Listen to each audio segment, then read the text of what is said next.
kind of just like what you said, man. First team to get the win on the first point is going to end it all. Legit is going to come out here on that Lucio, getting the play of the game. Ends up getting a boop onto Natsuka, turning around, trying to help his team out. And that's the play of the game for you guys. Play of the match is going to go to Sweaty Genji here on that McCree. No doubt this is going to be the Deadeye in the back, taking out one. He finished off Miss Mitten before that. Flashbang onto the Tracer, finishes her, and we see the Anna in the back. Sleepeth. I didn't know they'd be able to win with the Bastion, but man, did they pull that thing out. Yeah, like I guess apparently Bastion. That was Skeppy's two-piece right there.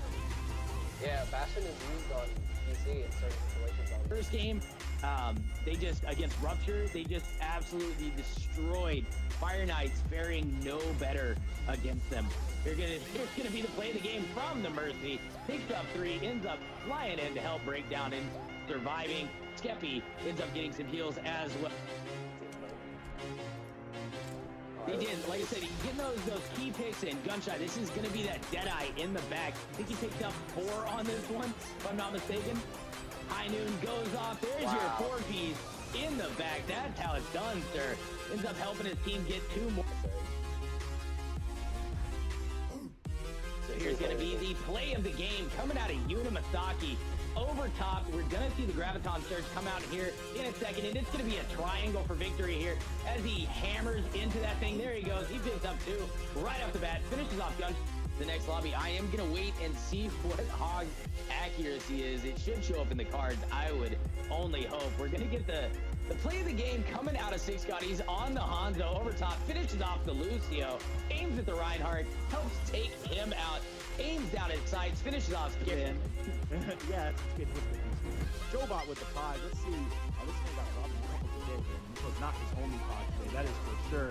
This is going to be the one where he gets nano boosted, hammers it down, swings that Hoffinator hammer around, hits 3 picks right off the bat, hunts down the mid. What they pick as Rosie tells us what happens here in this pod. Right, Dr. Hattie coming out on the Soldier 76 in the back, throwing down his steel pack, puts some pressure straight onto the Winston, turns his sight to the Genji, who is in the middle of his ult, finishes him, then goes after the Tracer, got a 2-piece and then followed up with 1 more, and it probably is going to be him. Did you see Dr. Hattie on the Soldier 76? He is on the backside here, pops his visor out, finishes off 1, finishes off 2, turns around, helps out finishing off the 3rd right there, picks up a 4th, and then turns his sight at helping out Gazzoli. Check that out. Pods to the Mercy? Not Jobot? He got robbed. He got robbed. Oh, it was a 5-piece res though. It was a 5-man. It was a 5-man. That's you know what? I'm gonna tip my hat to you, Hisco. That was only 1 pick. Here's gonna be your play of the game coming out from Skeppy on the Reinhardt. No doubt this is going to be a huge Earth Shatter right here. Boom! Gets the whole team, channels the Hop, finishes off 1. Has the attack visor going in the back. Wants to finish off the Pharah, finishes him off. From them. And then we'll be heading there. I mean, obviously we saw both matches.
Entering King's Row.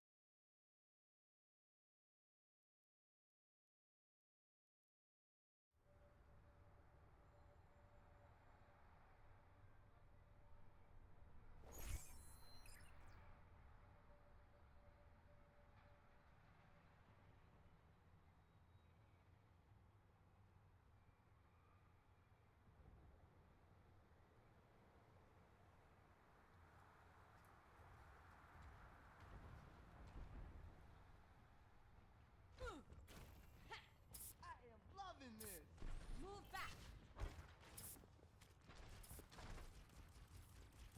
Attackers incoming in 30 seconds. Did someone call a doctor?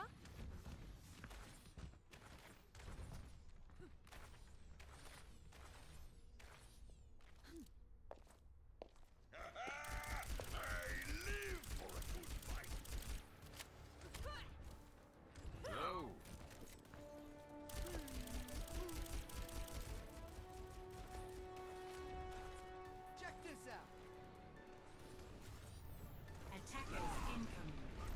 Defend objective A.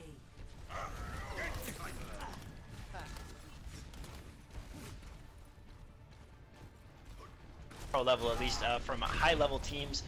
So it's not a troll pick, as some might say in solo queue. Right. It does look like we're gonna see Eclipse taking the over-the-top approach here through the backside, and it's gonna be an aggressive one. As soon as they get over there, we're gonna hit the Lucio in the back. Naughty going behind and interrupting the whole plan of Eclipse, making sure he can get in the back lines, boop them off the top, and right off the bat, Chazzy does drop. Acid does get one for the side of Eclipse as he takes out one. Elios also dropping there, so it's 2 for 2 going on both sides. 707 starting to make their way to the point, and they're starting to get on there and make sure they're good on the defense. Eclipse, on the other hand, still trying to circle their way around. We do see them starting to come out of the graveyard now, making their way back to the point. Acid picking up another one, getting that Mercy out. Getting the Mercy out early, that is key, right, Trooper? Yeah, no, exactly. That prevents the res, and what you saw from Eclipse there was absolutely perfect patience. They were absolutely fine trading the 1-for-1s early on in that fight because they knew that they had the spawn advantage that we were talking about earlier. They spawned much closer to that point than 707 did, so making those early 1-for-1 trades allowed them to bring reinforcements to the fight. They didn't rush it and were able to continuously make those trades until they basically had more numbers and just took the point with ease. They sure did. They did look very comfortable. You saw their supports. They sat up top. They didn't push. They waited their turn to get in there, waited for the tanks to get in there to make sure that they had proper coverage so they wouldn't get taken out too early. 707 looking like they're going to be backing up, and they do lose Zoom Godot right there. There's Elios up top with the Rocket Barrage. He does get one before he's taken out by Chazzy. There's the Earth Shatter coming in from Blazer. Hammers down onto Blue Blue. Immediately, Blue Blue standing up and returning the favor, getting one of his own. Acid does get the first pick out of that as he takes out that Reinhardt. Bimpy dropping as well. There's the res coming in for 707. Definitely was a huge res into Eclipse, throwing out that Transcendence, and now they're going to start pushing that attack. We see 3 kills going in favor of Eclipse right now. Zircon, Blazer, and one other combining to keep this momentum going forward for the side of Eclipse. I think that was some good exchange right there. They anticipated the res, they knew it was coming, and they followed up on it. They followed up very well. Yeah, no, that's just something that, going back to the last tournament where we saw Eclipse playing against Parker's Crocs in the finals, this was something that we saw them do very well. They predicted the res and saved just enough ultimates to be able to win the ensuing fight. But here we have another fight breaking out on the Zarya ult. Oh yes, and a ton of ults are ensuing here. Both of the Zaryas throwing out their bombs there and making sure to capture everybody. But it looks like Eclipse is going to get the better end of that deal as they had that super massive ult from Hedgler come in through those Zarya ults, the Graviton surges, and just about kill the entirety of 707. So very good job from them. Up top, we do see 707 trying to contest a little bit with Elios, but he's not having that much of a free range here as Acid and Hedgler combining for some good pressure onto that Pharah. Another Earthshatter coming out, and there's that good charge from Blazer, getting that pin onto Doomed Godot. Sways also dropping. Blazer does get picked, but the picks continue to roll for Eclipse. Eclipse looks like they're really making their money on this one. Yeah, the ult economy management here from Eclipse has been absolutely fantastic. They've always had ults up, but it does look like 707 is able to stall them here at least a little bit, preventing them from pushing all the way in. You see the Genji just jumping around on the point now, diving back onto the supports, getting them off that payload, just buying time for his teammates to respond. But it does look like they're actually going to push it in. He wasn't able to do enough. Wow, that's the game from Eclipse. They do. That was some good stuff from Eclipse. We did see 707 try to get the monkey in that back line to try to interrupt Eclipse's supports, but it just didn't work out. The pressure was not on that front line, and they were able to continue pushing through 707. So I don't know if the monkey pick was just enough for the side of 707. Yeah, the ult management really from Eclipse I think is what did it. You saw after every single team fight, like heading into that final point there, that's supposed to be a very final point to take, right? Tough final point to take, right? You have to go around this windy corridor that's kind of a double choke point.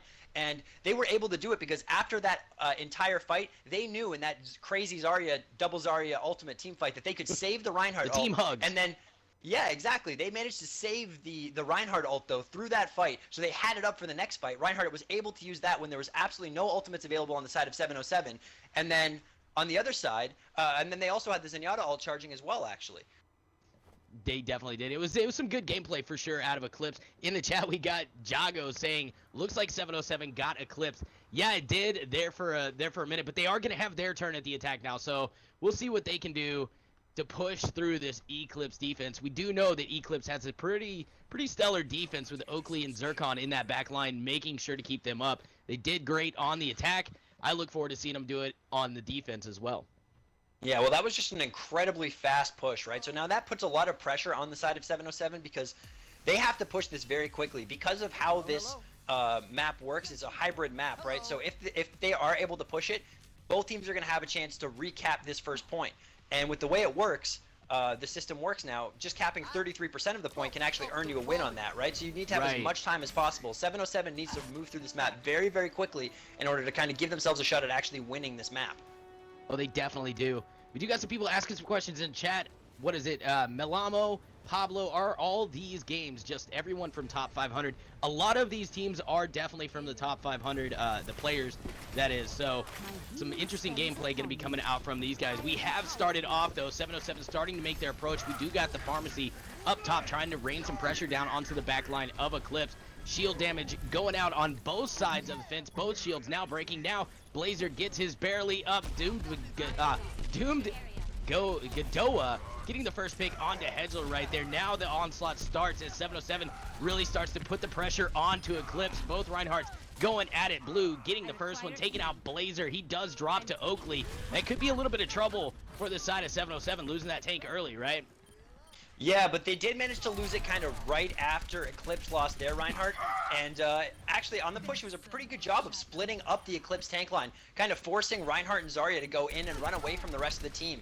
And the 707 side was able to chase them down in a 3v1. You see here, they have man advantage on the point. It looks like it's going to be a 6 versus 2, essentially. They should be able to capture this here, unless the Mercy gets the res.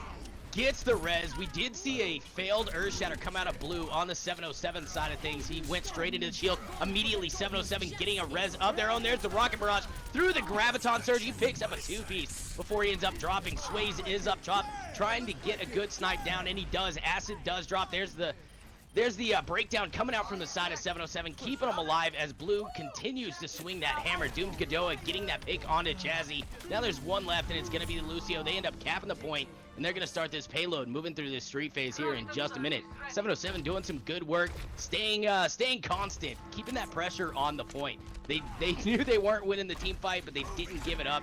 They ended up managing getting the reinforcements in, and that's what kind of won them that fight. Persistence. Yeah, exactly.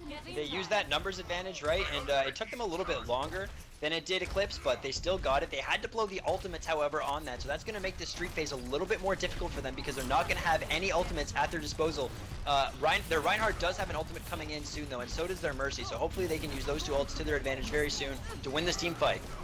Well, there's that Graviton Surge once again coming out from the Eclipse side. No real value out of it. Both Earthshatters now coming down.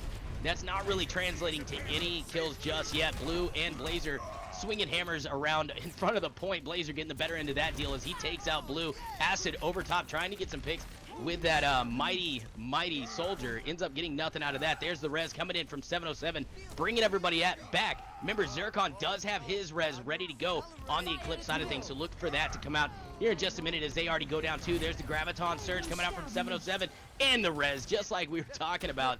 Zircon, man, you mentioned it at the pregame here with Zircon able to keep the team up and getting those reses in. That one plays right into that, am I right?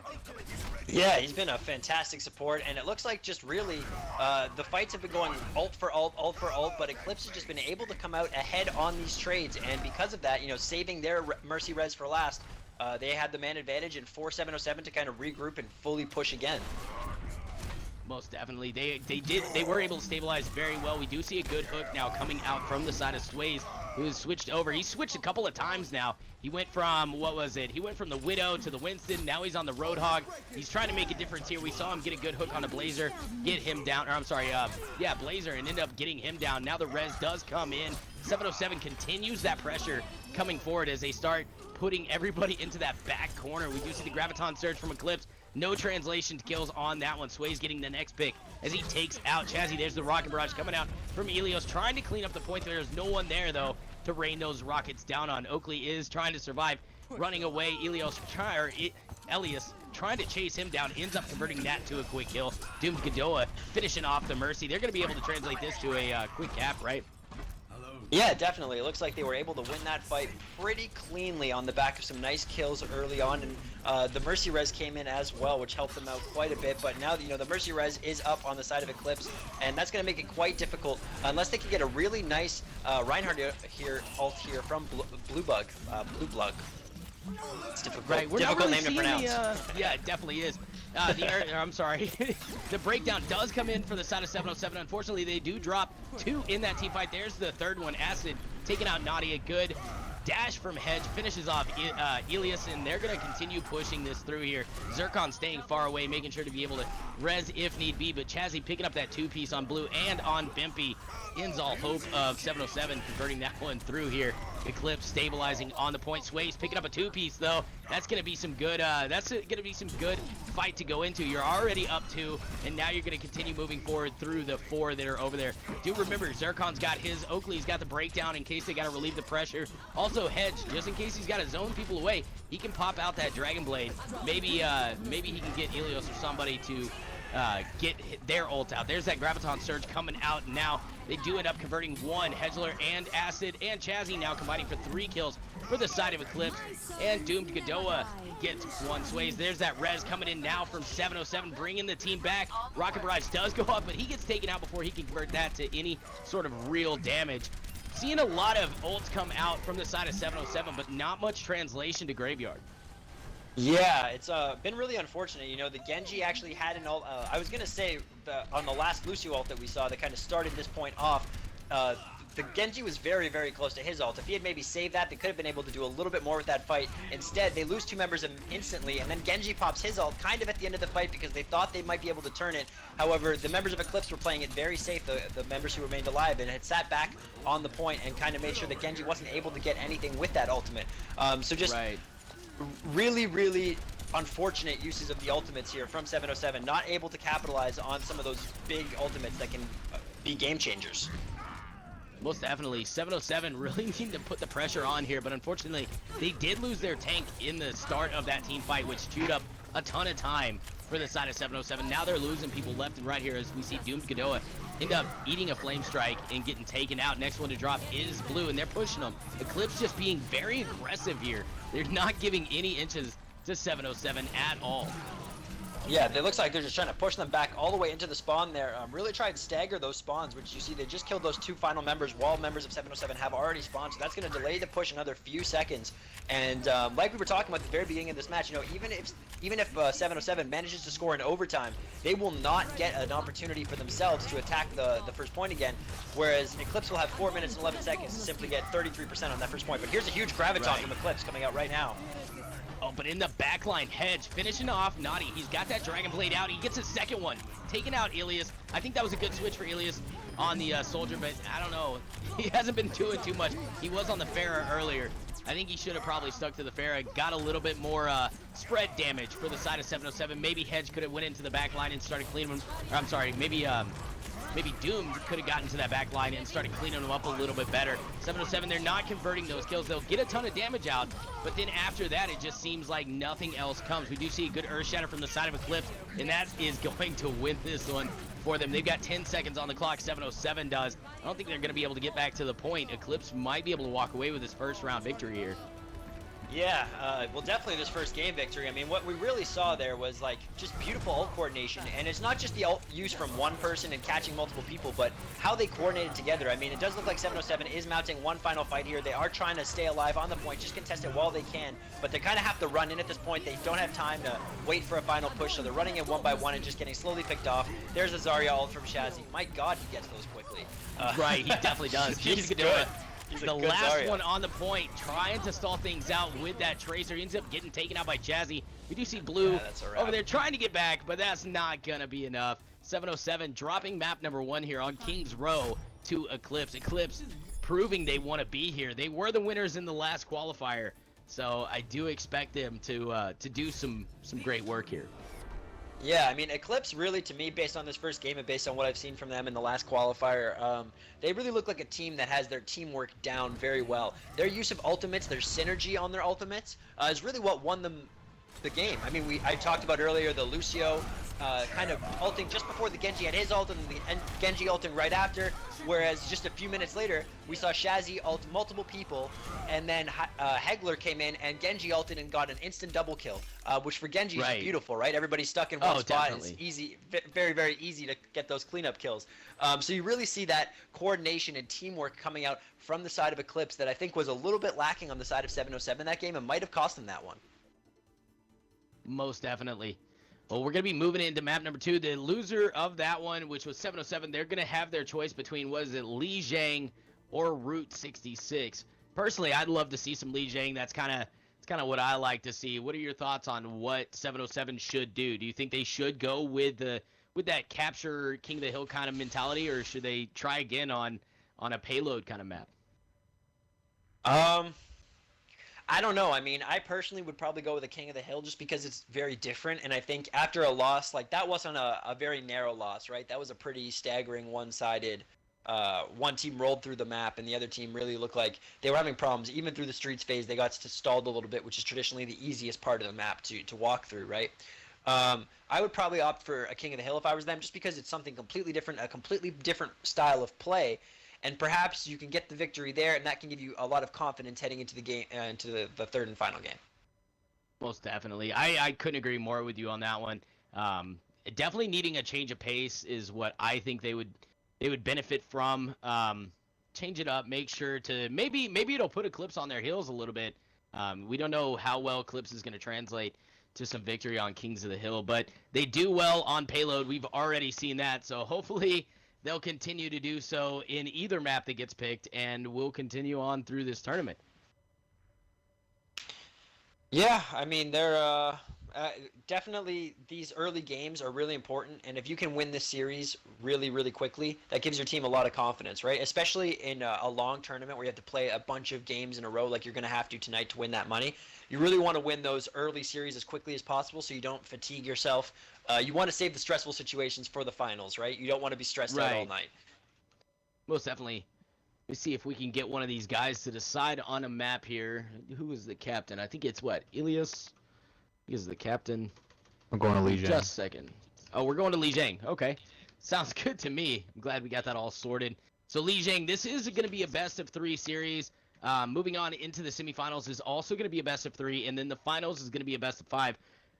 For rounds 2 and 3, which is semifinals and finals, we are going to be running the OW draft for those. So teams will get a chance to pick what maps they want for the quarterfinals, which is what you're seeing right now. We did start them out with Kings Row, and then they're going to have their choice of Li Jiang or Route 66. You got the first victory going to Eclipse as they take a 1-0 lead over 707. So if they can secure this on Li Jiang, they'll be moving on into the semifinals. And I kind of expect them to, man. They had such dominant gameplay in that Kings Row victory. Yeah, it was a very, very impressive win. And like I said, the ults were just the ult management was really impressive, and I think that in King of the Hill game types is very impressive. The one thing that I didn't see from either team, however, was a tracer in that first game. I don't believe until the very end, right? There might have been a tracer Right, at the Doomed very Godot end. at the very end. Yeah, but there was no tracer like actually throughout the game. Who's a hero who's very, very strong in this game type and King of the Hill on this map especially. So I'm interested to see how that plays into effect. Which team has the better tracer? Right, and I mean that's something that we kind of touched on earlier too. For the side of 707, especially, you know, they were getting a lot of damage out, but we saw none of that really move into the final stage, which is death for that player.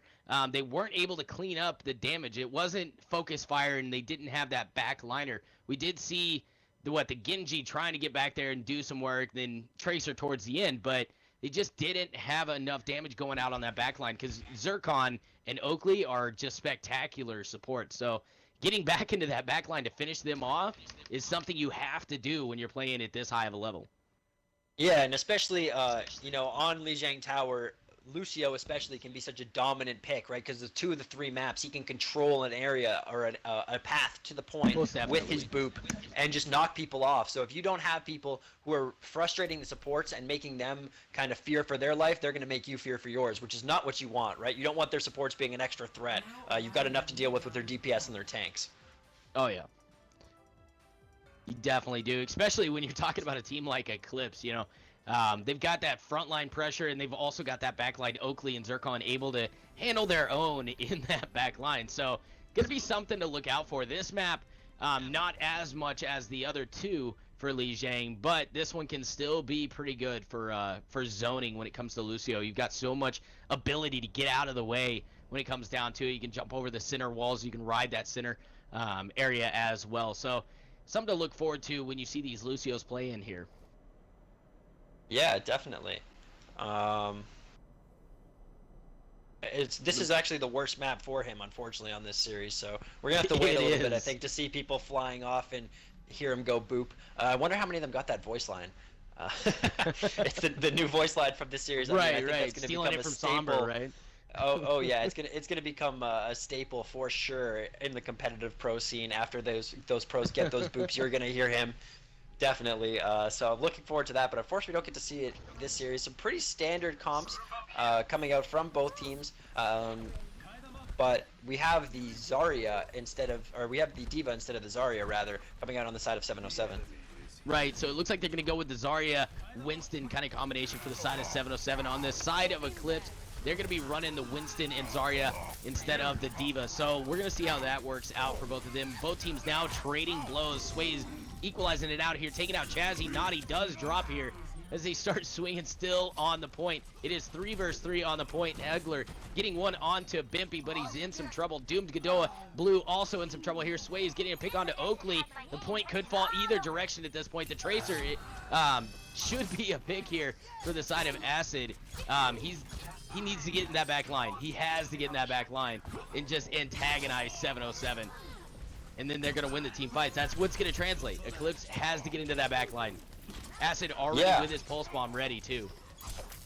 Yeah, no, definitely. If he can get in that, if he can get behind them, you know, that has them running for their lives. That has the tanks turning around, more importantly. So your tanks and DPS are kind of free to do what they, and your other DPS is free to do what he wants, right? But a very good job of getting the early picks. And already we see an ultimate from Hegler here, and he's gonna blast it right away. And he does pick up one. Gets the Mercy, yep. That's huge. Taking that Mercy out. We do see Blue charging through, finishing off Blazer. Hegler also dropping here, so a 2-for-2 kind of thing. Oakley trying to make it his team fight as he takes out Doomed Godot. So Eclipse, 1 man up in this team fight. Very aggressive gameplay out of Eclipse, pushing them and keeping them towards that spawn room. They've only got a couple of guys left though, so they're gonna have to pull back and maybe wait for reinforcements, but their reinforcements are gonna be back soon, so they're not gonna pull back. There's that Graviton Surge coming out from the side of Eclipse. They're trying to translate that to some kills. Zircon and Acid picking up one apiece. The mech is down for the side of 707. Now they're on the hunt for that baby D.Va, the Winston finishing off the baby D.Va. We do see Sway throwing out that attack visor, picking up one. We do got some background noise, Trooper. Is that me? I hear that from somebody. Sounds like somebody's rustling a mic. Yeah. Not sure who that it was. wasn't either of us, I don't think. Yeah. That was interesting. Okay. No problem. We do have 3 ults up now for the side of 707, which is your team in the red. So they're going to have to use those pretty well to make any sort of impact here. 75% is up right now for Eclipse. Moving forward, Doomed Godot does throw out his Dragon Blade. There's no Transcendence coming out from the side of Eclipse. He already used that to try to keep the team alive. The Monkey is going bananas in the background. He gets 1. Acid picking up 1, finishing off Sways. Making sure that Reaper could not get to his Winston. That's how you got to play that. Support your teammates. Bimpy over there trying to do the same thing, going bananas on the point, trying to knock them around a little bit. Doomed Godot chasing down Chazzy, finishing him off. Zircon ends up falling. So does Acid, and it looks like 707 might be mounting a somewhat comeback here as they're going to be able to take this point. Yeah, it looks like they were finally able to mount that push. I mean, where Eclipse was holding them is a very, very strong point. Like, if you're able to hold all 6 of your members alive there, it's a very strong defense point. However, once you start dying, the reinforcements start showing up a lot quicker for the other side, right? And that allowed them to eventually win the fight. You know, Eclipse seemed to maybe get a little bit overconfident there from how easily this game has been going for them and not back out soon enough when they started to lose members and kept trying to take the one-on-ones. But it looks like they're pushing in very hard here, already picking up 3 kills immediately. The Tracer dove down into the backline. The Genji uses his ult to pick up the final kill, and that's it. Overtime is done. That first little lap here on Li Zhang is in the bag as we see Eclipse rally back after losing that was incredibly only fast. for a second, and yeah, take that. That's absolutely that was like one gameplay. push. That was like a very clean first push back. There was no delay there either, right? It No, wasn't like kind of a definitely very not. long delay at one point. They knew exactly what they wanted to do. The Tracer and the Winston immediately dove onto the back line, onto the supports. That caused a whole bunch of mayhem. You saw a bunch of the players from 707 turn around, start scrambling, and it allowed Eclipse to just get a bunch of easy picks, and before you knew it, they had a 3-man advantage in that fight, and the Genji still had his Dragon Blade, so that's never a good thing. No, Not for 707 anyway. No, I couldn't agree with you more. That's going to spell a little bit of trouble here and there. So the point is, or I'm sorry, the doors are going to unlock here, and the point is going to unlock here in 30 seconds. So both teams now, it looks like we might see some change up. We do got the Ana coming out for this side of 707. Maybe trying to stir things up on the side of Eclipse. The first picks are starting to flow as they pick up 4 right away. Zircon, the only victim here. That's unbelievable. I mean, yeah, he might have died, but his discords and his attack, like you saw him pick up the first 2 kills on the kill feed. He was the one actually getting those final blows, as is Zenyatta. So that's incredible play from him, and just an incredible job from the side of Eclipse, just quickly wiping 707 and really putting their stamp on this point and saying, if you want this game and you want to stay alive in this tournament, you're going to have to take it from us. Most definitely. They did delay a little bit on getting onto that point. Took them a minute to get over there. They didn't cap it as fast as I would have recommended. Maybe peel off a support or 2 here and there to make sure to get it, but they've got it now and they are in control. First 2 picks are going to fall in favor of Eclipse, but immediately 707 answering back, getting 3 of their own. There's 2 now going in favor of Eclipse, and it's just pretty even at this point. It's going to be 2 versus 2 over there on the side, but one of those is a healer. Doomed Godot trying to come in to help out on that Tracer, trying to come through that back line. They're going to have to watch out on the side over there. One Lucio boop, and that could be over for them. A good pulse bomb coming out from Acid, trying to swing things in Eclipse's favor. They do get the first pick. Taking out Bimpy. Elios also dropping here, so it's already 2 up for the side of Eclipse. I do not see 707 coming in on this one. They're going to have to back it up. Yeah, they definitely are. You know, we saw last game, or last point rather, Eclipse maybe got a little bit overconfident and stayed and allowed themselves to get picked and kind of continued to fight right up at the choke point. But last fight, as soon as they traded a few kills, they backed right up to the point, forced 707 to extend all the way onto the point if they wanted to keep fighting, and denied them that respawn advantage that they would have otherwise given them. And now they've regrouped and kept them and trapped them back onto their spawn once again. Right, and they're being absolutely deadly in that spawn area. We did see the pulse bomb come out from Acid, and he picked up 1. 4 ults are in favor of the side of 707, so they need to start translating those. Hedgler picking up that good dash onto Elios, finishing him off. Sway's now in a little bit of trouble. Looks like he might be able to get away, and he does. Naughty Dog also in some trouble.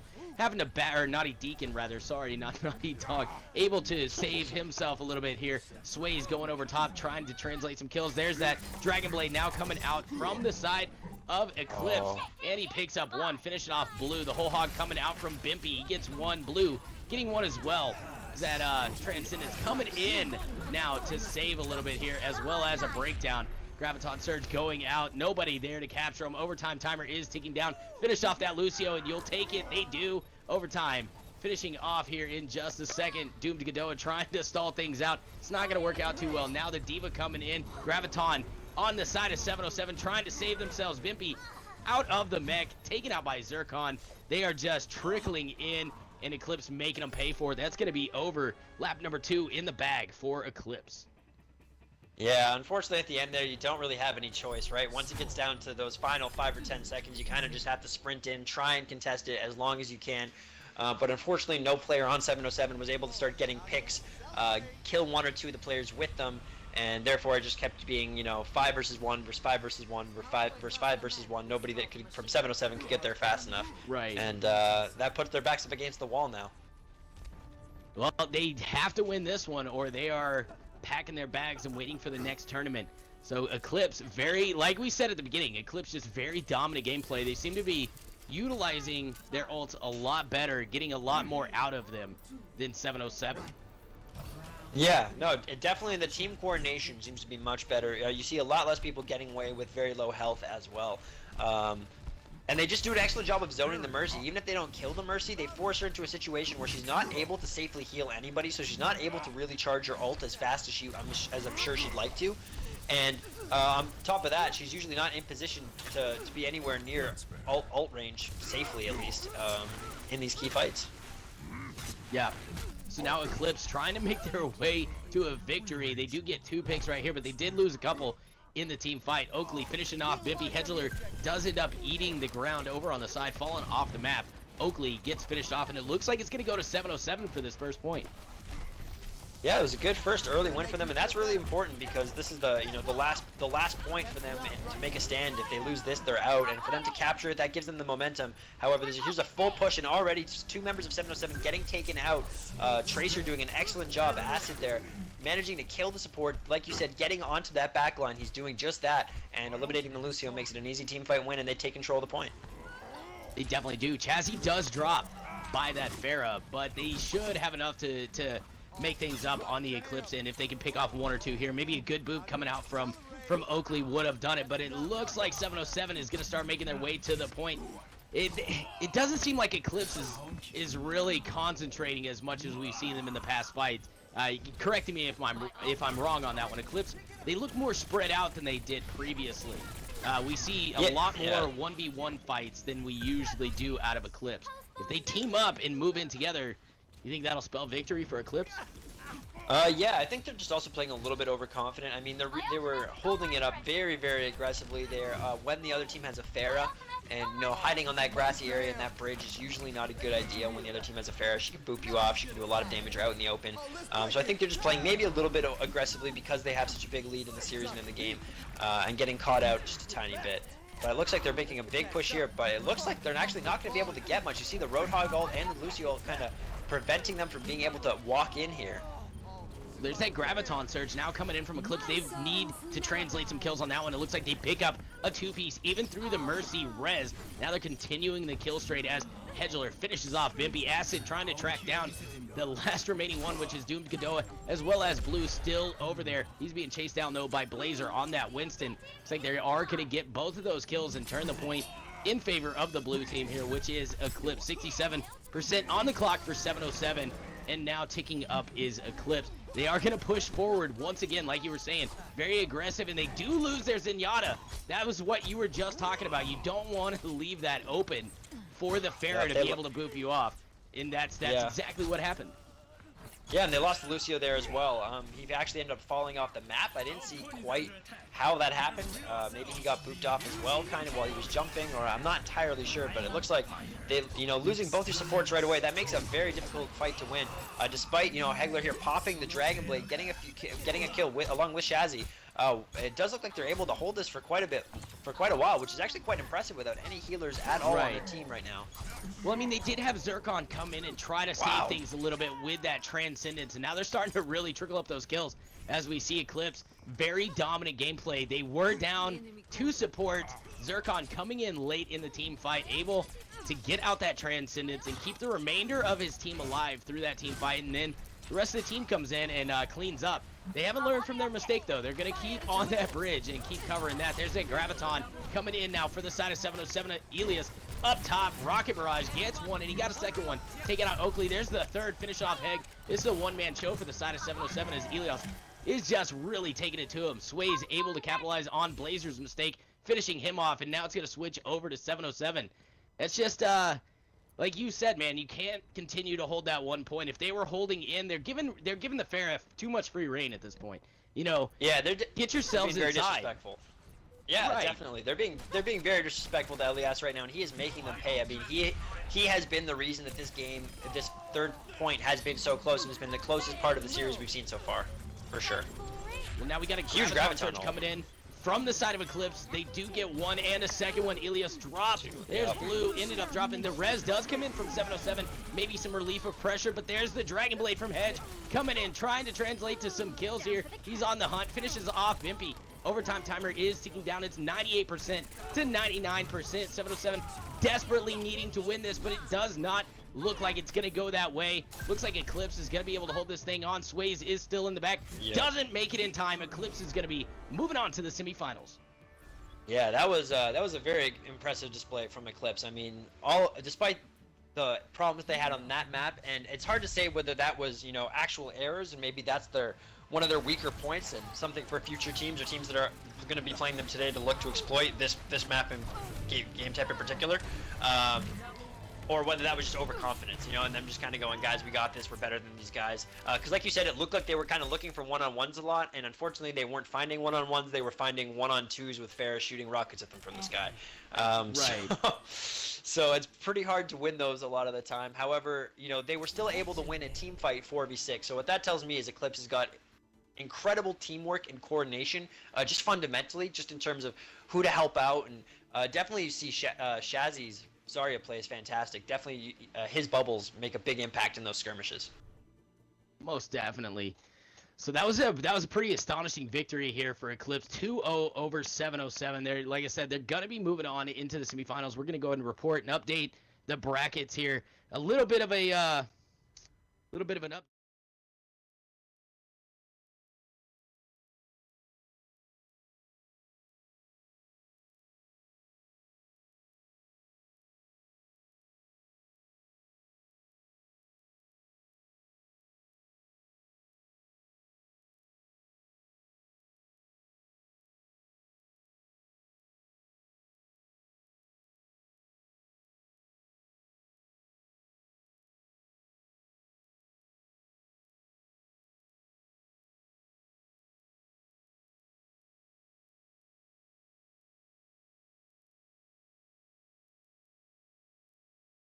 Team, if you're not familiar, and on their roster they've got wonderful Tensa, Skeppy, Erica, Sir JJS, and Such a Clutch, which is just an outstanding roster to go up against Kachao. Kachow's roster consists of Mercio Main, Beastbeak, Scary Dragon, Sweaty Torbjorn, Little Trip, and Craft. I think they've also got a couple of others on there: Soul, Mercy Health, and New Prophets.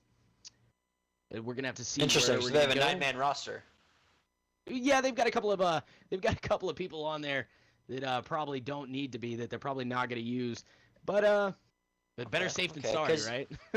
Well, yeah, definitely. With the one thing I personally love about Overwatch that kind of makes it a little bit different, definitely makes it really different than any other shooter, and makes it much more like a MOBA, like a League of Legends or like a Dota or something like that, is the heroes and how different maps, especially, this is kind of what makes the game unique, because League of Legends and Dota are always played on the same map. How different maps kind of bring different heroes into variability, right? Or viability, I should say. Right. So, for example, there's, you know, most maps you don't really want a Symmetra or Torbjorn. That's kind of considered very out of the meta. But there's some points on defense in particular where those champions can be very, very effective, right? So having a player who can play those heroes and maybe is like a one trick or something and can play other heroes kind of okay might be beneficial to your team if you can sub them in on that one map in a series or something like that. Which I do think we're going to see, like Apex is doing that this season. I believe they're going to allow like one player substitution or something like that in the middle of a series, which is pretty cool, right? Because now that allows like a bigger roster, more like an actual sports team where you have like different guys for different positions. Kind of if you think like American football, you might have like a different running back or fullback depending on the package you're running or different depending on the play you're running, right? Yes. So it's really cool to see kind of that level of evolution and that level of thought and strategy coming now into esports, and Overwatch being the avenue through which it's doing that.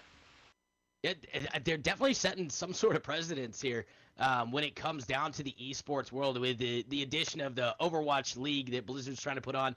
I do look for this esport to grow, just like you're saying, man. The ability to sub out mid-series, that's something that I know we don't usually allow here at the Overguard, so maybe that's something that we'll incorporate later as well. I think that's a great idea because you never know. Things do come up, connections do end up dropping, people's Xboxes, PlayStations, PCs do end up blowing up. So it'd be nice to have somebody ready to come in if needed, and not just because I've got to go. So yeah, we do got the brackets up on the screen for you guys right now, and just a quick go through of that. Eclipse taking that quick 2-0 over 707. The Archons and Kachow, they're both going at it right now. I think they're in the finals, the final matchup between the two of them. Not sure which one is winning at the moment. Power Bestowed by God ends up dropping to Revival, and then Feet Make Me Smile is going against Parker's Crocs right now, which I think they are finishing up as well. Me, myself, man, I don't know. I'd like to see – I would definitely like to see Eclipse versus Kachow, first of all. I mean, the Archon's a great team, but both of those teams winning their first the first qualifiers, I think that would be an amazing lineup. And on the other side of the bracket, obviously moving Parker's Crocs into the semifinals, I think that would be an amazing lineup to go against Revival. Feet Made Me Smile, though, an excellent team in their own right. So either way, we've got an interesting lineup coming up for the viewers. Yeah, definitely. I mean, I'm obviously nowhere near as familiar with these teams as you are, having casted some of these events before, and having watched many of these players play intimately and casting them. But based on that first level of that first game and the level of play, even from both teams, because even 707, even though they're out and that's the end of it for them, they're definitely a good squad. They have a lot of really good players on that team for sure. To me, it just looked like the level of teamwork and cohesion wasn't at the level of Eclipse. So this is making me, really excited for the rest of tonight, because either, just watching the level of teamwork that Eclipse brings to the table, what other teams are going to be able to do to best that, and the individual skill they're going to have to possess to best that, I'm really excited for the rest of the matches. Most definitely. Looks like we are going to take a brief second to promote the sponsors a little bit. Do you know anything about them? Trooper, have you looked into our sponsors at all? If not, I'm going to tell you about them. Enlighten me. Okay, I will enlighten you. So, GottaHaveRockandRoll.com. They're an auction website. They're doing a lot of pop culture kind of stuff. We've got it up on the screen for you guys right now. Make sure to go there. GottaHaveRockandRoll.com. They've got stuff like, Elvis's belts and signed and memorabilia and stuff for the pop culture industry. If you like Britney Spears, get over there and bid on some of that stuff.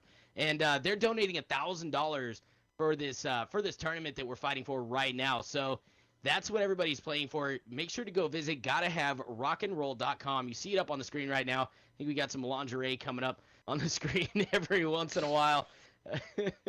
And now everybody's interested. Yeah, now everybody's interested. I think they do have a couple of Madonna's pieces. Like, Madonna was well known for wearing all that kind of stuff out on the stage.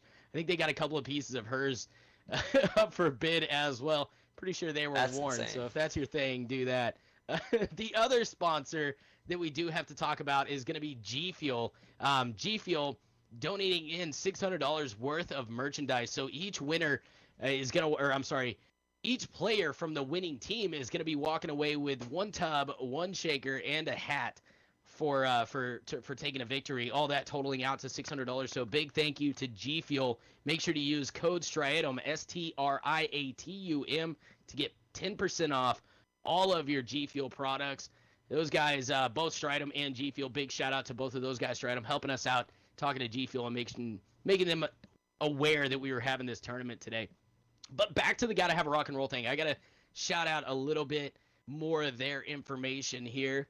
Let me see. I'm walking through my Discord. Okay, so we're going to go to Instagram.com/GottaHaveRockandRoll.com.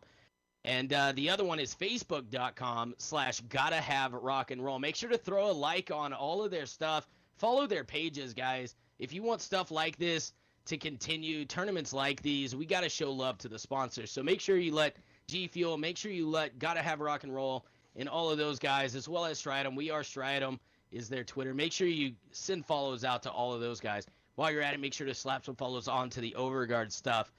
That's all we got when it comes down to the sponsors. We're just trying to wait to get into this next matchup here. Let me see where we're at with that.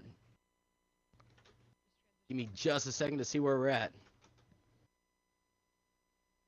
So, what did you like most out of that first matchup with Eclipse? I know we briefly touched on their ult usage, their teamwork, and things like that. Did you see any one player that really stood out making the majority of the difference over any other player?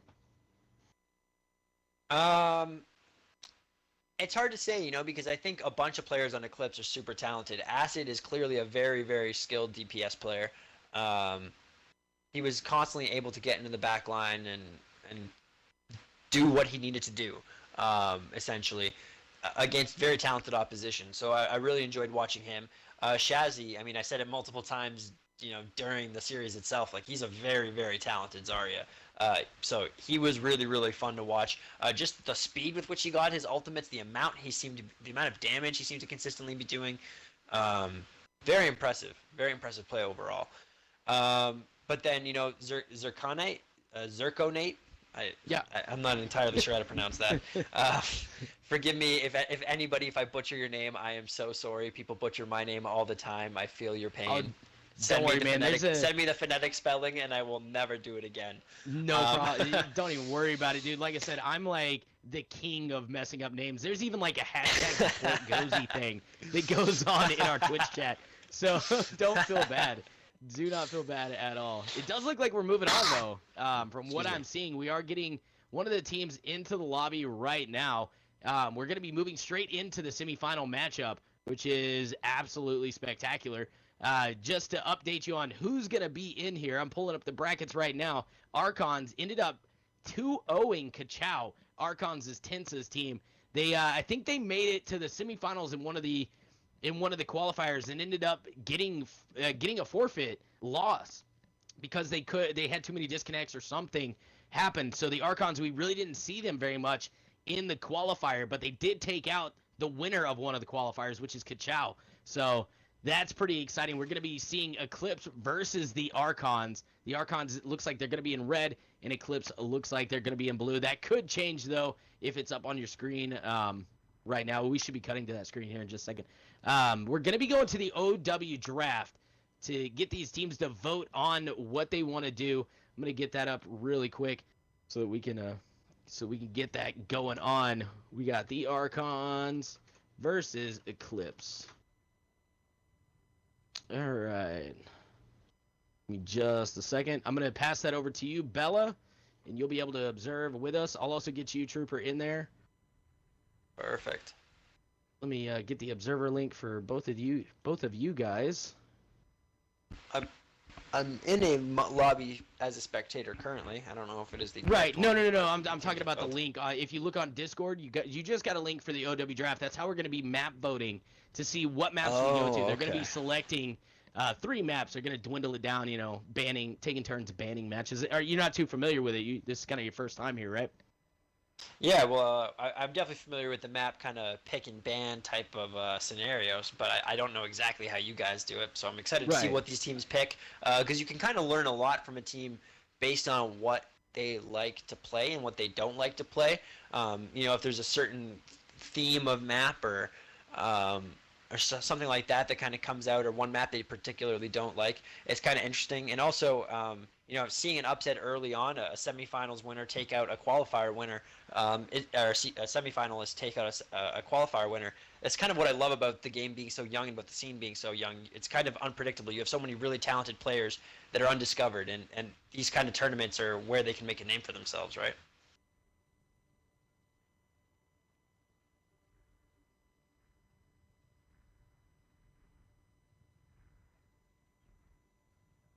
Oh, sorry. I think my voice just cut out.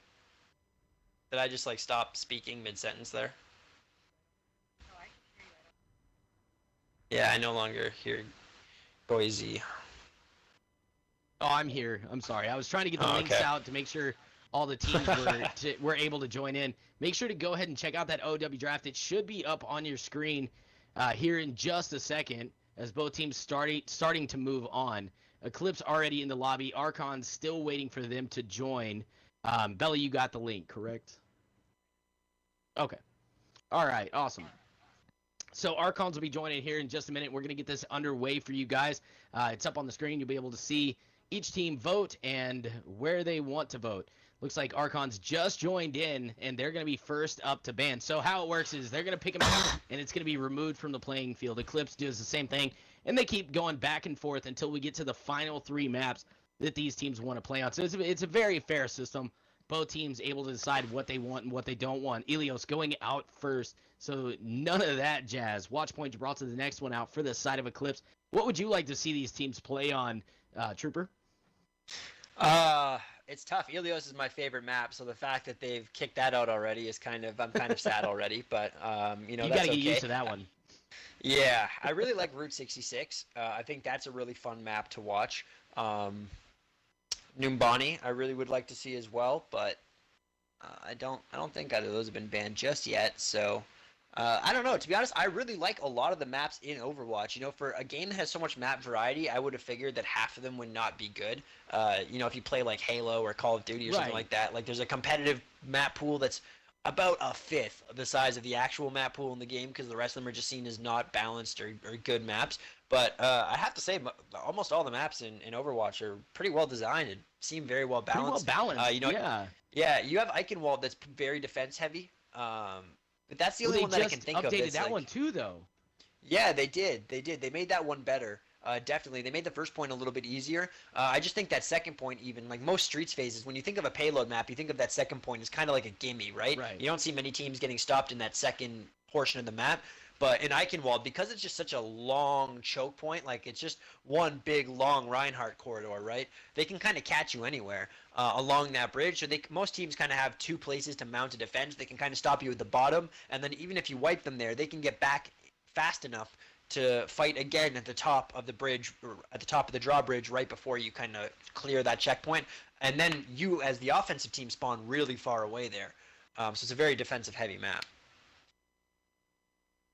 All right, so I am now being told that Parker's Crocs just took a 2-0 victory over Feet Make Me Smile. So the second half of the semifinal bracket is filled. It's going to be Revival versus Parker's Crocs. We are dwindling down to the final maps here in the OW draft. We've got Ilios, Oasis, Lijiang, Nepal, and Numbani all off the table for the side of Archons. Eclipse, on the other hand, taking out Gibraltar, Eichenwald, Hanamura, and Route 66. So we still got Volskaya, which is a 2 CP. We got Kings Row, that kind of hybridish. Hollywood, kind of the same thing. Dorado, full payload, and Temple of Anubis, the 2 CP. So we're at least going to probably see one of those in there. I highly doubt. I bet Volskaya ends up going out at some point. Temple of Anubis just now taken out. I would think Archons would take out Volskaya and just leave it to kind of a classic style of map here. Kings Row, Hollywood, Dorado. You think that's pretty good assessment? Do you think that would be a good map pool for these guys to play on? Well, I obviously don't know the roster that well, but based on their bans, that would definitely seem to play to their strengths because they banned out all the King of the Hill maps, right? Like they don't seem to want anything to do with that, which either tells me, but to be honest, watching Acid play Tracer last round, if you don't have an answer for that, if you don't have a Tracer is equally skilled, you know, Soldier's a champion that I feel like or a hero that I feel like a lot of people can. It's a lot easier to get to that line of you're doing a good job or you're doing your job as Soldier, whereas Tracer is very mechanically demanding, right? So in those King of the Hill maps, if you don't have a player that can necessarily contest how good Acid is, maybe you can enlighten me as to if one of the players on this squad could play DPS and play Tracer as well as he did.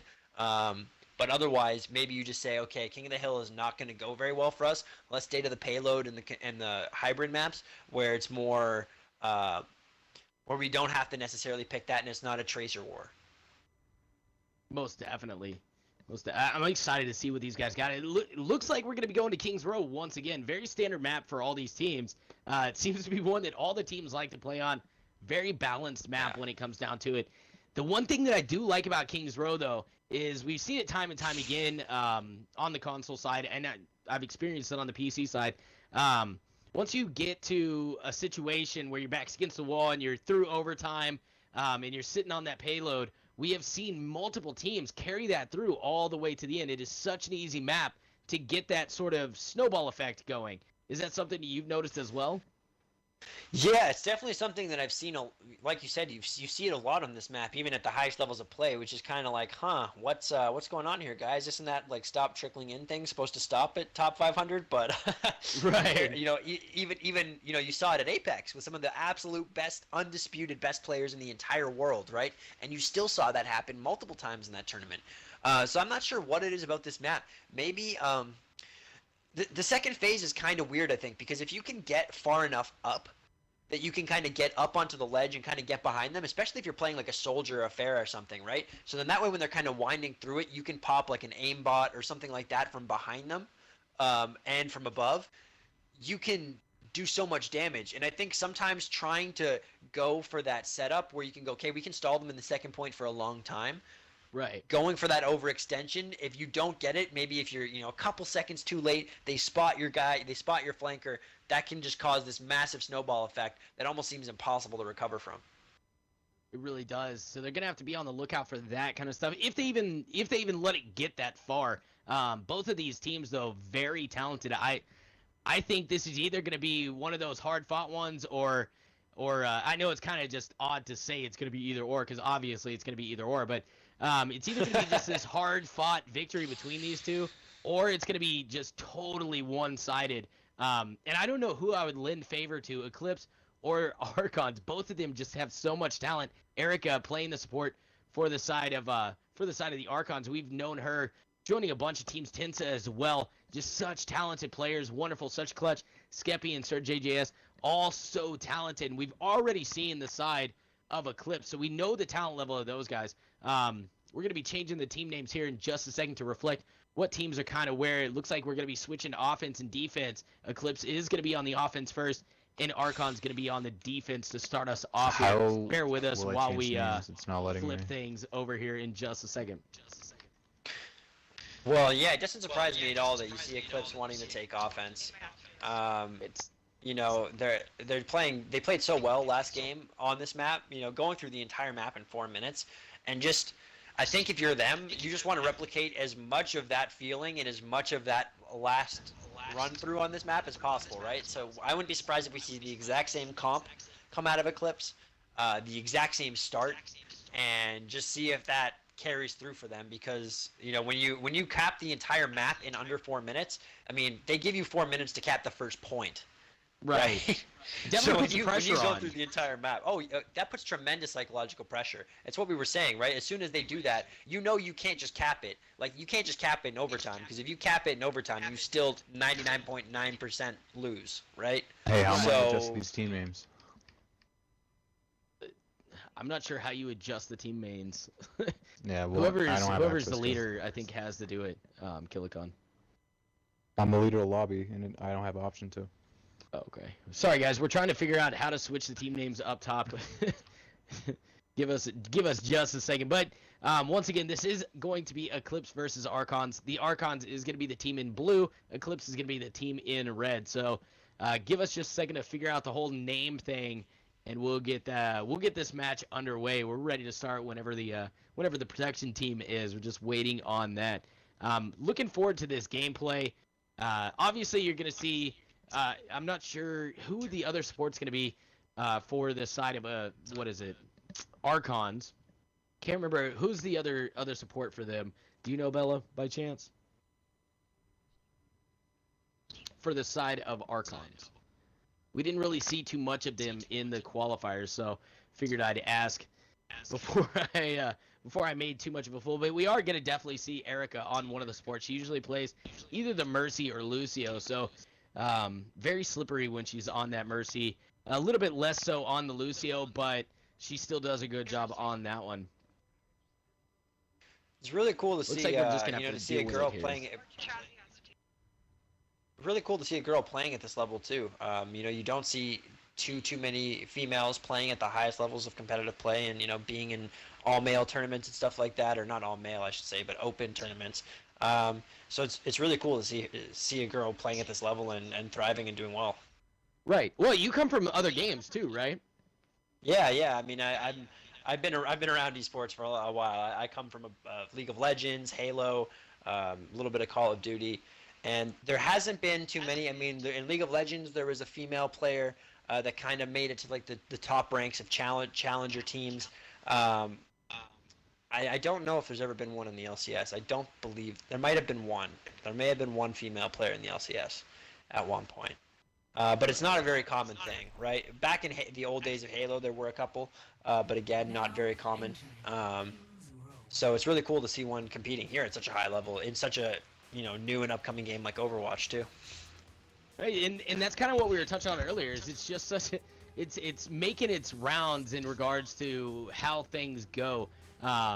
We don't really have a standard for this game because it's still relatively new in the esports world. So we don't know how it's going to end up a year from now, but definitely some interesting stuff to watch is going to be Overwatch and see how it progresses as a game in the esports world. Yeah, definitely. I mean, when you look at this game, people, because esports is so progressive today, people are comparing it right away to all sorts of things and where those games are now. But this game hasn't even been out for a year yet. I mean, most people had no idea what League of Legends was during Season 1. Like, League of Legends kind of became popular, kind of, in the mainstream, is when it started to blow up a little bit, is in Season 2 Worlds was the first event that really started to gain like, major traction. Until then, it was still relatively small. And just the production value and everything that's already gone into Overwatch, and the size of the community and how passionate the community is and how organized and how many people there are and how many communities like the Overguard and are doing things like this, you know what I mean, that already exist. It's incredible, and I think the game's just going to grow at a faster rate because of that. Oh, most definitely. I'm looking forward to it. But back to the game here. We do have the semi starting up now between Eclipse and Archons. As far as teams, we do have in the red Eclipse, in the blue Archons. Archons having to take that first defense. Eclipse obviously on the offense. They're starting to make their way out the gate right now. It looks like they're going to be running a 3-2-1 setup, which is pretty common. They're going to have that Reinhardt Roadhog as well as the Zarya for their tanks. As far as healers, they're going to be rocking out with Zircon on the Ana. Oakley coming out with the Lucio. Their DPS being Acid on that soldier. Wow, huge getting hook. picked off right away. That is going to be it's going to be quite the advantage here for the side of Eclipse, right? Yeah, no, that's a big problem. You really don't want to give up an early pick, especially on the defensive end, because you have that longer spawn. And as you see, because of that, they were able to force them off the point. But a great charge hit there from the Reinhardt gets onto the Ana, and a bunch of kills come through for against Eclipse. So despite getting that early pick, they're actually unable to finish that push, and they lose a bunch of players. They're gonna have to reset.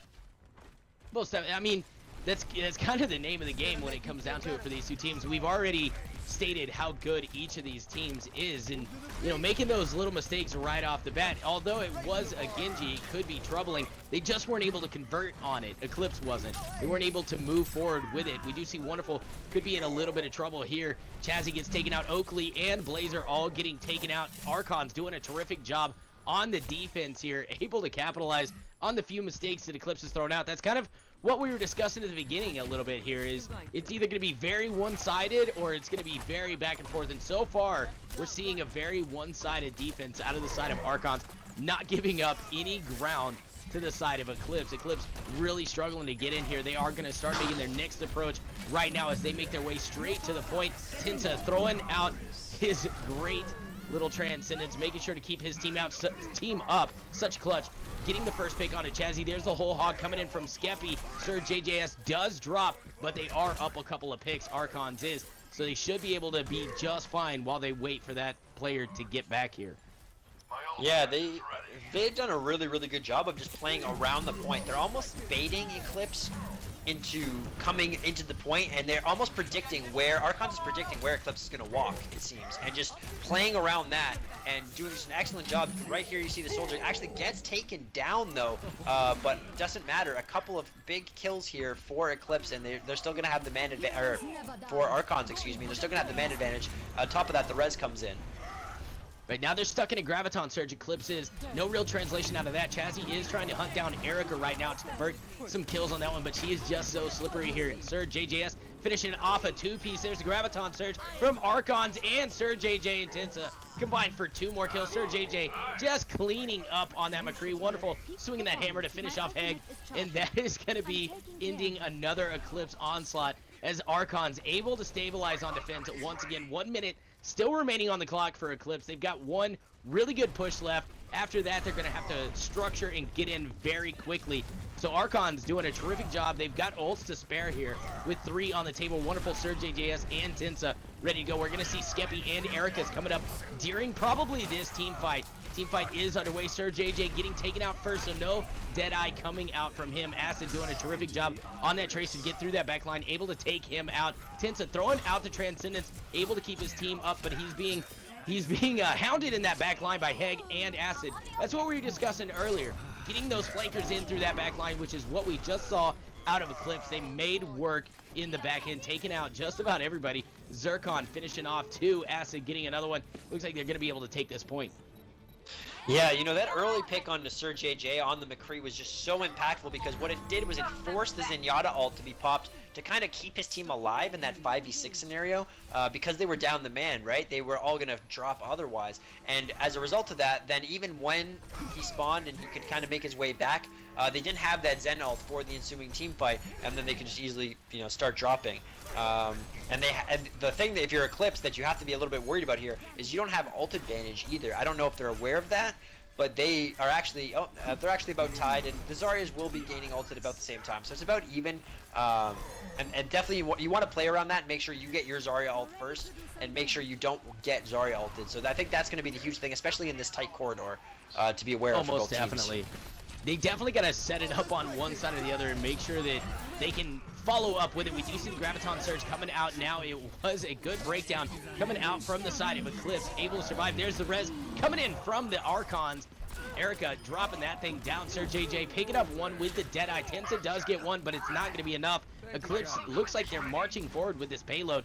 Tensa taking out Blazer. That was the latest here as Surge JJ, Erica, and Tensa trying to make things happen. They are getting taken out one at a time. Is that Earthshatter coming in from Wonderful? He picks off 1 with the Earthshatter itself. Immediately, Zircon throwing out his Transcendence, keeping his team alive. Acid finishing off Wonderful. They're going to be able to cap this point. 2 minutes and 40 seconds on the clock. So they didn't really get stalled up too much here. Eclipse didn't. Archons, they did throw a couple of good ults, but no follow-up on those. Yeah, I mean, after being stalled at the beginning, it looks like they've just been able to walk through pretty cleanly, and then unfortunately we just saw Wonderful blow his ultimate as Reinhardt, which is going to be really bad because you still have the Reinhardt ultimate up for Eclipse, right? So that's going to put them at a very weird situation now where they're going to have to play this fight very safely, but there comes the Zarya ult for this team fight. Yeah, Eclipse looks like they might be able to survive this. Acid throwing out a good pulse bomb, does get 1. Tensa once again getting his Transcendence out, trying to keep the team alive through this fight. Skeppy going whole hog. He did get Acid right off the bat. Blaze throws out 1, does not get anything with that. Skeppy finishes off Blazer in that ensuing team fight, and Eclipse looks like they might be able to relay a victory on this team fight unless Such Clutch comes in strong, and he does, taking out Oakley. They're caught in a Graviton Surge. The Archons is an Acid, and Chazzy clean up from there. They're pushing them back into that spawn point. They got to make sure to stay on that payload, keep things moving forward. A good deflex coming out from Hegler as he deflects that Deadeye straight back into the McCree. Surge JJS eating that one. Acid still in the backline trying to cause some trouble, but Tensa picks up a 2-piece, finishing off Heg, finishing off Blazer, and now the Pulse Bomb comes out from Acid, getting Skeppy, but it's all blue all over the payload right now. I don't think Eclipse is going to have enough, and they're not. They're going to be pushed back into the spawn point here. Yeah, and that was an absolutely massive ult from the Reinhardt too. As you know, you saw the supports and the reinforcements coming in from the side of Eclipse. They had 3 members who got caught in that Reinhardt ult, were not able to join the fight and join the dive at the back there, and basically that allowed Archons to just pick off those members individually and then turn around and kill the rest of the remaining members who got caught in the Reinhardt ult. Right. Eclipse is starting to make their way through now. We do see the breakdown coming in. There's Tensa trying to relay back with a Zenyatta ult, but he gets taken out by Oakley. But there's the res coming in from Erica on the side of Archons, bringing the team back to life. Unfortunately, though, it looks like it could be too much for Archons. Eclipse really punishing him right now. Skeppy gets a hook onto Blazer, finishes him off, but I think he's going to be almost solo over here. He does get a little bit of help from Such Clutch, who now drops to Acid, and the remainder of Archon starts filing back to the point. Only 2 remaining on the point for Eclipse. They might be sent packing here. There's Zircon throwing out his Transcendence, Oh, and he gets trying to knocked keep off. the hopes alive. 3 seconds on the clock. This is it for Eclipse. They've got to get back to contest and be able to hold it down. Overtime timer is ticking down. They cannot step off the point. They got to make sure to hold it down here. Swinging is Blazer. He finishes off Tensa. Blazer does drop. Such Clutch gets finished off by Acid. Wonderful. Now on that Diva, trying to put in some work.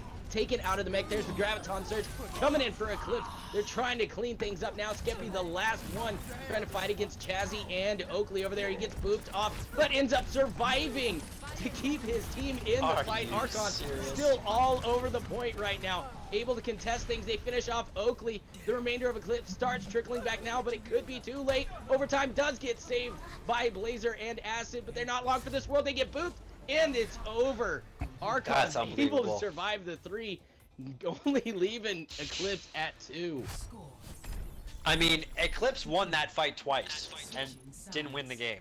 They twice won the fight, and there was just at least 1 or 2 members from Archons who managed to stay alive just long enough for their team to utilize that spawn advantage. Them spawning right there, you know, and Eclipse spawning quite far away from where that fight was going down. That was crazy. I can't believe that. I've never seen that. The fight got won twice, and they couldn't finish that was incredible. Most definitely. They did a terrific job. Both Eclipse and Archon, even though Eclipse didn't get that 3rd point, winning the 2, they weren't able to finish off the onesies and twosies. Just pure physics, I guess. The boop could have came in and saved it for the side of Eclipse. They had him dead to rights, but Skeppy somehow able to curveball that Roadhog. That's a lot of mass to be moving through the air. Ends up landing on the edge, saving his team from getting capped against.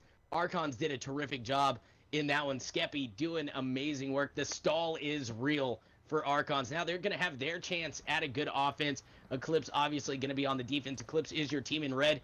Archons the team in blue. What do you think they're going to be coming up with? Do you think they were going to see as much backline dive from Archons as we saw from Eclipse?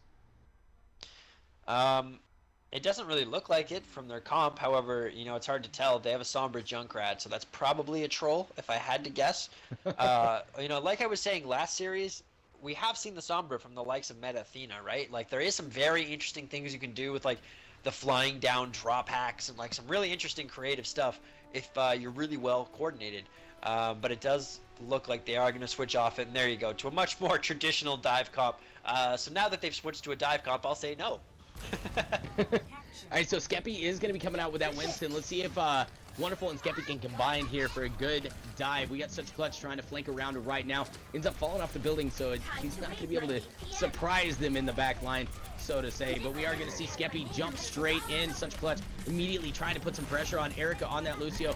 Joining the team fight there. Skeppy jumping in once again, trying to keep the pressure on, but Wonderful taking out a mech. Such Clutch does take out Blazer, and we could see a good team fight here. Eclipse kind of on their heels. Wonderful taking out Hegler, and they are backed up into that first. But the side of Archons didn't look like they had anybody on the point there. They get 2 ticks going in their favor. So even if they do lose this team fight, which it doesn't look like they will have that to fall back on. Surge JS cleaning up too. There's that res coming in for Eclipse, so it is too little too late. Archons able to cap the point by keeping that pressure on and pushing forward with that dive comp that Archons had out. Yeah, that was just an excellent job kind of jumping onto the back and jumping onto the point, and that really just kind of forced Eclipse to back all the way off. And even before Eclipse had lost a single member, they had kind of backed all the way up off the point. We're actually letting my God, Archons. Archons, there we go. Oh, good lord. Yeah, they gave they were not Archons a letting ton of ground. Yeah, they just kind of gave them the ground, right, and just allowed them to walk forward, and they're kind of doing it again. You see Archons just diving all over them, and but this time it doesn't look like it's working out for them as successfully as they just lose 3 or 4 members. Well, I mean, this time they've got to be concerned about the payload too. Archons does, because they've got to keep moving the payload forward, right? So if you're Archons, you've got your supports sitting there on the payload, not able to join the team fight. I mean, they're being LOS'd by that corner of that little bookstore that's right there. So not much that Archon supports can really do to help them out. And Eclipse knew that and took full advantage of it. Archons needs to rely a little bit on that payload as far as providing cover and staying near that so their supports can support them and they can support their support. So that's what it comes down to for Archons. They got a little bit greedy on that one, trying to push forward without their support. We do see the breakdown now coming in for the side of Archons, as well as both Transcendents coming out for both sides of the fence. Sir JJS leads thing off with a pulse bomb as he takes out Zircon. Chazzy does drop Erica. Now Wonderful finishes off Oakley. Head comes in, takes out Sir JJ. Skeppy finishes off Acid, and it is just back and forth. Blue team looks like they could be winning this team fight. That is Team Archon here, as they need to finish off Heg, and they do. Tensa really coming in strong on that one, able to keep his team alive with that good timing on his Transcendence. Now he's gonna, looks like he's gonna solo push his payload as the rest of his team starts to follow back to help him out. Yeah, and I mean, he obviously did an excellent job with that Transcendence there. But then once the team fight was kind of at the 3 versus 3 mark, and it kind of was still a little bit even, you saw an excellent utilization of the Winston ult, really forcing kind of everybody back and staggering everybody on Eclipse and splitting them all up. They all kind of had to run for their life in a separate direction, and that really allowed Archons to just clean up the kills easily and then push the payload all the way to the end of that second checkpoint. Right, so now Acid gets the first pick. He took out that Winston. It's going to start seeing some aggressive gameplay out of Eclipse as they start pushing forward. Wonderful now out of the Diva mech, and she's going to be punished. It's like she might be taken out here in just a second. She is. Acid finishing her off. Chazzy getting Tensa and Sir JJ dropping to Acid. I'm loving this Tracer on Tracer action that we're seeing between these two. I don't know if you've caught any of it, but it is quite entertaining to watch. Yeah, it's been a really good Tracer war, and it seems like, you know, neither of them have really been able to come out fully ahead yet. They've both kind of taken a kill or two off of each other so far. Acid's been very good on Tracer, but, you know, we saw Sir JJ going absolutely off with McCree for parts of last round, and doing very well here on Tracers as well. So, quite talented DPS players on both sides.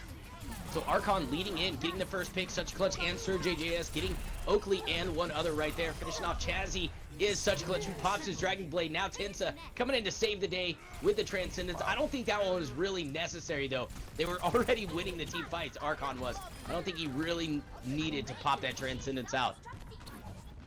Yeah, that looked like maybe just a little bit in the chaos. He wasn't quite sure, and he just kind of popped it to be safe. Yeah, desperation a little bit. Maybe to save his own life. I wasn't looking at his health bar, to be completely honest with you, so I can't tell you if he needed to do that to stay alive.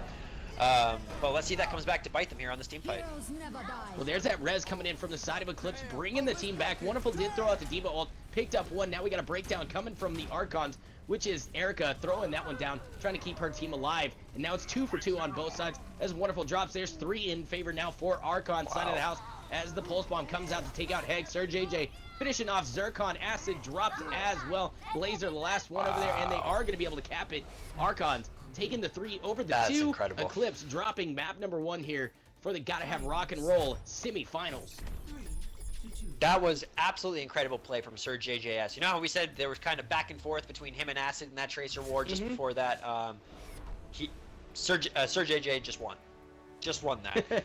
He dove the back line. He got 3 kills. He took out the Mercy, or the support rather. Both of them actually. He got the Zenyatta and made the Lucio very, very weak. And got 2 more kills on the tanks as well. So it's just, that was an incredible dive from him and an excellent execution from the rest of his team to clean the rest of the kills up and secure that payload push. Most definitely. That play of the game right there, that's what won that team fight right there. That was some amazing gameplay from, I believe it was Sir JJS. I think he got 2 picks and then went into the Graviton Surge and got like 2 more, 3 more. It was just absolutely phenomenal gameplay when he was on that McCree. He did quite well as well on the Tracer. So looking forward to the next match. So the pool is, let me see if I can pull it up one more time here. As far as the maps, we're gonna have Dorado and Volskaya. The team that gets to pick is gonna be Eclipse. So depending on where they want to go, Dorado or Volskaya, I'm kind of leaning towards seeing some Volskaya, that one would be definitely interesting. Not a lot of teams pick that one. It's a very unpopular choice when it comes down to it. Yeah, definitely not. I mean, I think 2CP in general right now is not a very popular choice, which kind of sucks for me because I really like watching it because I think strategically it's the game type that offers the most resets just by nature. Right, because just the way it works, like you have a point, they spawn very far away, so you're constantly resetting the fight, and you can come up with some really cool coordinated pushes. This is why Meta Athena was so fun to watch on these maps, right? They would come up with some really crazy strategies, or some really unorthodox pushes and set plays that you can run. And I think as Overwatch evolves as a game, you're going to see more set plays, more timing-based coordination, flanks and crossfires, and kind of how Counter-Strike is played, you know, where it's very, you smoke here, I flash there, then we go in. Right. Sort of to that level, right? And I could see Overwatch kind of developing in that way, and growing in that way as players get better and develop a better understanding of the game over time, and just get more comfortable with the game in general, right? Like we were saying earlier, it's still such a young game. Yeah. So yeah, I agree with you. I don't think it's a very popular choice at the moment, but it's definitely sad because it's something I really liked. Dorado is probably is the map we're going into right now, I believe, correct? Yes, we're actually going into Dorado right now. As soon as I guess they pick a side, we're just waiting on the side of Eclipse to choose offense or defense. Once they decide that, we will get cruising straight in this. So while we have just a second, I'm going to briefly shout out GottaHaveRockandRoll.com. Make sure to go check them out. Bid on a couple of pop culture stuff. I know they got some Elvis Presley gear and merchandise and memorabilia, as well as some of my favorite bands stuff. I might throw in a couple of bids, try to win some stuff, some pretty cool autograph stuff. Also, to shout out G Fuel, donating $600 worth of their merchandise. Make sure you use code STRIATUM, STRIATUM, for 10% off all G Fuel purchases. Do see them up on the screen right now. So just waiting for these guys to decide what side they want to fall on, and we're going to be moving through. What do you think we're going to have to see different out of Eclipse? I mean, they did play very well going through King's Row, so do you think they're going to have to make some major changes or just some little tweaks here and there? I think it's definitely just some minor things. I mean, obviously, it's very difficult to tell when you're not able to watch like all 6 players' points of views at once. You know, you can't really necessarily go back and see maybe what little things. But in a game that was that close, I mean, you're talking about just a few points. And I wonder almost if psychologically them not being able to finish played an effect, because they gave up a lot more ground on that defense immediately than they did against 707. However, they even let 707 push the entire way almost, right? Like 707 almost capped on them, despite how much better Eclipse was playing throughout that series. So if maybe that's not their strongest defense point and you just don't worry about it, you just shrug it off. Because you've been playing well today. I mean, I don't think you can freak out. If you freak out over that loss, then that's going to be the end, right? Because you have to win this game. Oh, most definitely. And Dorado's a map that it's very interesting because it's one of the payload maps that's probably like there's a really, really difficult point to move it past. Like there's a very good chokehold on every single portion of the map, right? So it's a very difficult one to actually cap all the way through. And if you're kind of already frustrated, this map can be psychologically frustrating, especially if you start on offense. So if I was Eclipse, I'd actually want to start on defense. It looks like they're actually going to start out on the attack, though. So interesting. Maybe they're just trying to set their standards, I guess. We are going to be moving straight into it right now. Very excited to see if they change anything up as far as their lineups. Most players kind of set in their ways on what they want to play. We do know a couple of teams in all these tournaments and in the leagues that we've ran in the past do have a habit of just switching up and playing all sorts of different characters, trying to get the other team off their game. I don't think that either one of these are one of those teams, though. So excited to see if they do. Yeah, it'll be very interesting. I mean, I think this map is obviously definitely lends itself to a few different heroes. I mean, I think we could see some Pharah very easily. Did we see any Pharah last map? I don't believe so. I don't think we did. I know we saw Pharah's it really in strong the on this first first round. point. Yeah, it really can be, as well as like May and I know May's I've seen a also couple really of good Junkrats rock this point pretty good. Mainly just this first choke, but yeah, definitely seen some solid gameplay. Tensa looks like he could be coming out with that Symmetra. I do love seeing a Symmetra play. That So would be really that's an interesting pick. We also got the Osira coming Orisa? out. Wonderful. Orisa coming out being played by Wonderful.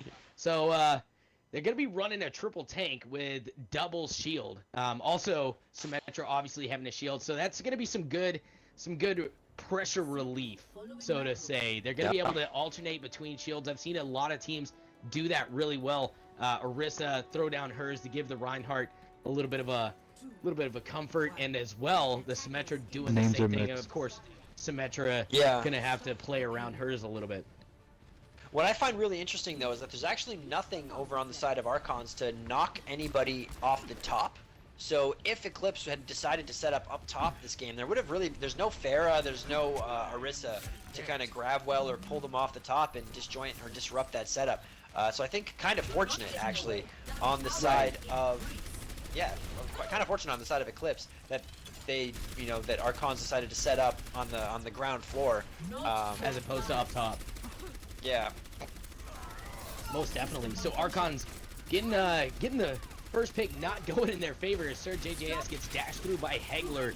Now the race is on for Eclipse to get through there and try to take full advantage of that, but a good hook coming down from the side of Archons, pulling in Chazzy. He ends up paying for that one though, as such clutch drops to Chazzy.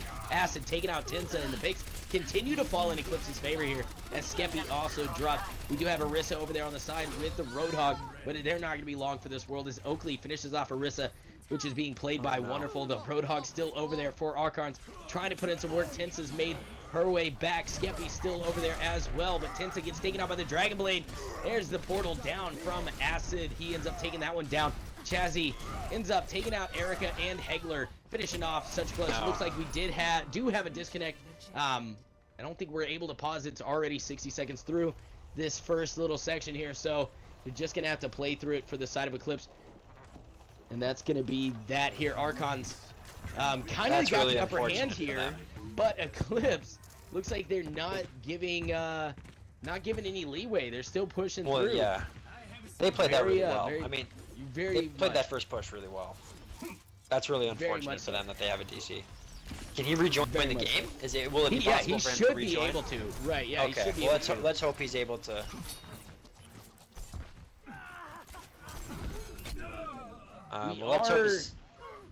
Let's hope he can get back in here.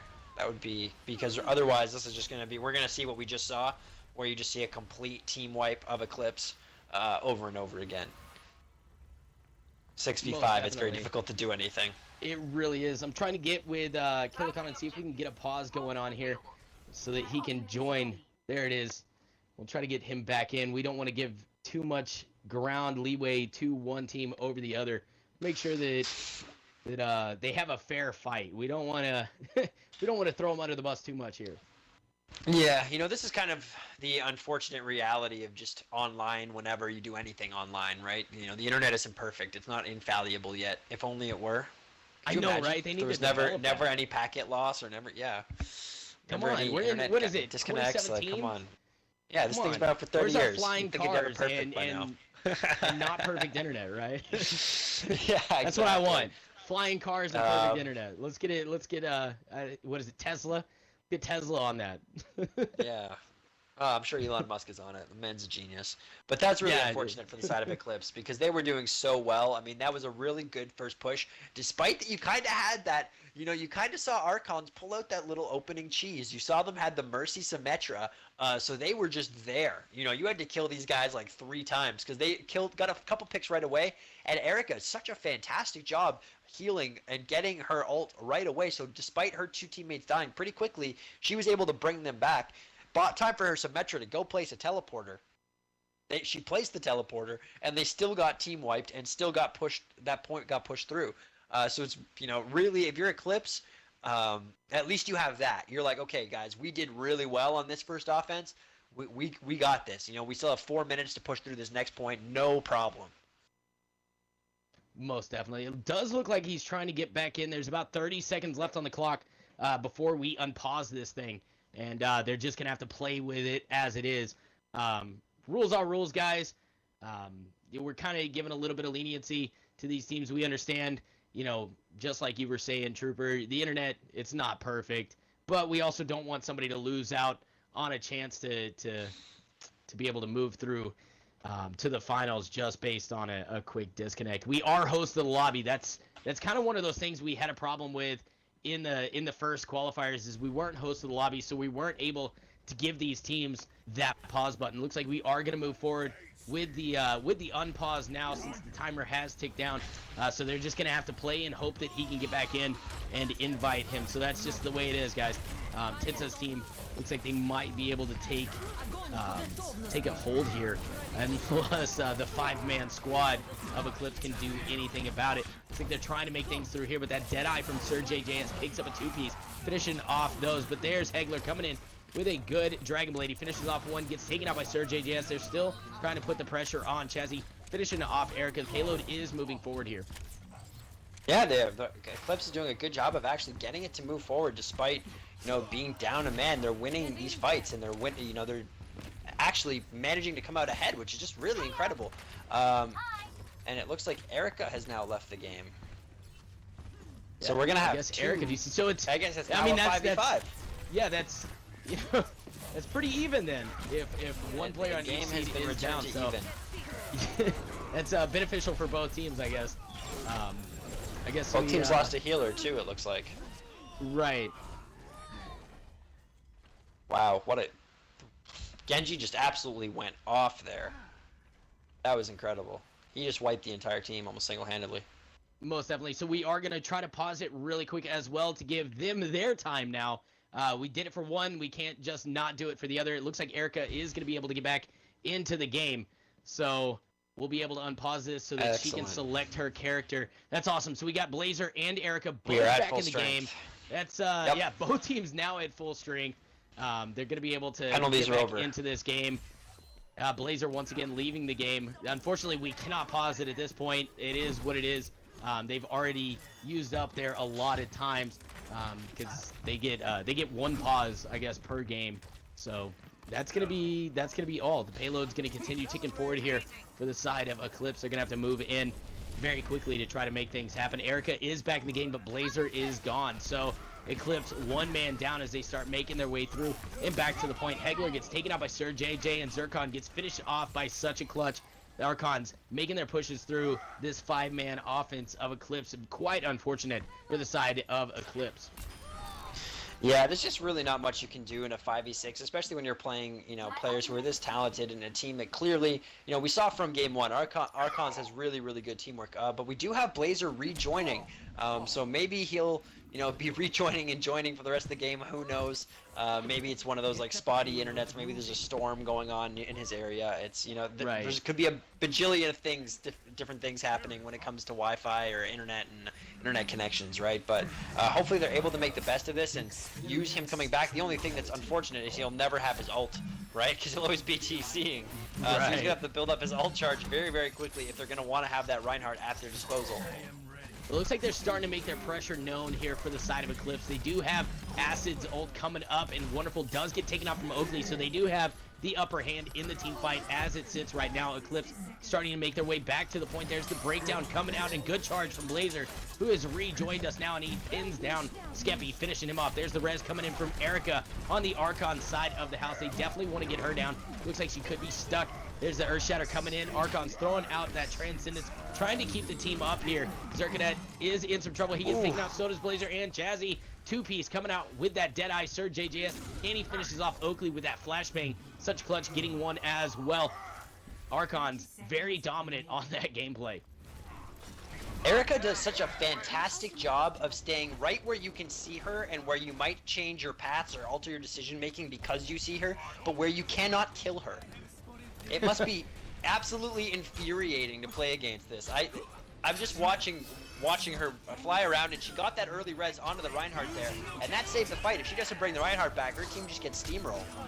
Right, most definitely. And we are seeing some other actions coming out from the Archon side. I don't know if you noticed it, but we did see Wonderful as well as their Genji, such a clutch, in the back line. They were waiting for Zircon to come back, the Zenyatta for Eclipse, and they tag-teamed him to finish him off. So make sure to get through that back line. That's definitely what you want to do with your Archons. They did a terrific job on that. Yeah, definitely. I mean, if you're Eclipse now, you're very frustrated because you had such good momentum going, and those DCs and that kind of string of 5v6 and 5v5 and pauses and all that stuff kind of really threw a halt to your momentum, right? But if you're Archons now, you got to take advantage of that because you just had a phenomenal hold. You won multiple fights in a row. And that always has your team feeling good, right? When you win multiple fights in a game of Overwatch in a row, at the end of a round, you're like, oh, we're way better than these guys. We can easily win this now, right? Whereas when you're the ones getting held, you're like, come on, guys, what's going on? Right. So I think this is going to be a really good test of Eclipse's mental fortitude. I mean, you don't become a great team without having your back against the wall and being put in situations where things do not look like they're going to go well for you, right? So hopefully we can see them respond well to that situation here. Listen, I'm looking forward to it. Eclipse definitely kind of got an uphill battle to fight here on defense. They didn't get a ton of yardage due to, the disconnects and whatnot. But if anybody can do it, I mean, Eclipse is a talented team, and I think that, against Archons, just one or two good stops, and they could set, a trend, a good snowball for the defense side of the house. Yeah, I think it'll be really interesting to see what comp they pull out because really a full hold here would be much safer, right? Like that's really what they want to go for is that full hold comp. However, the full hold comp did not work at all for Archons, right? They got absolutely steamrolled on this first point, despite Erica getting that early res off and really early res off, actually. So maybe that'll make them reconsider how they approach it, how successful they were on offense, and how much ease they walked through that point with. I'm very curious to see what they pull out, but it looks like it's a pretty standard comp, actually, just the triple tank. Maybe actually, I think it's the exact same comp as last game. Right, I mean, if you had success with it, why not, right? Yeah, I guess like if it's working out for you, right? But we'll see how this holds out for them here. They're holding it very far back. Yeah, go ahead. Oh, go ahead. Oh no, I was just saying. I was gonna say I'm excited to see the pharmacy, man. Yeah. We do see Sir JJ get taken out though, so no pharmacy going forward. Zircon getting taken out for the side of for the side of Eclipse. So I mean, they've exchanged, but one support down for Eclipse. That's gonna hurt them a lot. Yeah, you definitely don't want to be losing members, especially early. I mean, you really want to hold at this point for as absolutely long as possible, right? You don't want them to have much time and many attempts to break through that second choke point. But right now, it seems like they are doing a decent job of getting the picks. However, Hegler does fall to Sir J's Tracer, so immediately they're going to switch off the pharmacy. It looks like they only gave it one opportunity. As soon as he was picked, he said, nope, we're going to go back to a more traditional dive. Right. I mean, with this kind of between these two teams, you really got to make those decisions very quickly. You can't be stubborn and stick onto one for too long because you're just not going to have the time to build ults and get that team synergy going with whatever you decide to pick. They do got to watch their back line. Eclipse does. They weren't really handling the Tracer too well. We do see Sir JJ getting back there again in such clutch, still back there as well. So looks like they're doing a lot better now, combining and clumping up, making sure to fend off that kind of backline onslaught that Archons is throwing out. We do see a couple ults coming out right now, and there's that res. Immediately, Eclipse throwing out the Graviton to try to compete against that res, and it looks like it worked out for him as Oakley fins off as Sir JJ, Skeppy falling to Blazer, and Oakley finishing off such clutch. So like I said, they're doing a terrific job keeping the flankers down. Eclipse doing amazing work. 2 minutes still on the clock for Archons right now. Yeah, that was an excellent job. The Reinhardt ult set up the kills for all of them. Then knowing that Mercy was probably going to res, as soon as that res came in, they were holding the Graviton and Shazzy had that ready. The one thing that I was expecting to see, which you don't see now, is, I mean, they did have the Diva there for a little bit, and I was expecting to see that the Matrix come up, right, against that Graviton. Right. And unfortunately, that wasn't able to happen, so it looks like as soon as that Graviton came out, they elected to go with the more traditional Reinhardt instead. Most definitely. Such clutch throwing out a good Dragon Blade, finishes off one, baits out the res. They end up resing, Eclipse does, and it's all blue in the kill feed. Hegler is trying to get some kills as he takes out Erica, but that's going to be it. Hegler ends up dropping to Sir JJ. They're going to be able to push this payload through and possibly cap things out. Blazer trying to come in to contest. Oakley still over there as well, trying to make his presence known, but the cap does happen. So Archons has one in the bag. They've just got to push it 79.55 meters to secure map number 2 here and move themselves on into the finals. Yeah, I mean, they don't have very far to go, especially because when you think about it, I mean, most of this area is most likely just going to be given up for free by Eclipse, right? They're not going to be contesting way up at the front because they don't want to start a snowball effect that could cost them the entire game and the rest of the series. Actually, they are okay, so I eat my words. Eclipse is playing this one very aggressively. They're going to hold this right at the front and decide to go for a comfortable win here instead of playing constantly around the capture point. Well, Looks like we have another PC though. This time on the side of yeah, it was Tensa from the side of Archons. So, but unfortunately, there's gonna be no pause though, because both teams have used their pause. So maybe a lucky break for the side of Eclipse here. Oakley finished off by Skeppy. What led them to take that aggressive stance was the fact that they got 2 picks. Eclipse did right off the bat. There's that Graviton surge coming out, but Wonderful's got his cannon going. He ends up getting taken out. Such clutch with the Dragon Blade, finishing off Acidifies. And it looks like it might be Eclipse's hold here. Sir JJ still over there and Skeppy. They need to get those late picks to continue the trickle. Tensa is back now, electing to go onto that Lucio and try to keep his team alive with that. Eclipse doing a terrific job on the defense to start things off. They do have a lot of ults in their favor right now with Acid, Zircon, and Oakley with hedges coming up. Skeppy getting picked off to start this team fight out. Archons really gonna have their backs against the wall if they can't continue to get the picks flowing in their favor once again. Wonderful drops. There's that res coming in from Archons, and immediately the beat drop as well as the whole hog coming out from Eclipse. Looks like he might be able to secure this team fight victory here as they still have 1 ult on the table. Acidifies able to get picked off there by Such Clutch, and Sir JJ finishing Blazer. So it looks like it might be tilting back to the side of Archons here. Zircon bringing the team back with a good Mercy res, picking up the 2 that were down immediately though.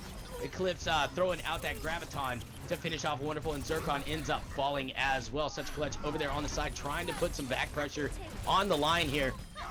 Ends up getting taken out by Chazzy. Payload still moving forward as 4 of Archon's team still on that point with 3 defenders for the side of Eclipse trying to push things out. There's Acid coming back to help his team out, but Oakley ends up falling to Sir JJ. Acid drops to the pulse bomb of Sir JJ. And now Chazzy finishing off. Erica gets finished off by Skeppy, who picked up a 2-piece in that. It should be a march to victory here for the side of Archon. Eclipse gonna start making their way back, but a good aggressive stance from the side of Archons could delay that quite a lot as they start pushing this thing forward. Blazer ends up getting dropped by Sir JJ. We do see Acid over there on that Tracer trying to stall things out with the help of Oakley, but they're not gonna be long for this world. They get taken out. There's the cap. Archons move forward, and they're now gonna be into the finals. Yeah, I mean, that's really unfortunate. That's exactly why I was thinking they shouldn't have been holding that so far up. Very similar to how we saw Eclipse play in the previous series that we saw them play against 707, where they were, you know, holding it up, and then as soon as they went that 1-for-1 or 2-for-2, they were not backing up, and they were kind of continuing to fight in the area where the other team had spawn advantage. That's what really happened in that fight. They kept fighting a little bit too far forward. And they were just a little bit further away from spawn, and even though it kind of looked like they were going to win that fight at different points, but the reinforcements just kept coming back for Archons, just kept coming back a little bit quicker, allowed them to reinforce, bolster their lines, and they always had numbers, and they were just able to turn that. Then the Reinhardt ult at the end too was gigantic. So you can't say enough about how nice that ult was from Skeppy, because that just sealed the deal for them. Most definitely. All right, so the next up is going to be Revival versus Parker's Crocs. I think we got some stuff going on in the background here. Let me see what we got. See if we're going to be revisiting or not. Be just a second. I'm going to quickly transition us into a break here, guys, while we figure some things out on the back end of the Overguard. So bear with us for a hot minute while we get this straightened out. Bella, if you want to go ahead and take us into our setting up match screen.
All right, guys. This is Gozy, and we're back with the semifinals, the second half of the semifinals, I guess, for the Gotta Have Rock and Roll 1K tournament, and additional sponsorship from G Fuel. We've already got the OW draft up on the screen for you guys right now, in case you don't know what it is, and both teams are starting to ban. I am joined here by Trooper. Trooper, say hi. Hey guys, what's going on? Hope you enjoyed the first few games. It was pretty good, so excited to see these last few. Should only get better from here, right? Oh, most definitely. So we got one semifinal match, which is going to be on screen here in just a second. Then we got the finals that we're going to be migrating into, so to say. As far as the brackets, we've seen Eclipse 2-0-7-0-7 to move on to the semifinals. Then we saw Archons beat Kachao 2-0 to move on to the semifinals. Power Bestowed by God got beat by Revival 2-0, and then Parker's Crocs took a 2-0 victory over Feet Make Me Smile. So we're going to be watching Revival versus Parker's Crocs. We already saw Archons defeat Eclipse 2-0 to move themselves on into the finals. So I'm very excited to see what these teams can come up with. Parker's Crocs already banning Temple of Anubis, Hanamura, Volskaya, Eichenwald, and Oasis. Revival, on the other hand, taking out Kings Row, Helios, Nubani, Nepal, and Route 66. Still on the table is Dorado, Gibraltar, Hollywood, and Lijiang. I'd love to see some Gibraltar myself. I don't know if it is going to make it into the map pool, it looks like. Revival taking out Dorado, so your map pool is going to be Lijiang, Hollywood, and Gibraltar. What do you think about the map lineup? Definitely looks exciting. It's for one, we're not going to be on Kings Row right away, so it'll be a good chance to see a different map. And kind of force these teams to switch things up a little bit, unlike the last series where they just got to play Kings Row again right away and kind of go back into the momentum from their first series. So I'm very interested to see how these three maps play out, and it'll be really fun to watch. Hollywood's one of my favorite maps personally, so I'm really excited to see that one get played. I love watching that map as well.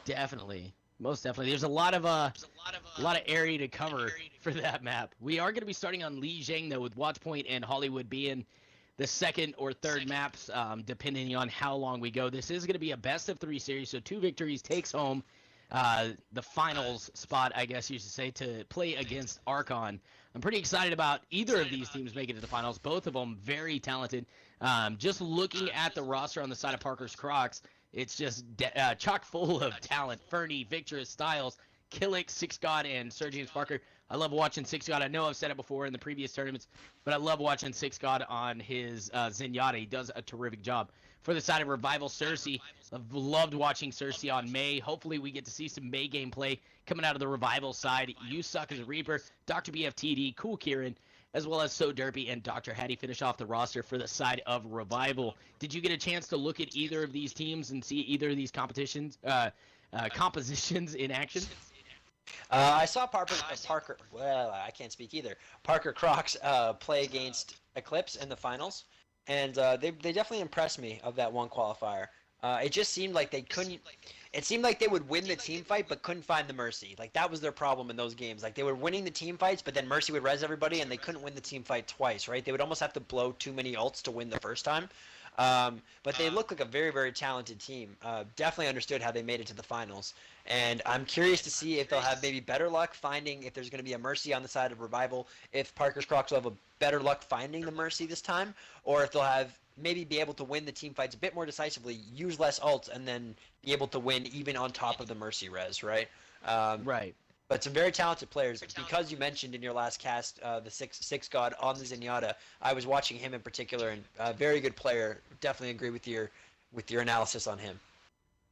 All right. Well, with that being said, we're going to be starting this up, the second semifinals for the GottaHaveRockandRoll.com 1K. So, Killicon, take it away whenever you're ready to start us up. Quick shout out to G Fuel. Make sure to use code STRIATUM, STRIATUM, for 10% off all G Fuel products. And again, GottaHaveRockandRoll.com pop culture auction. Make sure to check them out, guys. Now arriving at Lijiang Tower. All right, so heading into this, I know we might just see a Mercy. I think you were discussing that just a second ago. I know Victorous plays a lot of Mercy. Bella can probably back me up on that one, but I think Victorous also plays the Lucio, if I'm not mistaken. I could be wrong. Very strong Lucio, and a fun fact, she's also a female. So we've actually got both of the females that are kind of prevalent in the Xbox scene playing, being Erica and Victorous. Bella is another one who's streaming for us now. So I think we've got the market cornered on the female gamers when it comes to Overwatch for Xbox. That's awesome. It's great to see that there's so many of them in the scene, like at a high level too. I mean, it's just amazing to see that, because like I was saying, it's so rare in other titles, right? To even hear of one that can actually hang and play at that level. So to hear of 3 that are capable of doing it is really cool. It looks like an early pause here though, just for a few seconds. Accidental pause. I would Okay, think. accidental pause. All right, so Alright. 5 seconds, the gates are going to unlock, and it looks like Cersei is going to be coming out on that main. That's kind of what I wanted to see. Cool, Kieran, on the Mercy. So we're going to see a Mercy on both sides of the fence. Fernie, I loved watching this guy play Tracer, so make sure to watch Fernie. Fernie has done excellent work in previous events, and I look to see him continue the trend of doing so here. Styles gets picked off first by So Derpy. Dr. Hattie is another one to watch on that soldier. Absolutely dominating gameplay from him. Takes out Six God, who is playing the Lucio. So Derpy does drop to Sir James Parker. Once again, another talented player. Dr. BFTD finishes off Killick and races on for the point, as we do see Red Team taking it first, and that's going to be Cersei's team here, which is Revival. Some good stuff coming out so far. Out of that initial conflict, what did you see that kind of stood out to you? Styles got caught really quickly. It looked like he was a bit out of position, and Six God on the Lucio decided to try and come and save him. It looked like seeing if he could heal him through the damage he was going to take. Obviously, losing your Reinhardt early is so bad for the team fight, right? It just basically it causes the insta loss. But unfortunately, he just got picked too, so that just ended the fight right there. Right. Revival very dominant so far.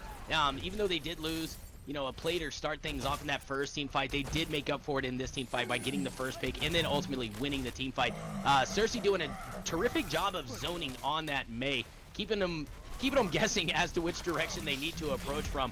You do see some aggressive gameplay out of Revival as they start pushing forward. Sir James Parker getting that whole hog out, taking out the Mei. There's that res though coming in from Cool Kieran as he brings the team back to life. Dr. Hattie finishes off killing. Cersei is going to remain in that spawn point, starting to make their way back now. Fernie, who he's touched on just a few minutes ago, takes out So Derpy and then gets finished off by Dr. Hattie's tack visor. You Suck as a Reaper picks up a 2-piece, and now Dr. Hattie finishing him off as he starts to make his way back to the point. Revival able to hold on yet again on this point. Yeah, that was absolutely incredible. I mean, it looked like they were going to lose that fight there. They lost a lot of members early, and they were still able to kind of use that res to their advantage, despite actually the res, I believe, coming out first on the side of Revival. I mean, on the side of Parker's Crocs. So, very impressive stuff.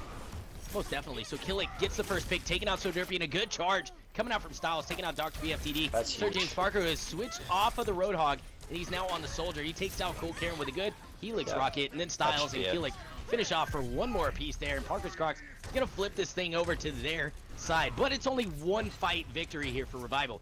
We just got to get in real quick, take care of business, and call this one a win. Am I right? Yeah, I mean, but that's a lot to build on. I mean, they did an excellent job at immediately eliminating the Mercy from contention in that fight, so they didn't have the res, and that just freed them up to shoot everything else. They didn't have to worry about looking for this Mercy and trying to figure out where she's hiding, and there's the res there, so all that damage that comes in, and a huge Mei ult here, but it doesn't actually get anybody. I think she might have bounced that off that center pillar right there on accident. Maybe trying to aim that thing a little bit further down the hallway. Very unfortunate for the side of Revival. They might have to back things up here. Dr. Hattie with the only ult on the table for the side of Revival. Meanwhile, on the Parker's Croc side, they've got to go against both a Rez and Styles. So kind of an uphill battle on that one. But You Suck as Reaper tries to even things up as he takes out Six God, who is on that Lucio. So they're going to be missing one healer in that. Hopefully this other healer they got can keep up with the damage. So Derpy finishes off Killick, and now he's going to go whole hog on the point. They end up taking things back over. Parker's Crocs is going to have to get in quickly to contest here. We do see the damage boosted Sir James Parker trying to put in some work. There's that res coming in from Victor's, trying to make things happen for her team, but 2 picks, 3 picks now falling in favor of Revival. There's the remainder coming out as Victorous and Six God both get picked off, and it looks like Revival is going to be able to secure W on first point here for Li Zhang. Yeah, you know, despite some really good staying alive there by Lucio in the middle of that team fight and really getting a lot of healing down, it just seemed like everybody was dropping, and a really good job by Revival to split everybody up. It just seemed like Parker's Crocs were not able to stay together. We're not able to keep the tanks with the backline really, and it just allowed everybody to get picked off very quickly. Yep, I couldn't agree more with you. Now, for this second matchup, I don't know if we're going to see any lineup changes, but do you think we should? It's hard to say. I mean, that was a pretty close match, I'd say. Like, it was fairly back and forth, right? Obviously, Parker's Crocs was not able to hold the point as long as Revival was, so that's not good for them. But I think at the end of the day, they were able to do what they wanted. So I wouldn't switch just yet if that's the composition you plan to play this map with and you're comfortable on. Right, so now both teams starting to make their way through to this center point here, both going opposite directions, so they're not going to meet up in the middle. First pick is going to fall to the side of Revival as Dr. Hattie and Dr. BFTD combine for a kill apiece on Sir James Parker and Styles. Continuing on, we do see Fernie in that back line trying to put some pressure onto the soldier, immediately getting spotted out and taken out by Dr. Hattie. So Derpy finishes off victorious in the first fight, once again falling to the side of Revival.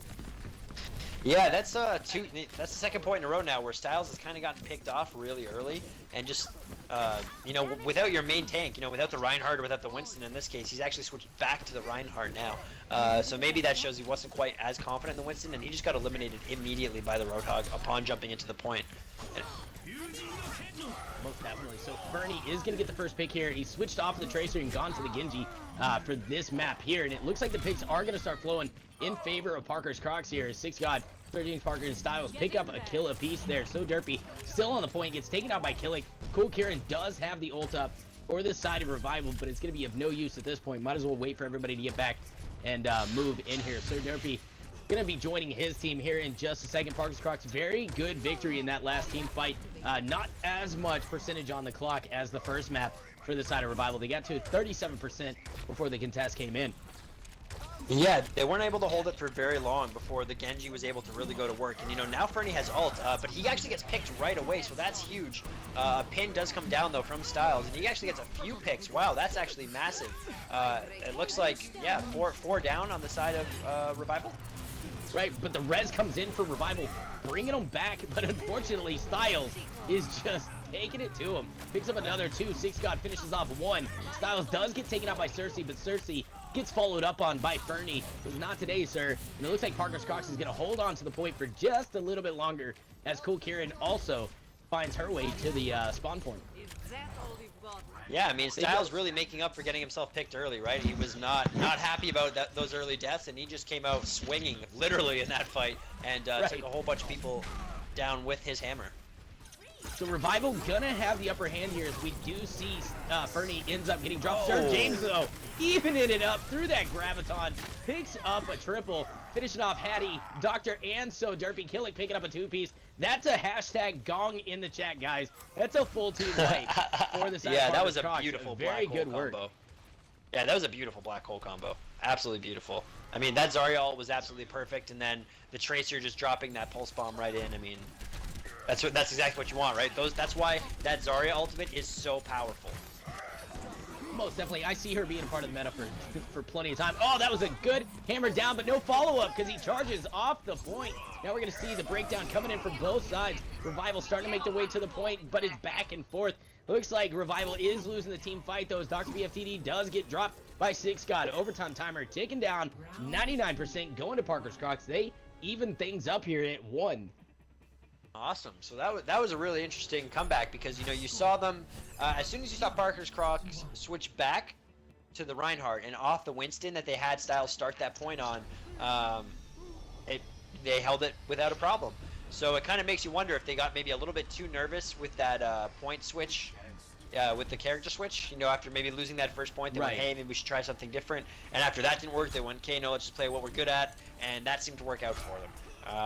So definitely think keeping Styles on the Reinhardt going to be important for the rest of at least this map.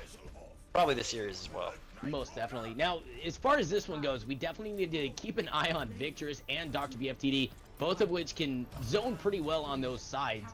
So I don't know if we'll see either team approaching from the side Both of them very well known for being able to get those good environmental kills off of that. We do see Parker's Crocs going around through the side for the initial push, though, as they make their way to the point. They are on. Styles charging in, hammers a swinging. He takes out Dr. Hetty right off the bat. You Suck as a Reaper in some trouble, gets dropped by Victorous. Dr. BFTD ends up falling to 6God, who is on that Zenyatta once again. So Derpy does get a pick onto Sir James Parker, but otherwise it is all blue. Cersei now in the cone, trying to survive, but the entire team is hunting for that May blood. Ends up finishing her off. And first point is going to be going to Parker's Crocs. A little bit of a change, because we've seen Revival take first point thus far. Yeah, it definitely looks like Parker's Crocs is warming up, and they were able to get onto that point first, right? And I feel like having that point advantage initially is so important, but oh my god, here's a Reinhardt ult, a beautiful May wall to block off the Revival team from advancing on them, or excuse me, Parker's Crocs from advancing on them after that Earth Shatter. But it made absolutely no difference in the outcome, though. We just saw Parker's Crocs just go around the May wall. I mean, the wall's there, but, you know, it's easy to go around, and they were able to clean up afterwards. It was like Revival. It's like, oh, cool, we're safe. Base, you know? The wall's up. Nothing's coming. And then all of a sudden, Parker's Crocs jumping the fence and taking it to Revival. Yeah, they definitely did. You know, that was a beautiful May wall to kind of stop it and delay it, but at the end of the day, like you said, it did not seem to matter. The Reinhardt ult was just too perfect, hitting too many targets of Revival. But they are in here, but the early Zenyatta ult comes out to keep Parker's Crocs alive, and they get a bunch of picks, and there's the Mercy Res. Mercy Res coming in now could be absolutely huge for him, and they got to follow up with 6God. Takes out Sir Derpy just to lead things off. Cool Kieran dropped by Victorous, and now 6God following up for his second kill in that team fight. 6God just going ham here for the side of Parker's Crocs. It's 68% on the clock. I don't know if Revival's going to be able to get in here to take this thing. Very dominant gameplay out of Parker's Crocs so far. They haven't been able to get the sports. They just haven't been able to do much as far as get any kills. Oh, that was huge. Yeah, unfortunately they haven't been able to do much, but the huge shield there coming out to block the Earth Shatter.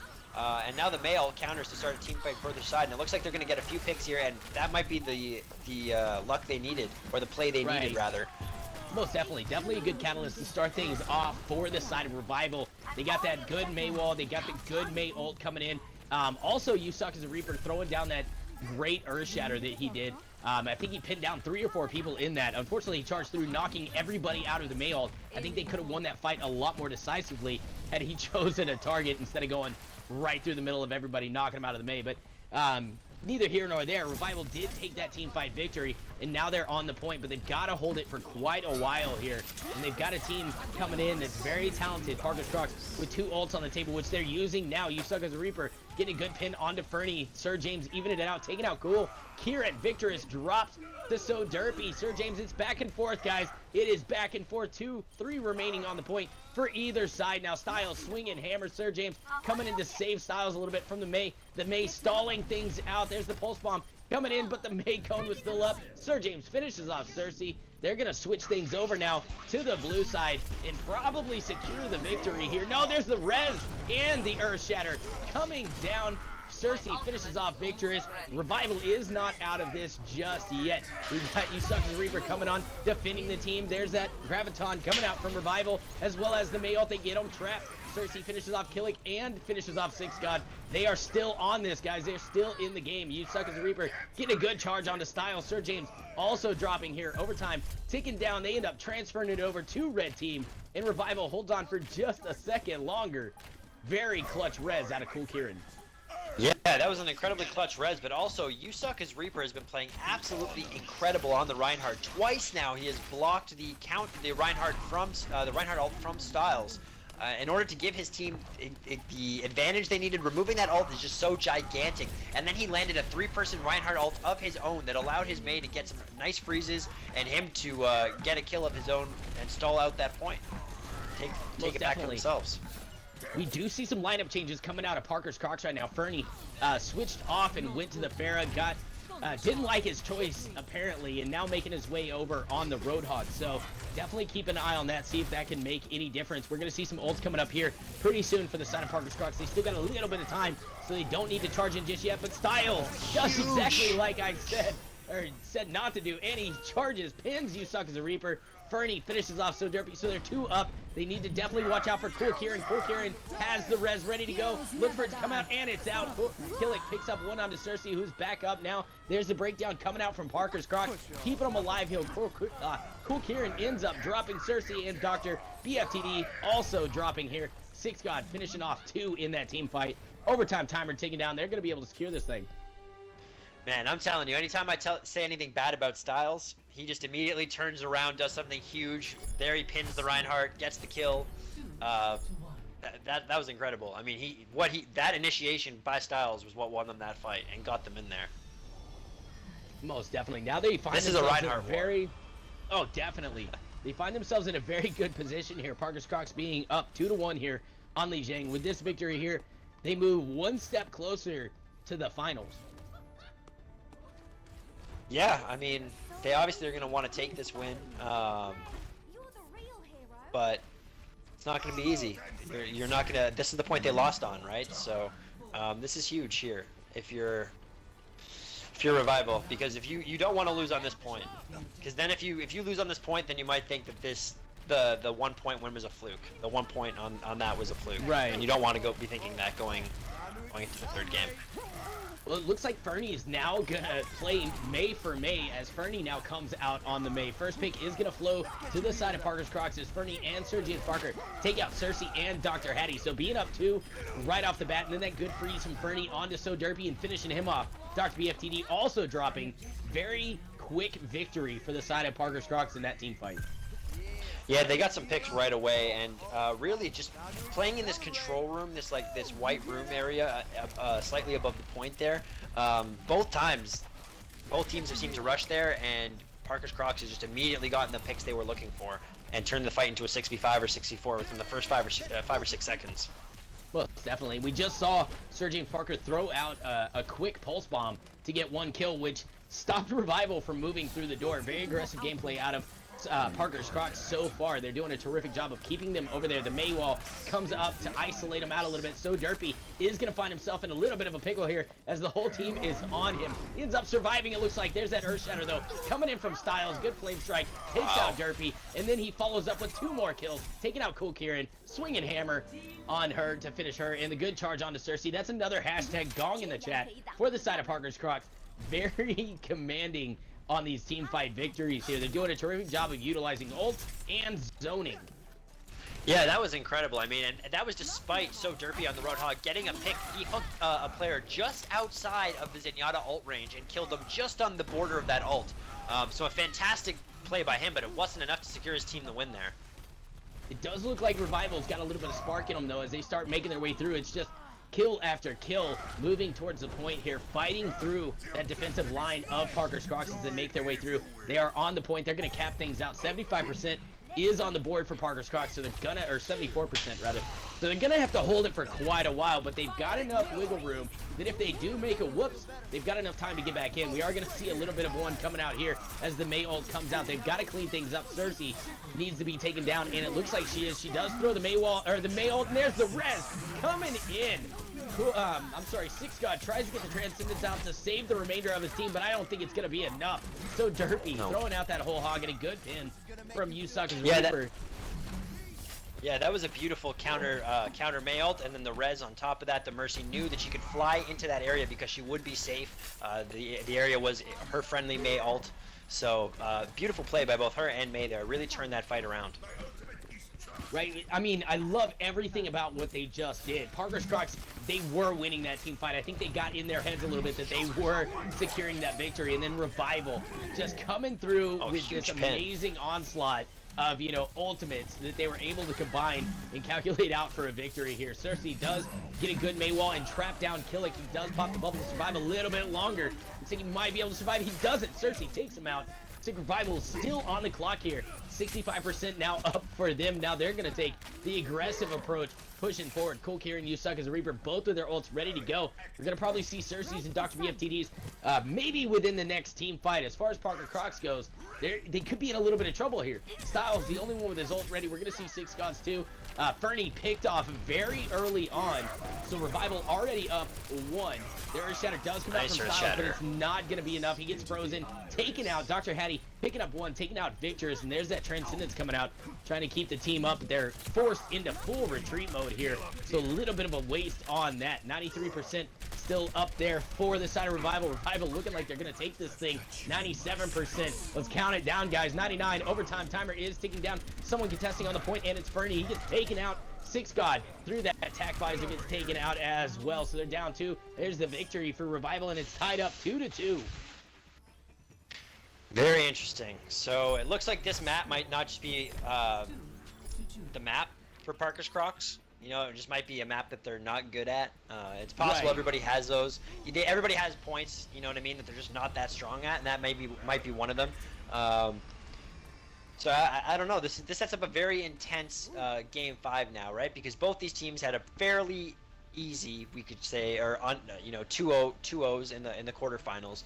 So this is going to be a very tense moment for them. Maybe the first time in the night, and really see, the difference between a good player and a great player is made in these types of games right here. So it'll be interesting to see who steps up to the plate. I'm going to be watching Fernie personally. I think he's been a catalyst for his squad, and I'm going to be very excited to see if he can do the same in this match. Well, hopefully he can. I mean, he was controlled a little bit better in that previous one, but on this one he really shined, on this map in particular. So hopefully he does come through on this. Revival and Parker's Crocs taking the same approach as they took previously, both still sticking to the Mei. I think, no, we only got one Mei out, and that's going to be on the side of Revival. You see Fernie switching off of the Mei and going back to that Genji. So I don't know, man. I'd like to see him go back to that Mei. He did a terrific job of doing the zoning and controlling team fights. So I think that was really up Parker Crocs' side of the alley. It definitely was. I agree. He was doing a very good job on the Mei, but I think they won this point the first time. I think they just want to stick with the same composition, and he was doing very well.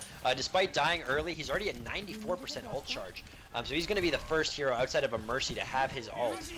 So how he uses that right now, and he's popping it right now.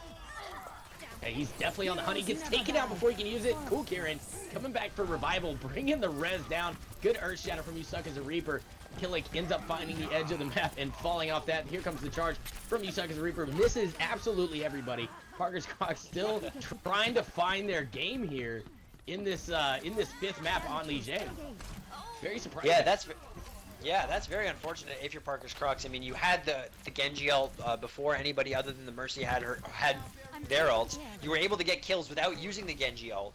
The Mercy was forced to pop Perez, and unfortunately the Genji was just picked off, and there's not much you can do.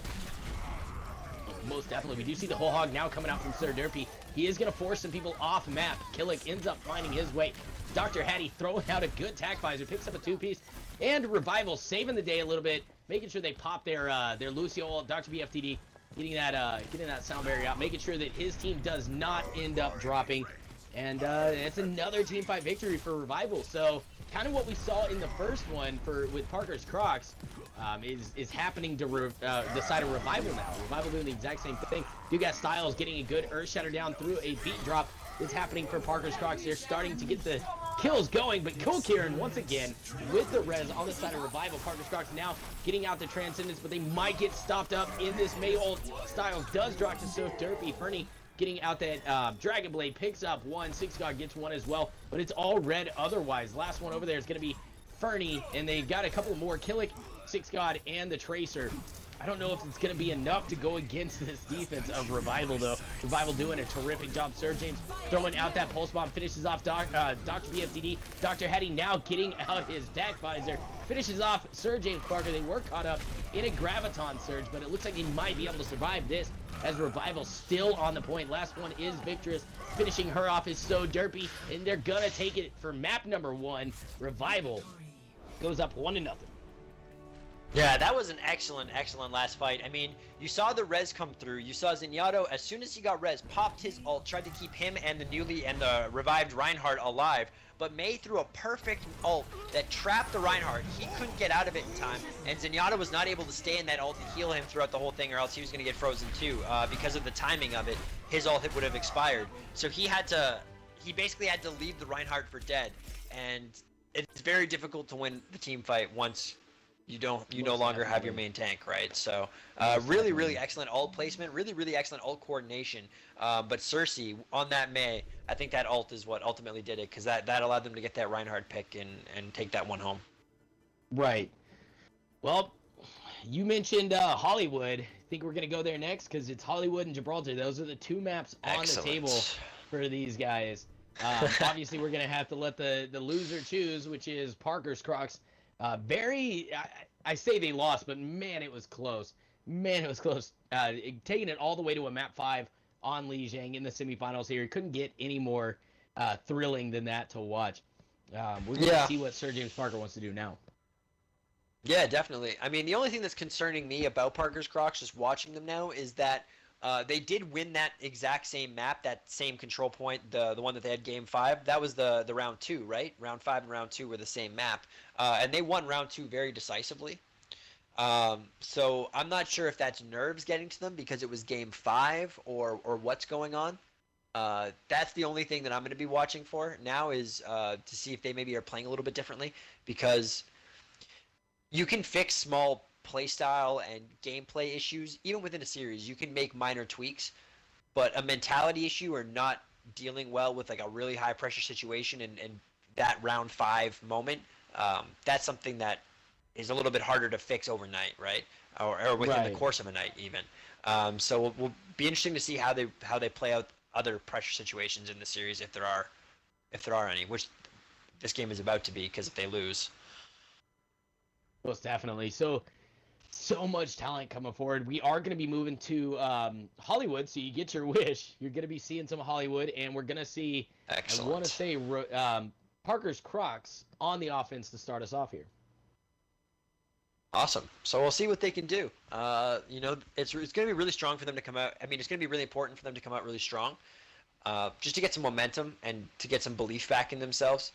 Losing those types of games, when you're up 2-1, you have 2 rounds to seal the deal. Round 4 is on the map that you lost, so you go, okay, whatever. It's not a big deal that we lost it. We did better on it than we did in round 1 the first time, so hey, we improved. That's good. And then you're playing on the map that you won, and things don't go your way. So offense, I think, is a really good time to get your head into get your head into it, get a good push under yourself, and get some confidence going. Because if you play defense first and you just get steamrolled right away on their first push, you might not be in the best headspace for the remainder of the game.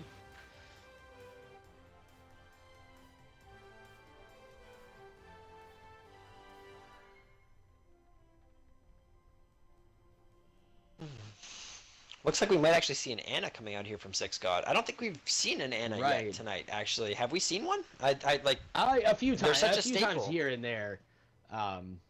I haven't really seen one that's made me go over the top, wow, or anything just yet.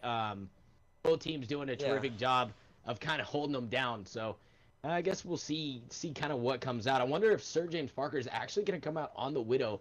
That would be definitely an interesting choice. Definitely one that we don't see very often on console. So that'd be pretty cool. Yeah. So, it's huge on PC. A lot of people seem to play it. Yeah, well, I think on PC it's just easier to be that much more accurate, right? What I find interesting is the no Lucio pick. I mean, Lucio was like 100% pick in competitive, right?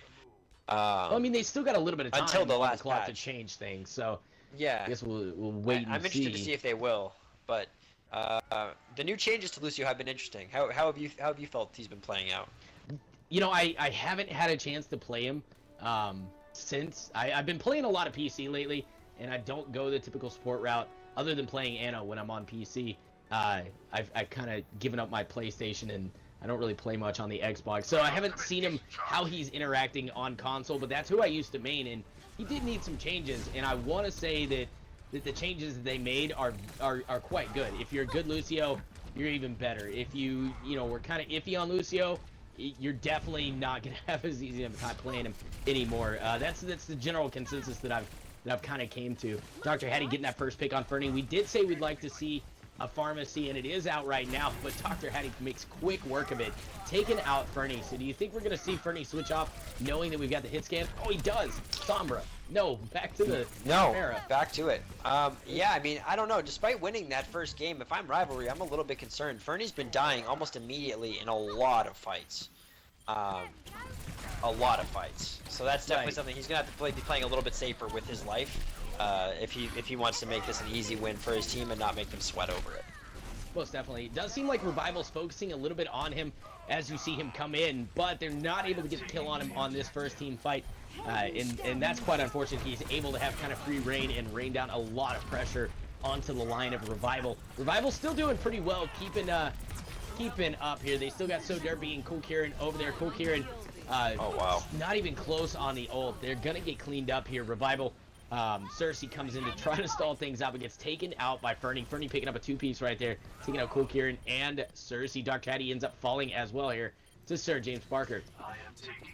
Yeah, so that push ended up working out. You know, they had Fernie, as soon as she came back, I believe they had traded 1-for-1 at some point just a few seconds earlier, so that gave them the man advantage just that they needed, and Fernie popped a nice ult, picked up a few kills with it before Roadhog hooked her, but they actually managed to kill So Derpy before he was able to secure the kill onto the Pharah, so it just ended up being a clean wipe from there.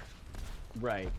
So Revival kind of on their heels here. Revival not looking very good on the defense to start things off. They took the, I would say they took the first point defense pretty decently on the first fight, although it continued kind of. Parker's Crocs doing an excellent job of cleaning up thereafter, and they continue to do so here on the defense. Yeah. So he's back. Six got something to notice. Back to the Zenyatta. He's gotten off the Ana.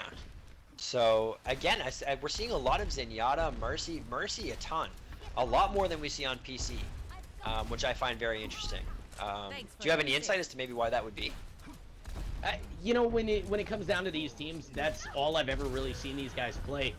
Six God playing a lot of that Zenyatta, and of course Victorous playing a lot of the Mercy, also playing a decent amount of the Lucio. But for the most part, that's just kind of what they play. I've always had great success playing that composition. You know, you got the Discord for your team to be able to concentrate and fire, and of course the Mercy res in case you have a whoops.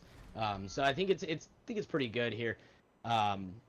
As far as it not having a Lucio, yeah, you're not going to have the beat drop or the speed, but it more than makes up for it with Transcendence and Discord, especially if you're a very offensive heavy team. They can definitely capitalize on Discord. Yeah, that while you were talking, there was you know, a pretty clean wipe came out against Six God and his squad. I mean, a beautiful Zarya ult by Killick started that fight off, but unfortunately they just weren't able to get any kills for themselves. And then Revival was able to turn it around with the Soldier ult. Do you see Fernie up top trying to get the rocket barrage off, but once again, Dr. Eddie just shutting it down. Almost I'm immediately, not he does get 100% res. sold, man. I'm not 100% sold on having the pharmacy when you've got somebody like Dr. Hattie on the giving end of pressure here. Revival does a terrific job of taking care of that, and I mean it's not really reflecting too well on the scoreboard with 2 minutes still on the clock. That's a ton of time still for the street phase for the side of Parker's Crocs. I don't know, man. It's just not. I'm not a fan. Styles getting a good pin right there onto So Derpy. Six God, not sure about that Transcendence. A little bit questionable, but he did keep somebody up. I don't know if that was a panic or what it was, but they only had to contest against one person, so probably should have saved the Transcendence. They do cap the point. They're going to have 3 minutes and 20 seconds on the clock to move through this final phase here. Nobody's on the payload. Victorous does come try to help things out here to get the ball moving. Parker Crocs very aggressive, still pushing forward. Yeah, it's kind of like a habit when you get everybody killed. You're like, okay, let's go up and make sure they can't contest and try and stagger them and stuff. But sometimes you're like, hey guys, somebody actually has to be on the payload, and having three people on it makes it move that much faster, right? So I definitely think whenever you can, keeping 3 people on it is optimal, because you want to be able to move through the map as quickly as possible, buy yourself as much time to just fight and win those fights as you possibly can. Most definitely. Looks like Cersei's going to be caught out here. So that's a bunch of people down on the side of Revival. So Parker's Crocs just pushing this kind of uncontested right now. We'll see if they're able, if Revival's able to stop this on this very last team fight, but this is going to be it. I mean, it doesn't look like the same Revival that we've seen thus far. I mean, they've done a decent job here and there of stopping them up, but for the most part, Parker's Crocs has just had their way with the Revival defense here. I think Parker's Crocs definitely finding their way on the payload maps. They did well on the capture points as well, but I think they're really doing a lot better against Revival on the payloads. Yeah, I mean, they definitely have been so far. Now, the interesting thing to see here is they have 2 minutes left to cap this. This is a very difficult last point to cap, though. It's a pretty long choke point, right? It's a pretty long final hallway that you have to kind of come through, but a huge ult here to start things off from Killick. That was absolutely huge. Oh, We what did a see the res. res come in, though, from Revival, bringing everybody back into the beat drop. You suck as a Reaper, tries to get a pin, but ends up missing. They are 1 up right now. Styles looks like he's going to drop. He does. Killick also falling to Cersei, throwing out the Mei ult. It doesn't really connect with much. We saw both tanks throwing down their Earth Shatters, and not much connecting, both missing their charges as well. So a little bit of misplays out of both teams here. Dr. Hattie following up on those, though, picking up a good 2-piece. Cersei getting 1 as well. Revival doing a terrific job of stabilizing on the defense here with 1 minute and 10 seconds remaining for Parker's Crocs. So we're going to get at least 1 more really good push out of Parker's Crocs before it's going to be any sort of trickle or anything like that. We're going to have to do this very quickly, sub 1 minute now. If you are Revival, what are you thinking, man? Well, you've got 2 ults, and Mercy's going to have the ult again, and I'm very happy about that because you ulted first with the Mercy. You rezzed first, and you still won that fight. They rezzed, and then you won the fight twice, essentially. Because you killed them, they rezzed, and then you killed them again. So I'd be very happy, and it looks like, but some early people died. Maybe they're getting a little bit overconfident. A bunch of the picks, including onto Cool Kieran, so they are not going to have the Mercy res. That's actually going to be it. That is very With quick 30 seconds victory left. for Parker's Wow. Croc. 30 seconds left. So from the time frame where we started counting them down, 30 seconds passed from them starting in their spawn point to achieving a 3-0 cap to start us off here on Hollywood. Very good for Parker's Crocs to go in there. They definitely hunted down Cool Kieran very well. I think a little bit of maybe a little bit of misplay by Cool Kieran. He had the res up. He was ready to go and pop it out. But I don't know if he was waiting for more of his team to go down. He already had 2 or 3 down, and he could have revved them up to maybe give him a fighting chance, but he didn't go with that. Instead, he ended up getting tracked down and taken out. If you're in that situation, what do you think? Just bring them back, right? I think the major problem there was actually that a lot of Revival just seemed to be playing that overconfidently, so they overextended, and they put Cool Kieran in a position where if he were to just leave them to die, then he wouldn't be able to res them when he rezzed back on the point on the main fight. So I think that put him in a position where he went, oh no, I have to try and save these players. It just seemed like Revival was maybe holding that a little bit too far up. Like they got caught up a little bit too far. I'm not exactly sure who the first person to die on that Revival side was. I wish there was like an instant replay that I could watch just that exact moment and see what happened there. But I think that most likely is what happened. That was the person died too far away from the point, so therefore Mercy had to go try to save them, knowing that if that player died, she wouldn't be able to res them, and they would be at a disadvantage anyway. Because when you have Mercy, you really want to die all in the payload, right? Like you want everybody die as close as you can in proximity and in time. So then that way Mercy doesn't have to play this like guessing game, and do I hold the res to res 2, or maybe will I get 3 if I hold it, you know? So the quicker you can die and the closer you can die together, the better. And I think they just staggered themselves, unfortunately. Most definitely. So Revival now going to have their turn at the attack. We do see Parker's Crocs going out there with the Symmetra Torbjorn. That's something that I love to see out of these guys. Victor is, of course, being the solo healer on that Mercy, so they've got a reset button just in case if she can get that ult charge up very quick. Six God doing a terrific job of getting that ult the ult charge very quick. You already see him sitting at almost 60% here. That's absolutely fantastic. Hopefully he'll be able to throw out that I'm gonna assume that he's gonna throw out a shield gen. He could go for the teleporter though. Revival starting to make their way to the point now. This is the solo queue nightmare comp, right? Right. Some early picks here on the side of Parker's Crocs. They're getting the players down that they need. 3-1 it looks like in their favor, with the only player going down being the Torbjorn to the Mei, but Symmetra managed to pick up the kill on the Mei right after and already has her teleporter. Okay, so there you go. Your question's been answered. She's going to play with the teleporter. They're going for the full hold here. Most definitely. I'm pretty excited to see the Symmetra Torb. I always love seeing it when I go into comp, even when I go against it, because it can be challenging to get around. You know, you don't know where the turrets are going to be placed. when it comes down to the Symmetra. Now the Torb, pretty standard positioning for that. It's always usually going to be in that back area. That's big. Make sure to get the most viability out of it. Killick does end up getting picked off, I believe, right there. Styles ends up dropping as well. Fernie does get one, though. Taking out Sir, You Suck as a Reaper. There's Sir James Parker trying to bring it back for his team as he pops out that tack visor. Gets Cersei. Cool Kieran gets finished off by Sir James as well. Victor's with the res ready to go. We see the Molten Core up and ready for Fernie. Hopefully we'll see that come out as well. Probably within the next push. Styles going to have his Earth Shatter up as well. On the side of Revival, though, you've only got Cool Kieran to work with right now with Dr. Hetty and So Derpy to come. If you're Revival, you've only got just sub 2 minutes on the clock. What's your first target?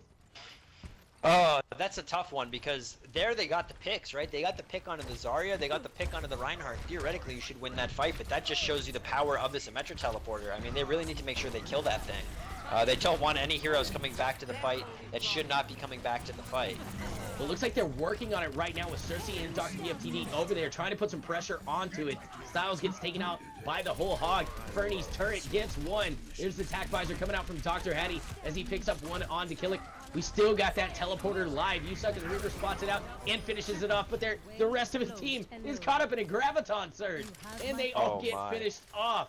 So you sacrificed getting the teleporter down to lose your team fight. Now, I don't know. That kind of successful if you think about it, but they've only got 1 minute, so each one of those pushes is extremely important, and to spend one push just to get the teleporter down, now you got sub 1 minute, and it's going to be a dangerous game to play, right? Yeah, no, definitely, especially because Six God's already at 42% at his ult charge, right? So he's almost got it back, because Symmetra can charge that thing very, very quickly, but you see them initiating before that can happen. We do. Fernie getting a pick, and so does Sir James Parker, who threw out his tack visor. Cersei now taking full advantage of that Mei ult. Gets Killick stuck. He's got a pocket heal, though. Victor is trying to throw the heals onto him to keep him up.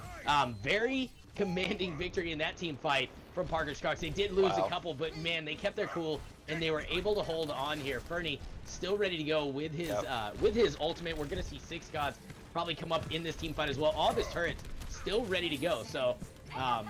I'm pretty excited to say that Parker's Crocs should be able to full hold this. We do see Six God throwing down the ultimate right now. I can't see if she got which one she ended up using, but Fernie's turret does put in work. Takes out You Suck as a Reaper. Styles throws out a Flame Strike, takes out Dr. BFTD, and Fernie finishes up on Dr. Hetty. There's the res coming in from the side of Revival, trying to bring the team back, but unfortunately not going to be enough as we see Six God take out two, Fernie get two, and Styles get one. That's a full hold for the side of Parker's Crocs. Wow. I guess that's going to make everybody feel better. It happens to high-level top 500 challenger players too, right? Everybody gets full held by that comp. I mean, it's incredible. The positioning of that Symmetra teleporter, and just kind of the bait almost. It seemed like they knew that they were going to be able to win that fight. Zarya got caught early enough and far enough away that by the time they got there and initiated the fight, Zarya was on her way back. Then they eliminated the Reinhardt. Zarya came back, and then Reinhardt came back, and they just didn't have an answer for it. It seemed like.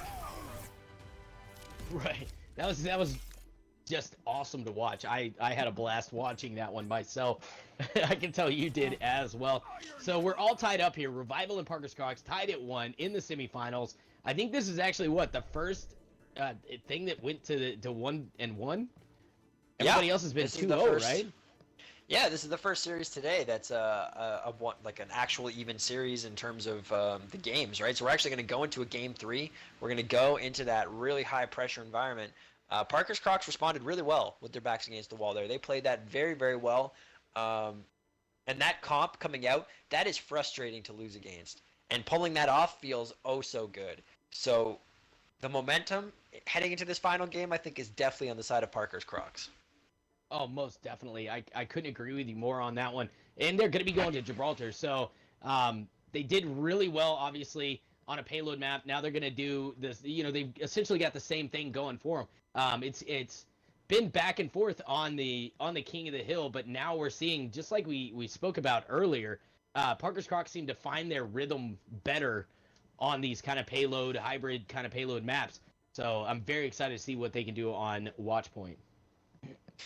Yeah, it's going to be Yes, interesting. I mean, Gibraltar is a very traditional payload map, right? It's not hybrid like this one, so there's not going to be the full hold option. So Parker's Crocs is actually going to have to play defense on the payload instead of like 2 CP defense, because that's kind of what that is. So it'll be interesting to see how they play that, because we didn't actually get a chance to see them play that, right? Right. they were too good at the hold part.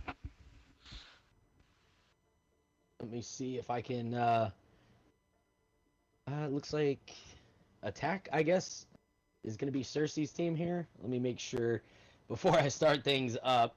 So Revival will be on attack.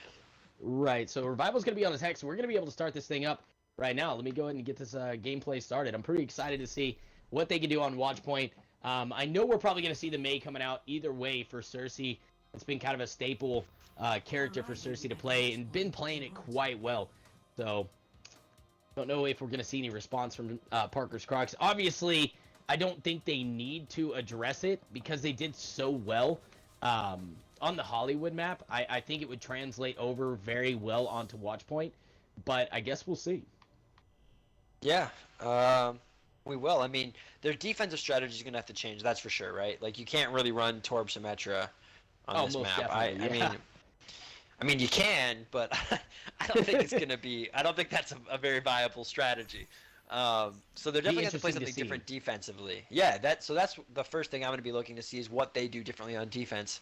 However, it looks like we are going to have Fernie playing Torbjorn, so apparently you can at least run Torbjorn. I mean, I don't see why not. He did it quite well on it previously. He might change things up. He's still got about 35 seconds on the clock, so I guess we'll kind of see. Yeah, no, he's running out, so it looks like he's actually going to be on this Torbjorn. I kind of like that. Maybe that'll help him play a little bit safer, because while he's been doing a good job of getting a lot of damage, getting his ults charged quickly, and kind of being a distraction, and sometimes getting a kill or something, and trading, he's almost always he's been the first player to die this game, this series. Right. For his team, which has been not good, right? So the Torbjorn's a little bit safer, it's a little bit further back. You're not a Genji or a Pharah necessarily, where you're like the primary target jumping around in your opponent's face. So let's see if that helps him out. He's still got the turret up, right? Exactly. Like, killing the Torbjorn is less important than killing the turret. Right. But his turret does immediately get taken down. Right. Dr. Hattie making quick work of that one. So that's pretty good for them. They already noticed now that there's going to be a Torbjorn out. Do you think Revival going to address that at all? Or do you think they're going to just kind of roll with it, take out the turret as they can? I don't think it's that big of a threat on this map, to be honest. Like, I'm just trying to think in my head, and I've been looking at these turrets. Like, neither of the first two turrets he's placed have been effective at all, and I can't really think of a place where maybe a turret would be hyper effective. The place he's got it now isn't bad. It's protected, and you kind of have to dive behind the team to get at it. But I can't help but think that, having another traditional DPS wouldn't be more effective. Yeah, I couldn't agree more. I was actually going to bring that up. Parker's Crocs, maybe their positioning as a team could be affected by that turret, trying to protect it. We did see Styles trying to protect it a little bit with the shield earlier when it got destroyed the second time. It's not making much of a difference. Parker's Crocs able to defend quite well with it. Without it, it doesn't really matter. But maybe that could come into play, and Revival can use that one to their advantage, knowing that it might disrupt the flow of Parker's Crocs. Yeah, no, absolutely. There's definitely something to look out for. I have liked that it's kept them all together, though, and we have seen Fernie staying alive, right? So these are two good things for Parker's Crocs. They're kind of all staying together. You have the Mercy, already has the res, so that's gigantic. She's able to now just stay in the back, way out of the way, in the other room behind the first checkpoint, essentially. So unless somebody literally leaves the fight to go looking just for the Mercy, she'll be able to get that res off. What's that? So Revival looks like they're taking a different approach here, going up top and through. Parker's Crocs stuck all in that bottom room. Now we see Revival starting to collapse on him. Styles trying to throw out a good Earth Shatter, but ends up missing that. He does have the nano boost onto him. Sir James Parker throwing out his good tack visors. He takes out Cool Kieran. Styles follows up, finishing off You Suck as a Reaper. And now So Derpy gets a kill onto Sir James Parker. Dr. Hetty finishing off Fernie, and I don't know, man. Revival looks like they're not going to be able to do much with this one. They took a lot of time out to try to circle around up top, all for very little gain. Yeah, I almost wonder if they're giving a little bit too much respect to that Torbjorn turret. I mean, without his ultimate, that turret doesn't do a whole lot of damage, right? Like, especially if you juggle the aggro and have tanks dealing with it. So I'm wondering if maybe they're just thinking about it too much and they're overthinking it as a result. That could be the situation going on here. They are starting to make their presence known as they move forward. Cersei taking out that turret. Now that it's down, maybe they'll move forward. Kill on we did six see Earthshatter go out from Yusuke as a Reaper, although it did go straight into the shield. There's that res coming in from Parker's Crocs. They're trying to make things work here, but I don't know if it's gonna happen. Cool Kieran in some trouble. Yusuke as a Reaper gets dropped as well. Parker's Crocs doing a terrific job on the defense. Killick takes out Cersei, and now the payload, the only one to contest is Dr. BFDD. He gets taken out. So some good defense from Parker's Crocs. Do you think we're going to see yet another full hold? 40 seconds on the clock, man. It's very possible. I mean, honestly, it looks like they're almost... They had to know the Mercy was alive, and they had to know she had the res, but they almost all got caught off guard by the res. It's like the Mei was caught in a horrible position once the players were alive. She was kind of just stranded by herself in the middle of 3 people. And that's just kind of a little bit shocking, considering especially how well they were playing in the first series. Yeah, right.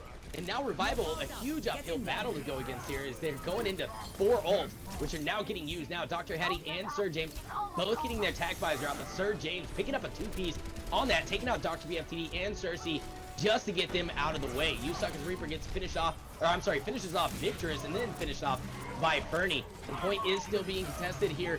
And there's that res. We knew it was going to come in.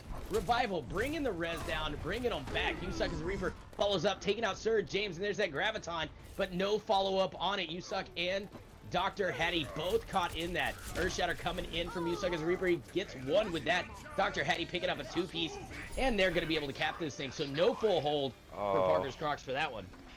That's so unfortunate. I mean, Vicris was at 94% when she died with that res. So she just wasn't able to charge it up quick enough. The Mercy res there saving the day on the hand of Revival. Literally, you know, their team name being true. The Revival keeping them alive.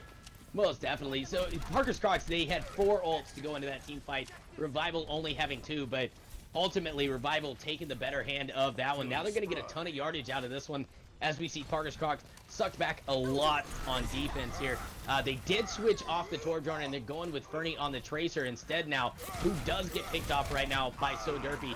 He also got one more, taking out Sir James Parker, and Dr. Hattie finishing off Styles. So Revival, man, they had some whoops at the start, but it looks like they found their groove now. They're starting to make their presence known here. Yeah, they definitely are, and I mean, I don't know, man. I'm not gonna lie. I'm getting really worried about Fernie. It's like as soon as he's died twice without doing much. I mean, he's got 75% ult charge, which is huge, but he's dying a lot right now. And if you're on the side of Parker's Crocs, that's got to be something that's of concern to you. Well, there's another death again. He just got picked off by Dr. BFTD. He was trying to infiltrate that back line, and the support took him out. So Fernie being completely neutralized for the side of Parker's Crocs. I hyped him up at the beginning of this series here, but he hasn't lived up to the hype that he has in the past. So Parker's Crocs, I don't know, man. Revival doing a terrific job of shutting him down. Yeah, maybe nerves getting to him a little bit too here. You know, most of these players probably haven't played for money before, not $1,000 and $100 worth of, you know, G Fuel gear. So, right. Well, he got picked off once again, but he did manage to get his pulse bomb out before that happened, kind of allowing his team a little bit of wiggle room here as they start to make their defense happen and start to get on board here. Cersei up top trying to rain some ice bolts down. Looks like she's not going to be long for this world, though. She might be able to escape. She's stuck in a cone right now. Gets taken out by Killick. That's going to be a delayed spawn for her. She does have the Mei ult up, so look to see that come out hopefully in this next push to try to give them either the zone or a couple picks out of it. Parker's Crocs, on the other hand, once again, sitting on ults. They've got Victorous, Killick, and Six God. If they use these correctly, they should be able to hold this here. You should be able to use the Ana, and the Reinhardt almost has his ult. You should be able to combo the Nano Rein and, you know, the Earth Shatter. and win one team fight. And then if Zarya just holds on to her ult, you have the Tracer ult coming in soon, and we've seen tonight already how much damage that Black Hole combo can do. Oh, definitely. Styles with a good Earth Shatter does pin down Dr. BFTD, but no follow-up on that one. Instead, Dr. Hattie gets the Tac Visor and finishes him off. There's that May ult coming out, but it is not necessary. Dr. Hattie still with the Tac Visor. Finishes off Killick, and now he's on the hunt, taking out Sir James Parker. And Six God also falls here. Styles, Victorous, still over there trying to contest the point a little bit, but I don't think they're going to be long for this world as Styles gets taken out by Dr. Hattie, and then Victorous follows him up to the graveyard. So amazing comeback here for the side of Revival. Almost full held, and now gets a full 3 out of 3 with 36 seconds still on the clock. Yeah, that was incredible. As soon as they got through that first point, the rest of it was a clean walkthrough. You know, you did see Crocs there actually trying, or Parker's Crocs trying to do what I had kind of suggested and use the Reinhardt ult with the Ana and then saving that Zarya ult. Unfortunately, they just weren't able to make much of it. I mean, they even had to have Vicarous res, and it still wasn't enough to save them. So just unfortunately, that last fight did not go their way. Even though they had the ult economy, I would say in their favor. So if you're Revival right now, you must be very happy. Yeah. If I'm on Revival, I'm stoked. I've got the energy to go on for sure. Coming back from that, like I said, almost being full held, after being full held, mind you, because they got full held on the previous map. So coming back into this, keeping your fight alive, able to respond with that kind of victory right there, taking that 3 out of 3 with still time left on the clock, that's absolutely astonishing. Parker's Crocs now going to have their turn, and I hope we see Revival kind of play with Parker's Crocs here and maybe do a full hold on them. That would turn the tables, right? Yeah, it definitely would. This is a really hard map to full hold on, which is why I was so surprised. I couldn't believe I thought we were going to see it again. But very interesting to see if we could see it. I highly doubt it. I think the second point on this one actually has a really good choke point to hold it, like right underneath the bridge and the spaceship and everything. Yes. That's a really strong point for holding. I think if we see a hold before the third point, that's the most likely place to see it. But anything can happen. Well, it looks like they're going to be coming out with 1 tank and 3. Nope, Killick does transfer off. I was about to say that's kind of an odd composition. They're going full attack mode. Parker's Crocs would have been, but they do go with the 2-2-2 with Six God starting out on the Widowmaker, trying to get some early picks off. Look for him to possibly change off here in just a minute. Or I'm sorry, a 2-3-1 is actually what they're going with Fernie, Six God, and Sir James Parker as the DPS. Very curious to see that. I wonder if Six God is going to end up changing off to go back to a supporter, if he's going to let it all roll with Victorous coming forward. I do like the pressure that the 1-3-2 or 1-3-1 can produce, or 2-3-1. Yeah, getting my numbers definitely can produce. It definitely can produce a lot of pressure. It just forces your team to play very strangely, and you see a lot of them dying here. The problem with that type of composition is your healer can't really be everywhere at once, right? So your healer can only heal one person, especially when you're running a Mercy that's a single target heal. So if everybody's not grouped up, or if anybody puts himself in kind of a threatening position, the Mercy can't really go help them, because if she dies, there's no secondary healer to heal the rest of the team. So people have to be very, very careful. I feel like playing with a single healer is something that, even though it happens all the time in solo queue, you have to be very, very well coordinated as a team to actually pull off and be able to do effectively. Well, especially if you're not playing any of those classes that have a self-heal. Yeah, they had Sir James Parker, but we're not seeing the Roadhog out there or any of that either. Yep, that can, bring themselves back up.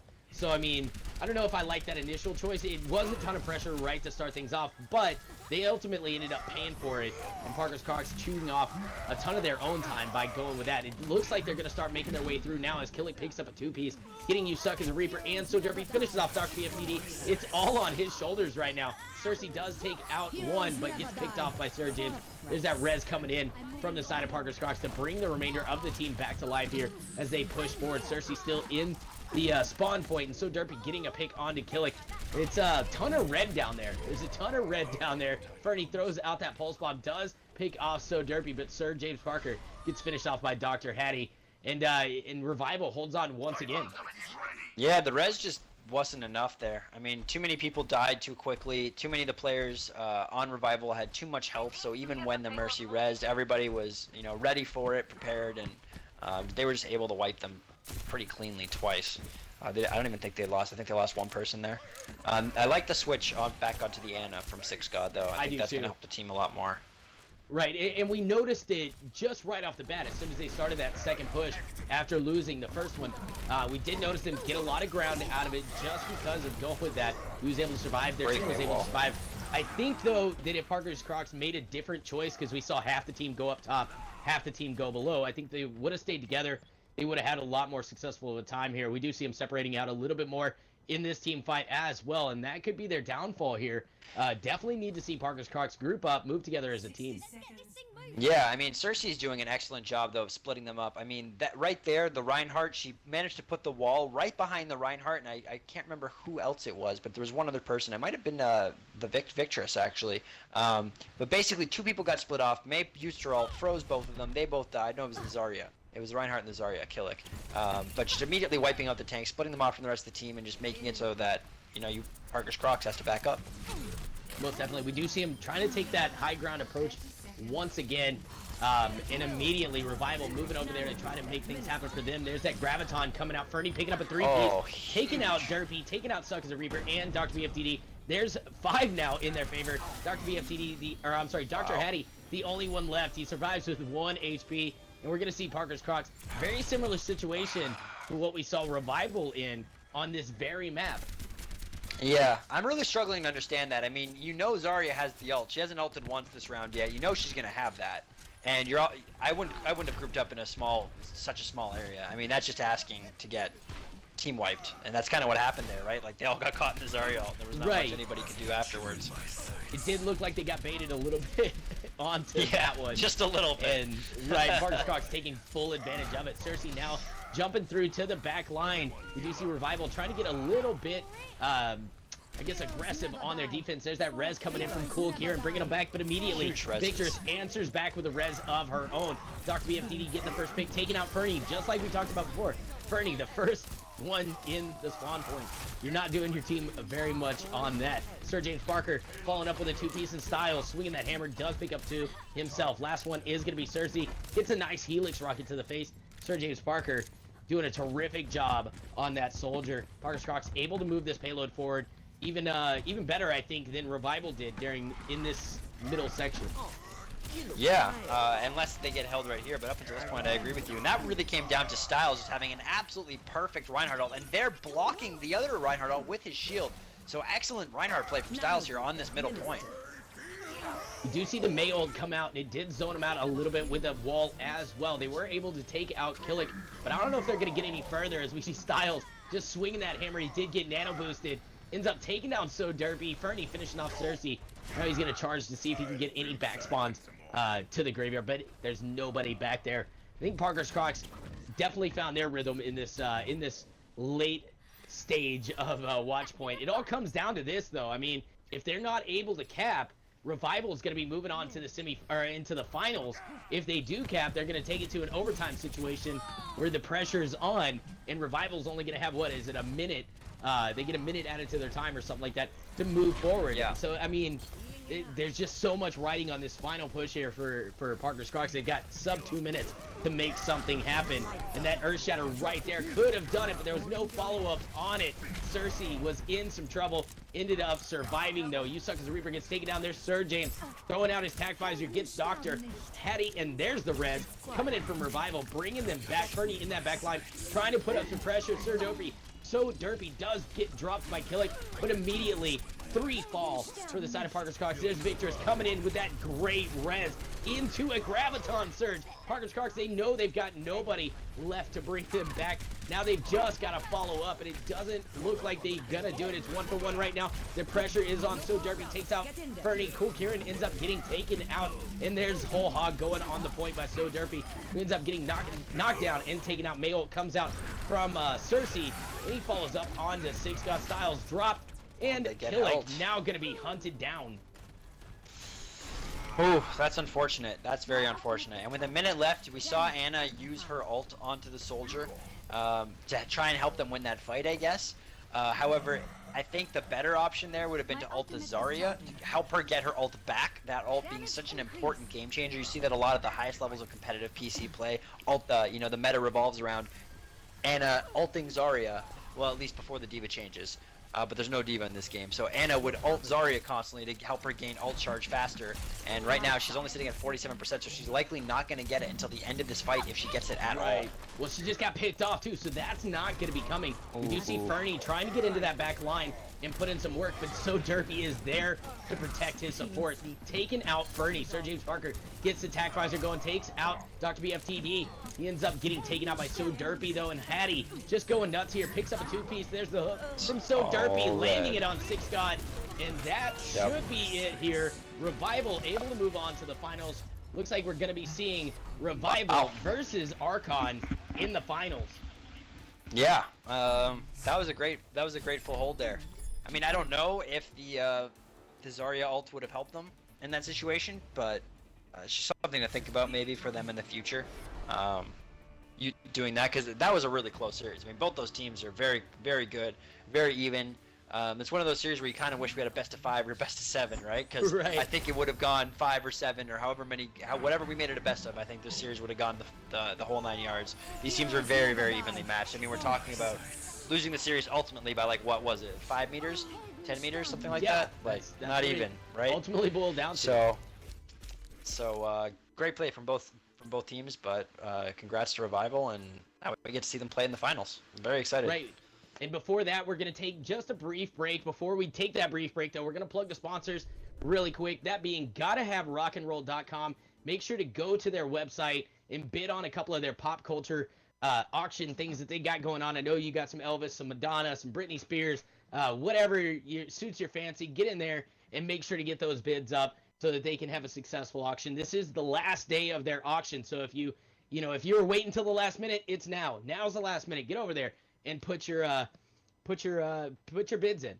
And then on to the second sponsor, which is G Fuel. They're going to be donating $600 worth of their merchandise, so make sure to send a like over to G Fuel as well. Use code STRIATUM, STRIATUM, for 10% off all G Fuel products. And yeah, we're going to be moving into a break now. So Bella, if you want to go ahead and start up the setting up match screen.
of just like what you said, man. First team to get the win on the first point is going to end it all. Legit is going to come out here on that Lucio, getting the play of the game.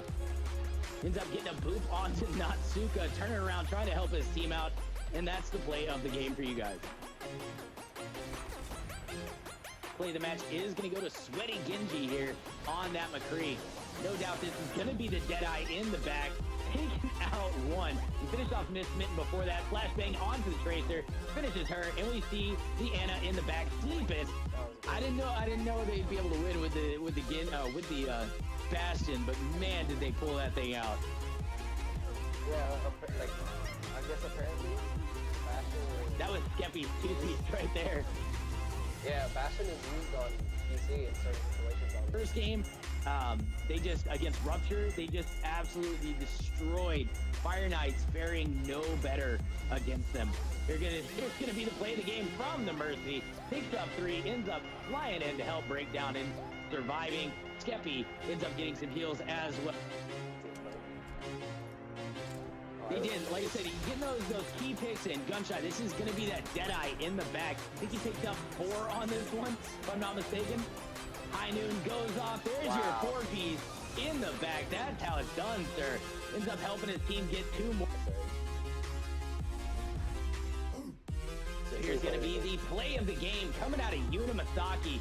Over top, we're going to see the Graviton Surge come out here in a second, and it's going to be a triangle for victory here as he hammers into that thing. There he goes. He picks up 2 right off the bat, finishes off Gun. The next lobby, I am going to wait and see what Hog's accuracy is. It should show up in the cards. I would only hope. We're going to get the play of the game coming out of Six God. He's on the Hanzo over top, finishes off the Lucio.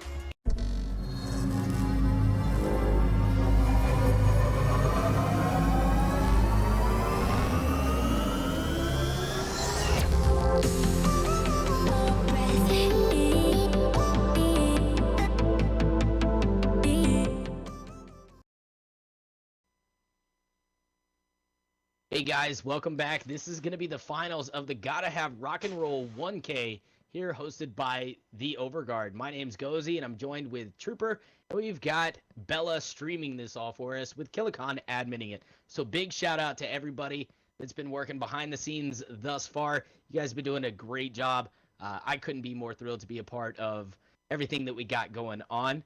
So with that being said, I'm going to push things straight into our sponsors once again. I know you guys are tired of hearing it, whatever. But hey, without these guys, we wouldn't have prize pools for you guys to play for. So make sure to go support these guys, or we're not going to get cool prizes to play for. So make sure to go to GottaHaveRockandRoll.com, GottaHaveRockandRoll.com. I know I had to spell it out for some of you, but there it is. So make sure to go there and bid on some of their pop rock culture kind of stuff.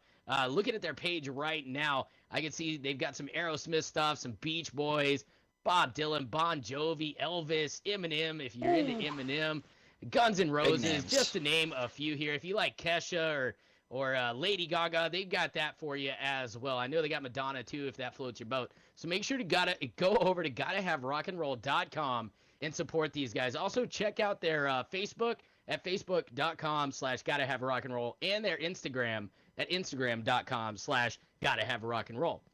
While you're on the follower train here, let's go ahead and transition you over to G Fuel. Make sure to go hit them up on Twitter and slap a follow on there and let them know that you enjoyed this tournament so that we can get future G Fuel sponsorships. If you're looking to buy some G Fuel, make sure to use code STRATUM, STRIATUM, for 10% off all G Fuel products. This tournament here is $1,000. Well, it's actually $1,020 with an additional $600 worth of merchandise from G Fuel. So the winning team is going to be walking away with, I think it's $420 plus $600 worth of G Fuel. So major claps to whichever one gets that. The losing team, the second place team, might I say, is going to be walking away with, I think, $200 or $100 and what is it? It's $120. So they'll be able to split that up. It comes out to what, $20 a piece or something like that. I'm horrible at math, so don't judge me. So that's our sponsors, guys. GottaHaveRockandRoll.com and G Fuel, and we couldn't be more thrilled that they they got with us. We're going to be moving straight along into the map draft. I think it's already up and done, to be honest with you. It looks like Archon took out everything but Eichenwald and Li Zhang, whereas Revival took out everything but Kingsrow, Hanamura, and left Gibraltar. So that's going to be our pool, guys. We're going to be on Li Zhang, Eichenwald, Watchpoint Gibraltar, Kingsrow, and Hanamura. This is a best of 5 for the finals. Starting us out, we're going to be moving to Watchpoint. Obviously a good choice. I like seeing some Watchpoint Gibraltar. It's obviously a fun one for me. We're going to move this right along as soon as they decide which direction they want to go as far as attack or defense. The finals is going to be between Archon and Revival. So far, Trooper, what have you seen out of these two teams that you look forward to seeing in the finals? I think both teams have had absolutely incredible performances in terms of their ult economy and their ult management, and just their team fighting has been really been on point. I've been impressed with both squads. Heading into this first game, Cersei. Like I said at the beginning, terrible with names. I'm sorry. But yeah, Cersei's Mei has been really impressive, and I think he did a lot of work in that last series. So I'm definitely gonna be looking for him in this first game. Are we starting on Watchpoint? We should be starting on Watchpoint Gibraltar. Just waiting to see where these teams decide to go as far as attack or defense. Okay, cool. So yeah, then I'm definitely gonna be looking at him. I pointed out in that last Watchpoint game, that beautiful Mei ult right after the wall to split off the Zarya and the Reinhardt. So look for more plays like that from him. But on the other side of things, Erica, incredible support. So they're gonna have to make sure that they track her down and kill her, or she's gonna have them cursing at the screen. Right.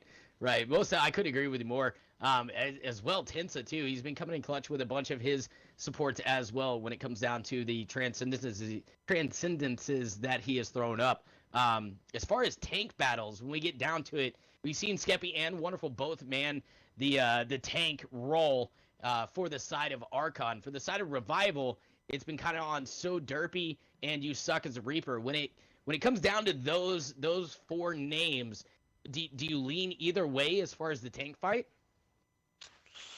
I don't know. I mean, You Suck as Reaper played really well as Reinhardt in that last series. I think he got the better of styles, and I think that definitely gave Revival the edge over the Archons and helped not over the Archons, excuse me, over Parker's Crocs and helped them come out ahead.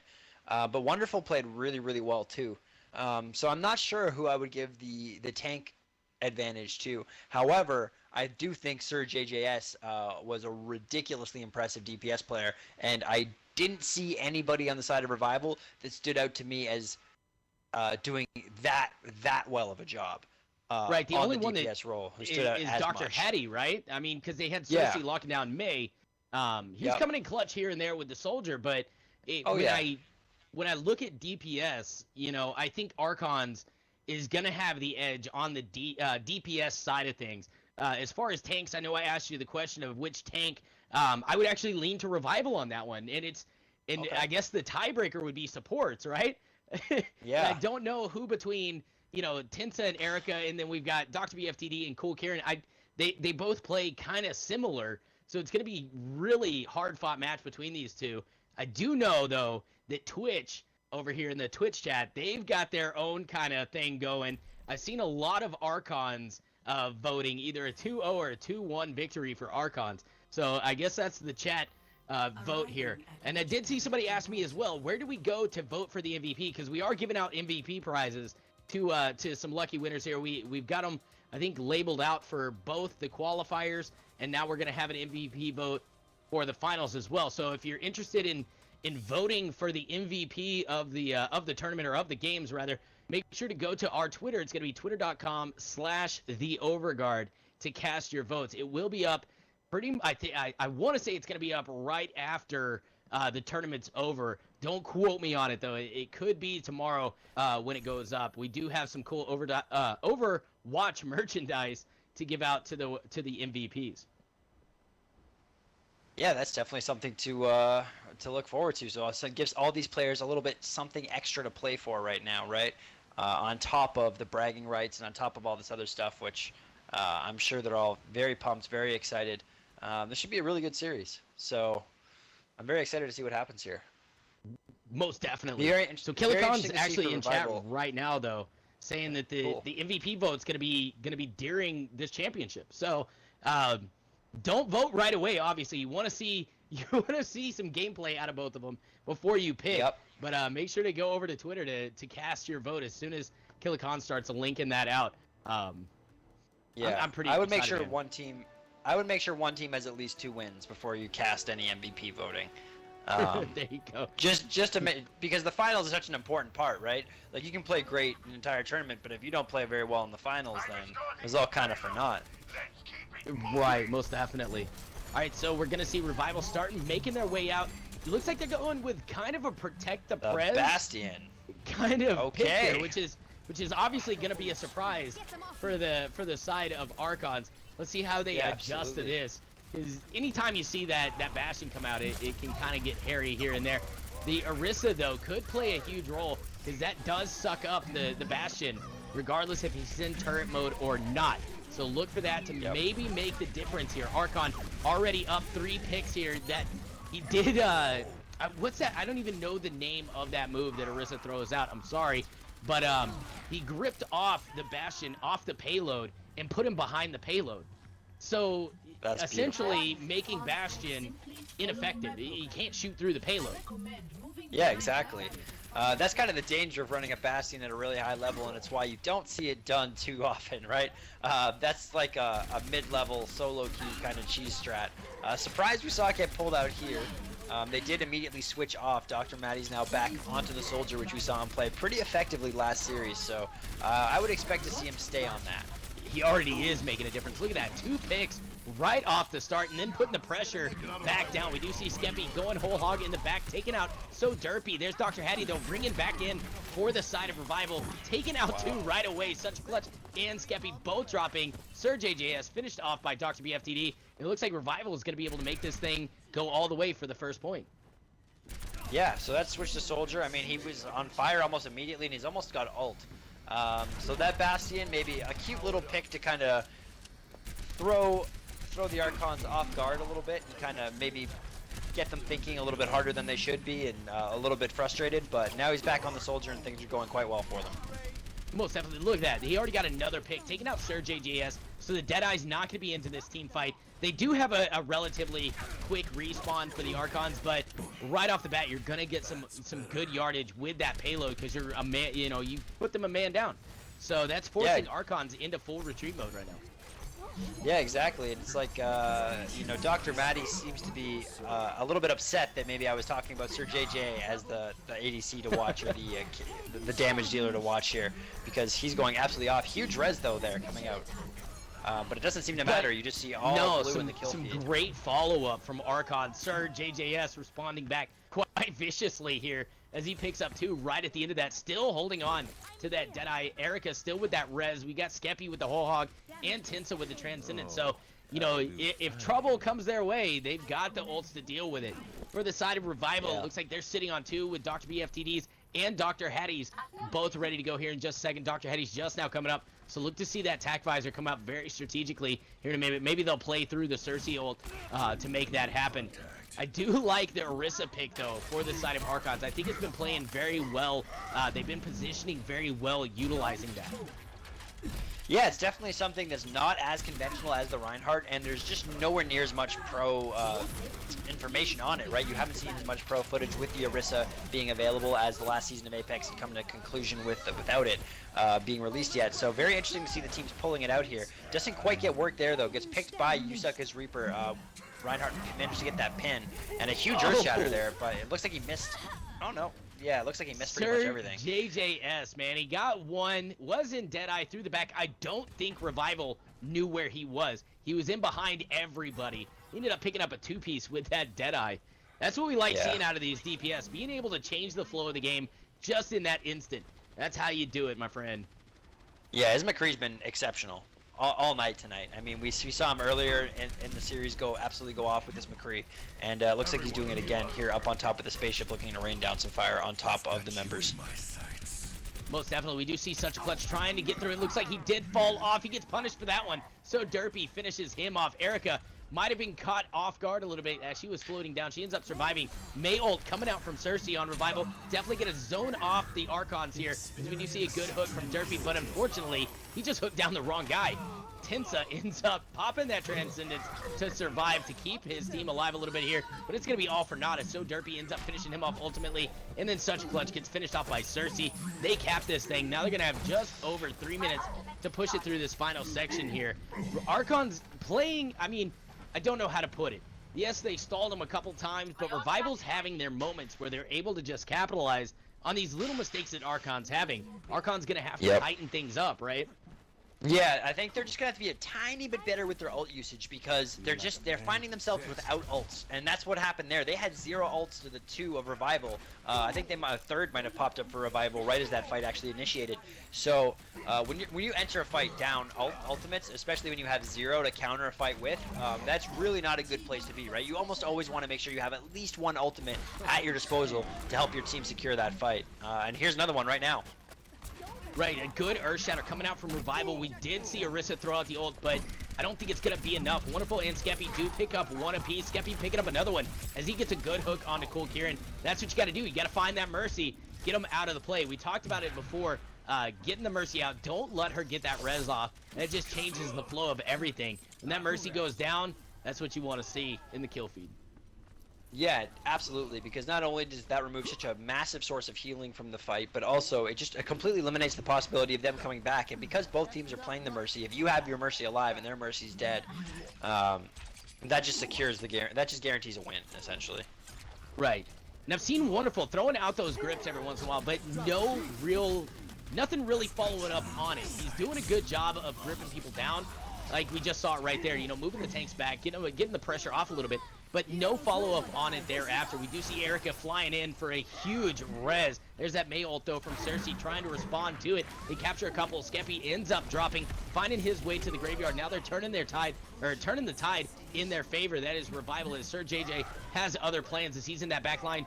And he messes up Dr. Hattie, follows up the other doctor, so both PhDs in the graveyard. We do see the res coming out from Cool Kieran, bringing everybody back. Revival now on the offensive. We see that good ult out of Such a Clutch as he pops out that Dragon Blade. Skeppy also getting the whole hog out as they clean up the remainder of the 3. Cool Kieran, So Derpy, and Dr. BFTD. Dr. Hattie, the latest victim here, as he falls to Tensa. They're all going to visit the spawn point and have to make another round here. 1 minute still left on the clock for Revival. That res from Erica was absolutely gigantic. I mean, they got picked. 2 players got picked very early. Both their tanks went down. Wonderful and Sir JJS on the Tracer. Excuse me, I'm losing my voice a bit. Both went down. And that res to bring them back, even up the fight, and then allowed them to turn it. Knowing that the res had already been used on the side of Revival in the previous fight, they would not have it at their disposal. We do see a little bit of a change here. Revival, they're switching off of the May and going with the Soldier. Why? Why would you do that? Interesting. I'm not sure. I don't know if I agree with it. I really like Cersei's play so far on the May tonight, but we'll see if they have something they can do. Maybe they think they just need a little bit more damage to burst through the shields of the Orisa. That's something I can see, but I'm not entirely sure if I agree with the play. Well, Dr. Hattie, on that same note, switching off of Soldier. He's been doing a terrific job on Soldier, and now he's going over to the McCree. So I'm not sure I agree with the gameplay out of Revival side. They definitely trying to mix it up. You don't want to stay, if you keep running into the same wall, you definitely don't want to make the same mistakes. Changing up the comp, try to get a little different flow to the game is, I guess, what they were trying to do, but why wait till the last 45 seconds of the match to make that happen? Yeah, I'm not entirely sure. I completely agree with you. Also, you just kind of you negate almost any chance of getting another ult or anything like that, right? It's very difficult to get an ultimate in that short space of time. That was an impressive first hold. Right, they held them to 2, and they got 78.25 meters in that third section. So still, it's a respectable payload clear. To be honest with you, they got it all but to the end.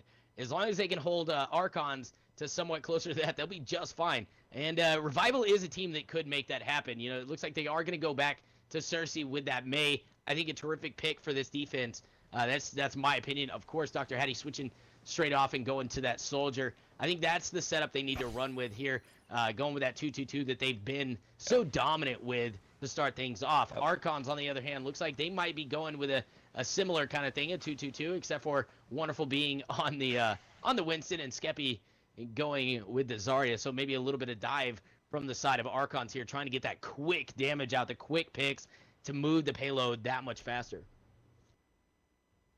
Yeah, I mean, I'm very, very interested to see if they're going to be able to do it.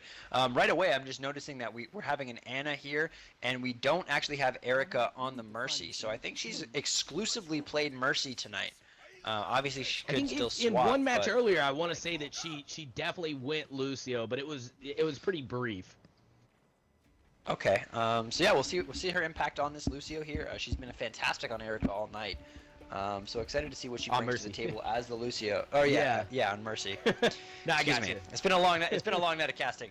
It really I has. completely agree with you that the Soldier and the Mercy is definitely the combo to go for the side of Revival. Now they're starting to make their way out. The Archons are on the offense. Revival on the defense. They're electing to hold. They're electing to hold the high ground. Looks like they're backing up very quickly, noticing the dive that could potentially come out onto them. Archons with a very smart move, or I'm sorry, Revival with a very smart move to back up and not allow Archons to gain any foothold utilizing that strategy. They are putting a ton of damage out. First pick is going to flow to the side of Revival as Such a Clutch and Erica both fall here. So Derpy and You Suck as a Reaper. So those are those tanks that we were talking about earlier when I said that I gave the edge to the tank battle on the side of Revival. Just coming in so strong. So Derpy getting yet another one and another one. Finish off Sir JJS and finishing off Wonderful. That's what you want to see huge. When you're on the side of Revival.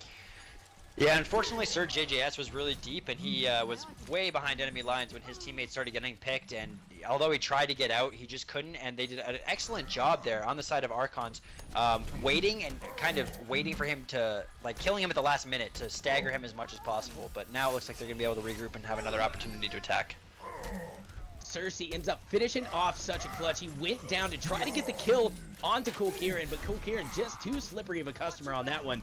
He ends up paying the price. Archons now one man down in this team fight. There's two. There's the relay, though, from Sir JJS, throwing out that pulse bomb, getting a three-piece. Cool Kieran immediately answering with a good res, though, bringing the team back to life. Revival still in this game here as they continue to triple the kills in their favor. Last one over there is going to be Erica, as well as this Such a Clutch on that Genji, but he's the only one that gets away. Erica gets hooked down and finished off. That was an absolutely big pulse bomb coming out from Archons, but an even in bigger res coming out for Revival.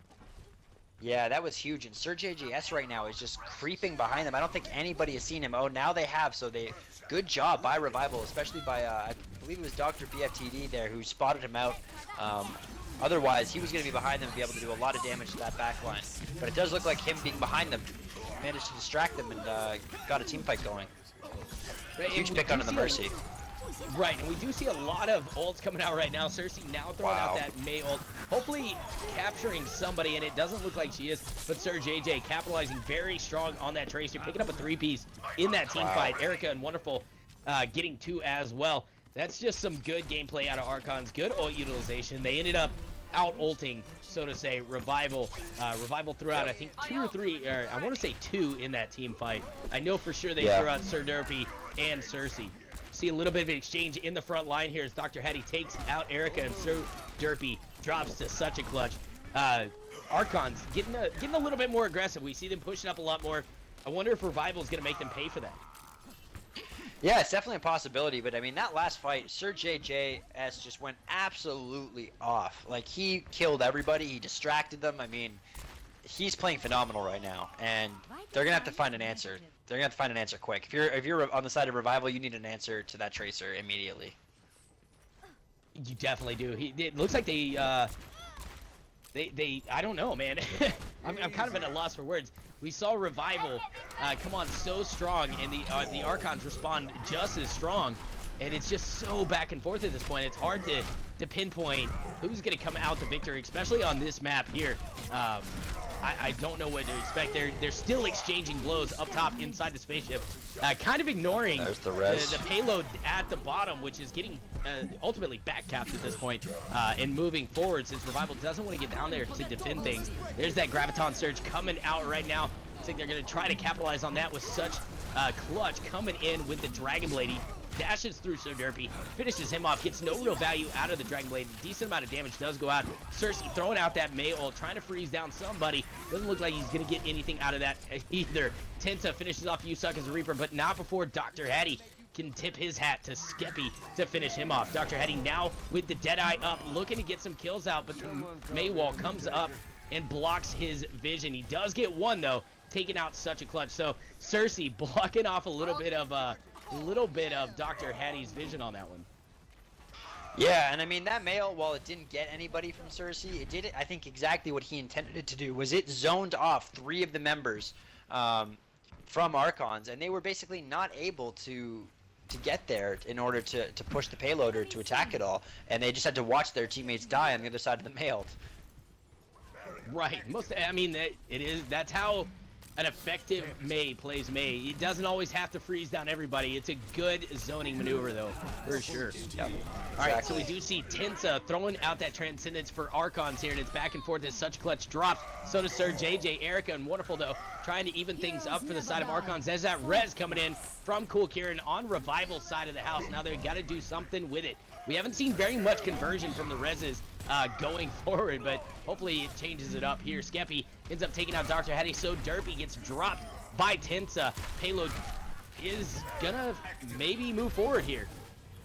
Yeah, it looks like just despite having the reses, they just are not able to win these fights. I mean, you know, the Archons are just able to steam through, and I wonder if maybe that's because they have the Zenyatta instead of the Mercy that just gives them the Discords and that much more damage to allow them to win the fights easily, even despite the Mercy res. I'd have to watch the fights to slow them down to see everything that happened and exactly how they went down. But that could be a factor. And at this point, you might maybe have to ask yourself if the Mercy res is worth it. Is it better to switch on to another support like an Ana or a Zenyatta that can provide more damage and healing and offer your team more overall utility? I couldn't agree with you more. I think right now, though, it might be a little bit too late to make that switch happen with them knocking at the door of victory for this first map here. There's a good Earth Shatter coming from Wonderful, and they got the Graviton. They're getting plenty of distance on this. Such clutch takes out Dr. Hattie, and they are in there trying to win this thing. Sir JJ finishing off Dr. BFTD. Where's that res at? Very quick. Nowhere. It's in the graveyard. That's going to be the Archons coming on strong for map number 1 here in the finals for the Overguards. Gotta have rock and roll 1, Corey. Okay, well, the Archons coming out and showing that, you know, despite how well Revival played on that map, they were not intimidated in the slightest. They came out and played that very, very well. Very, very impressed with Sir JJS. His McCree and his Tracer were both absolutely phenomenal. You know, Dr. Patty's been playing very well himself on the Soldier. He's been quite effective. But just the overall impact that Sir JJS has been able to have on the game, the kills he's picked up, and when he's picked up those kills, where he's picked up those kills, and just how much of a nuisance he's been, it's just been absolutely incredible to watch. Right, and I think that's the first ever play of the game I've seen from Orisa. Throughout all the games I've seen, I've never really seen a play of the game from Orisa. I briefly touched on it earlier with the fact that she was throwing out those grips and they weren't getting any value out of it. And right there's a prime example of how well you can utilize those grips to, you know, bring everybody into 1 point. Let the Genji dash through, do a ton of damage to get everybody pretty low and then finish them off. That's a prime example of that. Yeah, that's one of those spells that I feel like, you know, in the hands of a good player, it's a good ability. But when you put it in the hands of a really good player who's on a good team that communicates and coordinates things well, that can just be such a ridiculously overpowered ability. I mean, you basically have a mini Zarya ult on a, what is it, 10, 12 second cooldown or something like that? Like, it's I not. thought it was like a 7-second cooldown or something like that. I don't really play any Orisa, so I don't really know what that cooldown is, but it's not long, right? It feels like when you play against her, you're like, how does she have that up all the time? Like, it feels like it should be a longer cooldown for how powerful the move is, right? Most definitely. So really cool to see that being used so effectively in pro play, and just makes me super excited to watch more pro play because she's such a new character, right? Like, I'm sure even the best players are still figuring out all of her nuances and the best situations to use her and all the little cool spots you can hide and get one of those off, and maybe shoot people off the map or through the grab wall in Helios, for example. So I'm really excited to see how she evolves. Well, that as well I mean, evolving as a character and into the pro scene, that's something that we're all excited for. But, you know, Blizzard's released characters that haven't had good transition. I mean, we don't see a ton of Sombra. We really don't. That's something that a good communicating team can definitely use her to their favor, and she can be quite a distraction to the enemy team. But we just don't see her as often because of how powerful some of the other characters are. I'm hoping that we do. And obviously, wonderful, making a testament to how powerful Orisa can be right there. Looks like we're going to Li Jiang, guys, for map number 2 of the finals. I love the Li Jiang map. This is, what, the 3rd time tonight that we're seeing it? 3rd or 4th time? I love it. Almost every series, I think, we've seen it. It seems to be a favorite of these guys. So clearly a map that many of them like. It is a very fun map to watch, especially the point with the outside edge, because you have all the Lucio and the Pharah boops. Excuse me. But we'll see what they play on this point. Cersei looks like immediately going to go on to that Mei. Which is smart. Character for Cersei. He's been doing very, very well on it. If I were him, I would not be switching a thing. I don't believe his Mei is the problem. I agree with you on that one. Revival, you know, they might have lost that first map, but it was very well fought on their behalf. They did make a couple of errors here or there, which translated to the loss. And that's all it really comes down to when you're talking about the finals here. Both teams very talented, and just whichever one makes the least amount of mistakes, that's who's going to be walking away with the cash prize and the G Fuel. Yeah, exactly. You know, once you get up to this level, that's what it really comes down to, is who makes more mistakes or who makes fewer mistakes, because all these players are so individually talented and are capable of just huge plays that it really just comes down to, you know, who's got their mind in the game the entire game and who lets their mind slip for even just a split second. That can mean the difference between $1,000 and 200. Right. You suck as a Reaper, getting that quick pin onto Wonderful. That's the mistakes that we were talking about. Wonderful getting walled off by his own Mei and then getting punished for it. It's just little stuff like that that's going to make the difference. We also see Revival, gets, I lost myself there. It's been a long day, man. Yeah, it really has. I'm definitely feeling it myself, but we've seen some, we saw a soldier get some really good picks there. Dr. Maddie going to work there for the side of Revival, and a really early death from Skeppy. So we'll see if he's able to not get caught in these future fights, because that's not going to help his team win. Yeah, he definitely won't. The Archons now have to battle against that Mei wall. Oh, another huge pick. Up and zoning them out. That's what Cersei's so good at, zoning them out. He knows they're going to be coming through that side, so get him out of there. Don't let him enter. Yusak as a Reaper picking up one onto Wonderful. Cersei does get dropped. There's that res coming in from Cool Kieran, though, bringing the team back to the fight. A good charge coming out from Yusak as a Reaper, getting a pin onto Erica. Now they're on the hunt. They smell blood. They're after such a clutch, and the whole hog comes out from So Derpy. They're going to hold on to this point for at least one more team fight here. I'm loving what Revival's doing. They're definitely keeping their head in the game, able to secure team fight after team fight with what seems like minimal effort. Yeah, they had to use, you know, the Mercy res, but that was it. Otherwise, you know, they did really well on it. They're translating those ultimates into value. Yeah, definitely. I mean, Dr. Hattie was able to start those fights, getting picks on both times in a row. The second fight onto Sir JJ, but this time it's actually Cersei who gets picked originally, and that gives up the point for Revival and allows the Archons to take control themselves. Yeah, it does. You know, Archons did a terrific job on that team fight, getting the initial picks, and we do see some late picks as well, which is going to eat up a little bit of clock and allow some more percentage to tick up for the side of Archons, which is desperately needed at this point. Revival in a good driver's seat position with 73% on the clock. They, you know, one good push, they clear them out, they get the point back, and all of a sudden you're sitting at a 99% overtime. So it's really up to Revival what they do here, and Archons taking full advantage of that. You do see the res coming out through all the ults that Archons threw out there. Cersei throwing out the Mei ult, trying to zone him down, and a big Earth Shatter coming in very hard on that one. Oh my god, that was absolutely epic. You suck as a Reaper. Hats off to you, my friend, and the remainder of the team following that one up. Kind of just like what I was talking about. They're in the driver's seat, and it's theirs to lose on that one. We did see a lot of ults have to come into play for Archon. They used up, you know, such a clutch. They used up Wonderful. I think we saw Skeppy's as well. I want to say we saw Tensa's come out. So Archon's using a ton of ults to make that happen, only to get negated by the res from Cool Kieran. That's when you know you got a good Mercy on your team. Yeah, I mean, with those AoE ults, the most important thing is to get the Mercy, right? Because it doesn't really matter if you kill the whole team if you don't kill the Mercy and the Mercy just reses them all after. What you want to do is make sure you hit the Mercy in that ultimate, so then that way you can take her out. And if you don't, she brings them back, and then they use all their ults and they wipe you instead. And that's exactly what we saw happen there. But as of right now, you know, they lost the point. It's back in control of the Archons, so they're not quite out of this first point yet. But they've got a ways to go. One good push, and they could do it. I mean, Cool Kieran has the res, so they've got a reset button in case things get really hairy for Revival. They just got to make sure that doesn't happen. So Derpy does have his whole hog ready to go, and he's using it right now.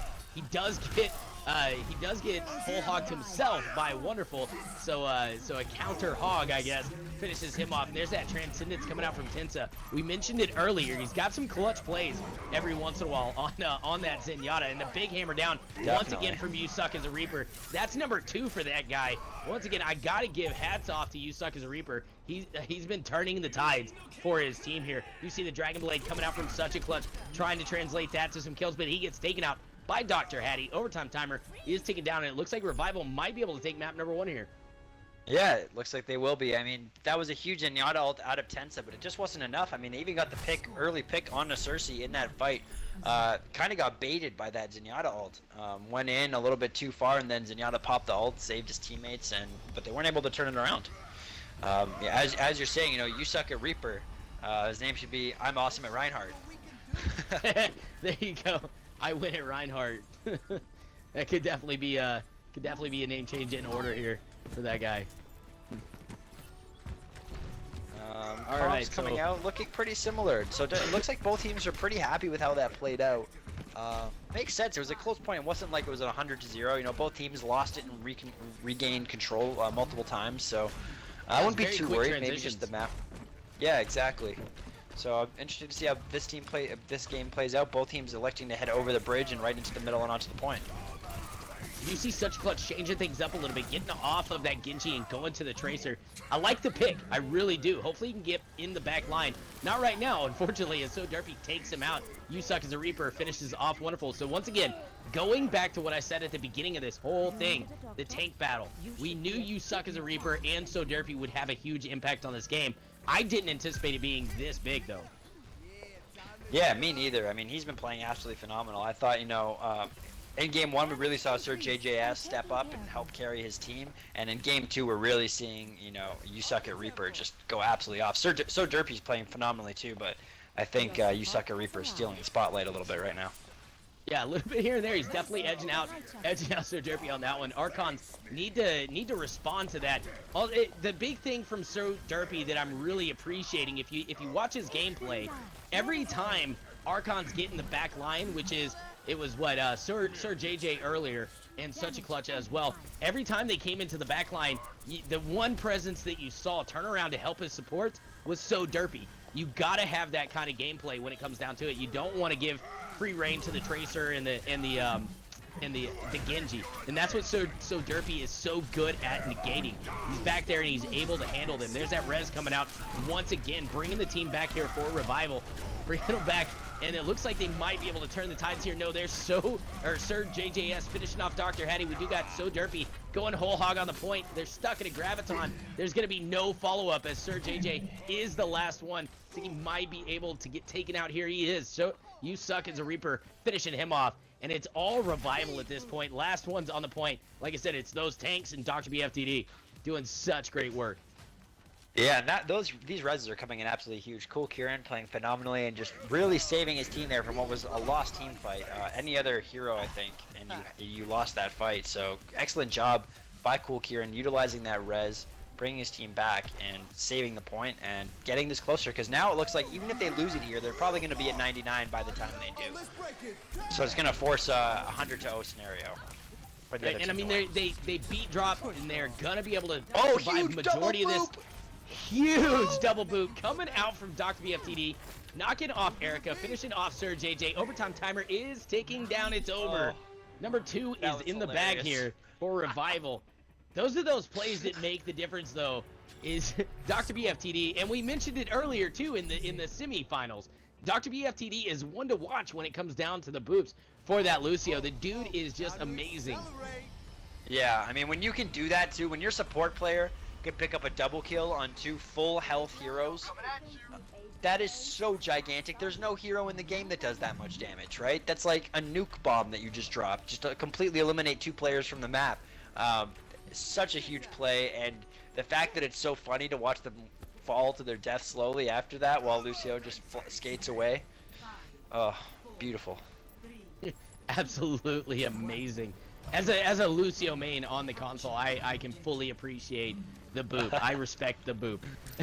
You suck as a Reaper charging in. There's that Mei wall protecting them up a little bit. It's going to allow them to get to the point first here and establish themselves on the point.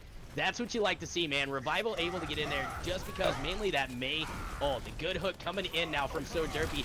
Landing that on Wonderful, potentially saving somebody that he was charging. Wonderful ends up dropping, so that's one man in favor of Revival now as the rest of the team ends up falling back for Archons. We did see another hook get landed by So Derpy as Sir JJ ends up getting dropped by Dr. BFTD. Once again, watch those outsides. Dr. BFTD can zone that out as well, so I'm very excited to see what Revival can do on this map after the very astonishing victory on that first one, or on that second one there. Yeah, you definitely have to be careful. You definitely have to be careful if you're, oh my god, team name. We've been saying their name all night. Archons, yeah. We've been saying Archons all night, and still the stuff, it's not right in front of me, it's just eluding me. I'm sorry, guys. It's been a lot of hours of talking. But yeah, if you're them, you've got to be very careful. You definitely don't want to come around out back. You saw what Dr. BFTD could do. And an excellent job just controlling the point here early from Revival. Like you mentioned, that Mei wall really allowed them to gain control of the point first and puts you on the defensive first. But a huge Zarya ult here, and wonderful everybody. Cleaning it up. He just swung his axe right through the middle of that, gets the Mercy at the end. Oh no, he's throwing some teabags in there just for good measure. Hey, you got to at that point. I mean, you got yourself a 4-piece. You got to do it. And somebody in the Twitch chat is letting you know you were wrong. Lucio doesn't do the damage on the boop. The game barriers do. Sorry. So apologize to Noteworthy. Oh, okay. Beat drop coming in for Revival. I'm sorry, Noteworthy. As they start making their way to the point, a good hook from So Derpy landed on Wonderful and finishes him off. Dr. BFTD with a good boop onto that Mei. Finishes off such a clutch. Like I said earlier, that's what you need out of your Lucio. Join him into the team fight. Tinsa getting the boop onto Dr. BFTD, returning the favor to him. But it is all Revival as they take the point back. Very back and forth fight thus far. Tinsa is going to have to make his way back from the spawn point. I love that somebody knows that it's actually the game barriers that do the damage, like what actually does the damage. That's fantastic. Huge Mei ult there, though, coming out from Cersei to just freeze everybody off the point, just going to allow them to buy some more time. So a good job here from Revival, just making sure that every time they get the point, they're getting more percentage than... and oh my god. Then Archons? Is that what you're trying to say? Yes, Archons. I don't know how come that name is so difficult for me just like keep in my mind. I think I'm gonna write it down on a piece of paper so I can see it. Well, see what I do is I have the stream up on my second monitor, or on my monitor rather, and I look at it to reference what teams are on. It can get confusing at times when you deal with all the teams that we've been dealing with today. Wonderful, once again zoned out. You would think that Archons would know better at this point, right? You know Cersei's gonna be on Mei. You know Cersei's gonna. Why do you keep continuing to, make one person go through that first little checkpoint and allowing the rest of your team to get zoned off and not allowed to help? Why wouldn't you bait it out a little bit? Maybe send 2 guys down below to walk through at the same time, get the Mei wall out while everybody else just went topside. That would make a little bit more sense, right? It definitely would. I mean, I think part of it, though, has just got to be Cersei's wall placement has been absolutely phenomenal. I mean, we've seen him place walls in the middle of big groups of people and just split off the one guy at the front, right? So I think that definitely plays a part in it, too. He's been doing very, very well with those wall placements and putting them right at the right moment. But yeah, Maze can be a very frustrating character to play against, and the level Cersei's playing it at, especially on these maps with such narrow entrances to them, it kind of puts you in a tough spot, right? Because you can't walk through the front door because May can wall it, but if you walk through the side door, then Lucio's sending you flying off the map. So what do? You're kind of between a rock and a hard place, or a rock and a cliff Ice wall. edge, I guess. Yeah, there you go. Ice wall Rock and and a an cliff ice edge. wall. All right, so we're gonna be moving in now to map number 3. I gotta love the gameplay so far coming out. We've seen each team take a victory, and I'm quite excited to see what comes up next. As far as the map pool goes, I couldn't be more thrilled that Hanamura's in there. That's one of my favorite maps, as well as Eichenwald. So I don't know. And Kings Row's also in there for those of you that didn't follow along and write down everything that you should have been writing down. Shame on you. OW Draft shows that Eichenwald, Hanamura, and Kings Row still in rotation here. It's going to be up to Archons to choose where they want to go. I don't know what I'd like to see. I know I'd like to see some Hanamura, but that's just based solely on the fact that I like Hanamura. I know that Cersei is going to play that one quite well as Eichenwald. Kings Row, maybe not so much. Maybe they can get around that a little bit easier. But I know Eichenwald and Hanamura both have those very tight choke points that is going to force Cersei to be just a force to be reckoned with on those maps. Yeah, I mean, if you're the Archons right now, you got to be having a discussion about what you're going to do, because they tried to match Cersei's Mei with a Mei of their own, and that just didn't work. Cersei's clearly the more practiced Mei, and that's going to be very frustrating, right? So I'm not sure what you do into the situation if you're the Archons, but you have to hope that you have an answer for dealing with Cersei's Mei, because you know that that's what he's going to be playing. You know that's coming out, right? So you can kind of bet on that. So you have to start thinking now of what you're going to do to deal with this. And you have a few games to figure it out, right? That's the good thing, is you have one more loss to work with. So if you lose one more time, it's not the end of the world, but you definitely want to get that figured out sooner rather than later. Well, it looks like they're making steps to go to the right direction. They've already, what we kind of discussed, the choke point situation. It looks like they might have had that same conversation going on, because they did choose Kings Row, which happens to be probably the easiest one to approach out of the 3 that they had to choose to negate a little bit of Cersei's action. The only thing that worries me about this map, if you're focused solely on Cersei, is that middle ground, that middle section, the street phase for Kings Row. I think that one can be very dominating for Cersei to play in. When you get into, the first stage and the second stage, the first stage and the third phase, maybe not so much, but definitely that second one is going to be an issue involving Cersei. Yeah, well, definitely this first point.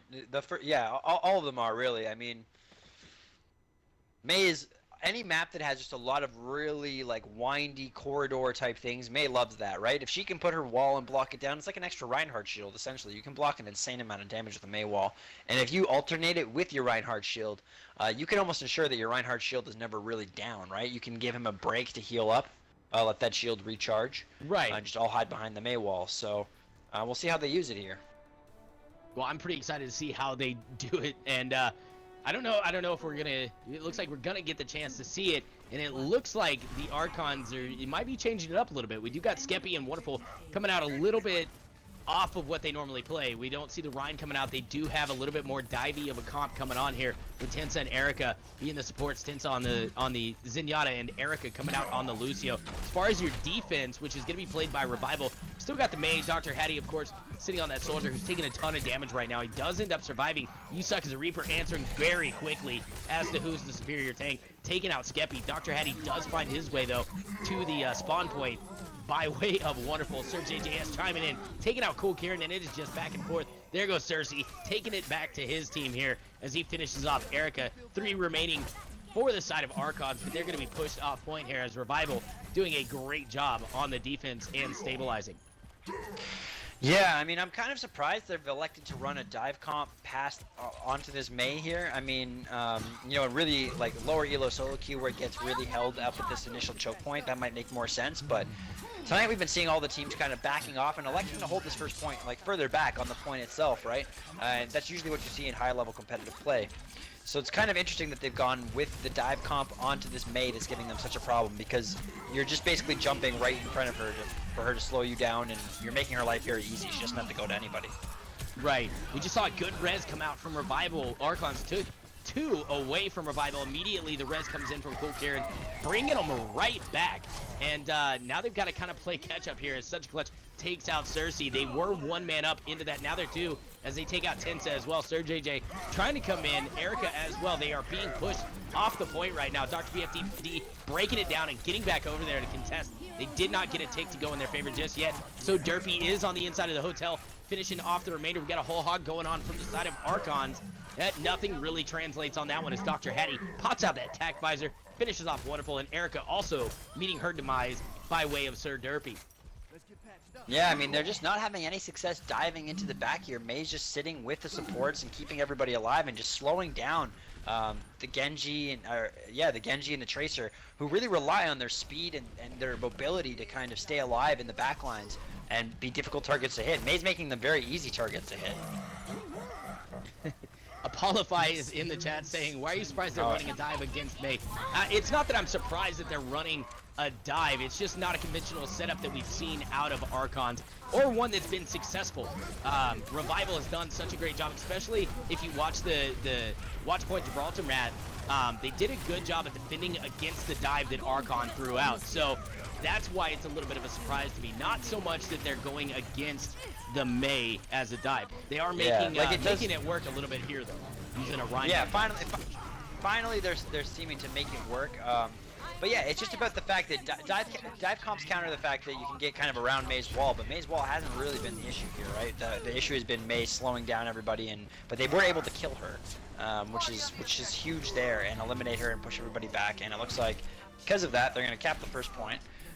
So we'll see now what they keep doing. This is a very narrow point. Oh, and unfortunately we do have a disconnect. Skeppy has lagged out. So let's see if we can get a pause in. Yeah, we're gonna get a quick pause in here. Let me notify. There it is. There's the pause. It came into play. So he is gonna have 60 seconds to be invited back and get back into this. We definitely want to make sure both teams have equal opportunity to finish this thing out with full roster on board. Skeppy was the one that fell for the side of the Archons. So yeah, no problem, Sir Dippy. That's part of it, man. Part of it. So yeah, I mean this happens, so hopefully they can get him back in the game quickly. And you know, something that's difficult about this too is you just captured the point. You now have to kind of keep your momentum going, right? It's not like the game's still going. So we'll see if both teams can kind of keep their focus here through these breaks. And it looks like Skeppy's rejoined. All right, so that's perfect. Hopefully he can run back. The only thing that sucks is I actually didn't see what his ult charge was before this. I mean, either way, 0% now, right? It's just irrelevant at this point. He's gonna have to make it up. Yeah, so that's a little bit unfortunate, but other than that, you know, not too much of a disadvantage. Pretty good timing for a DC. Right after the point had been capped, everybody was kind of further away. But it is going to make this initial little choke point a little bit harder to walk through than it traditionally is. Right. Oh, most definitely. And we got Revival just being so aggressive, holding up very close to that payload in that choke point.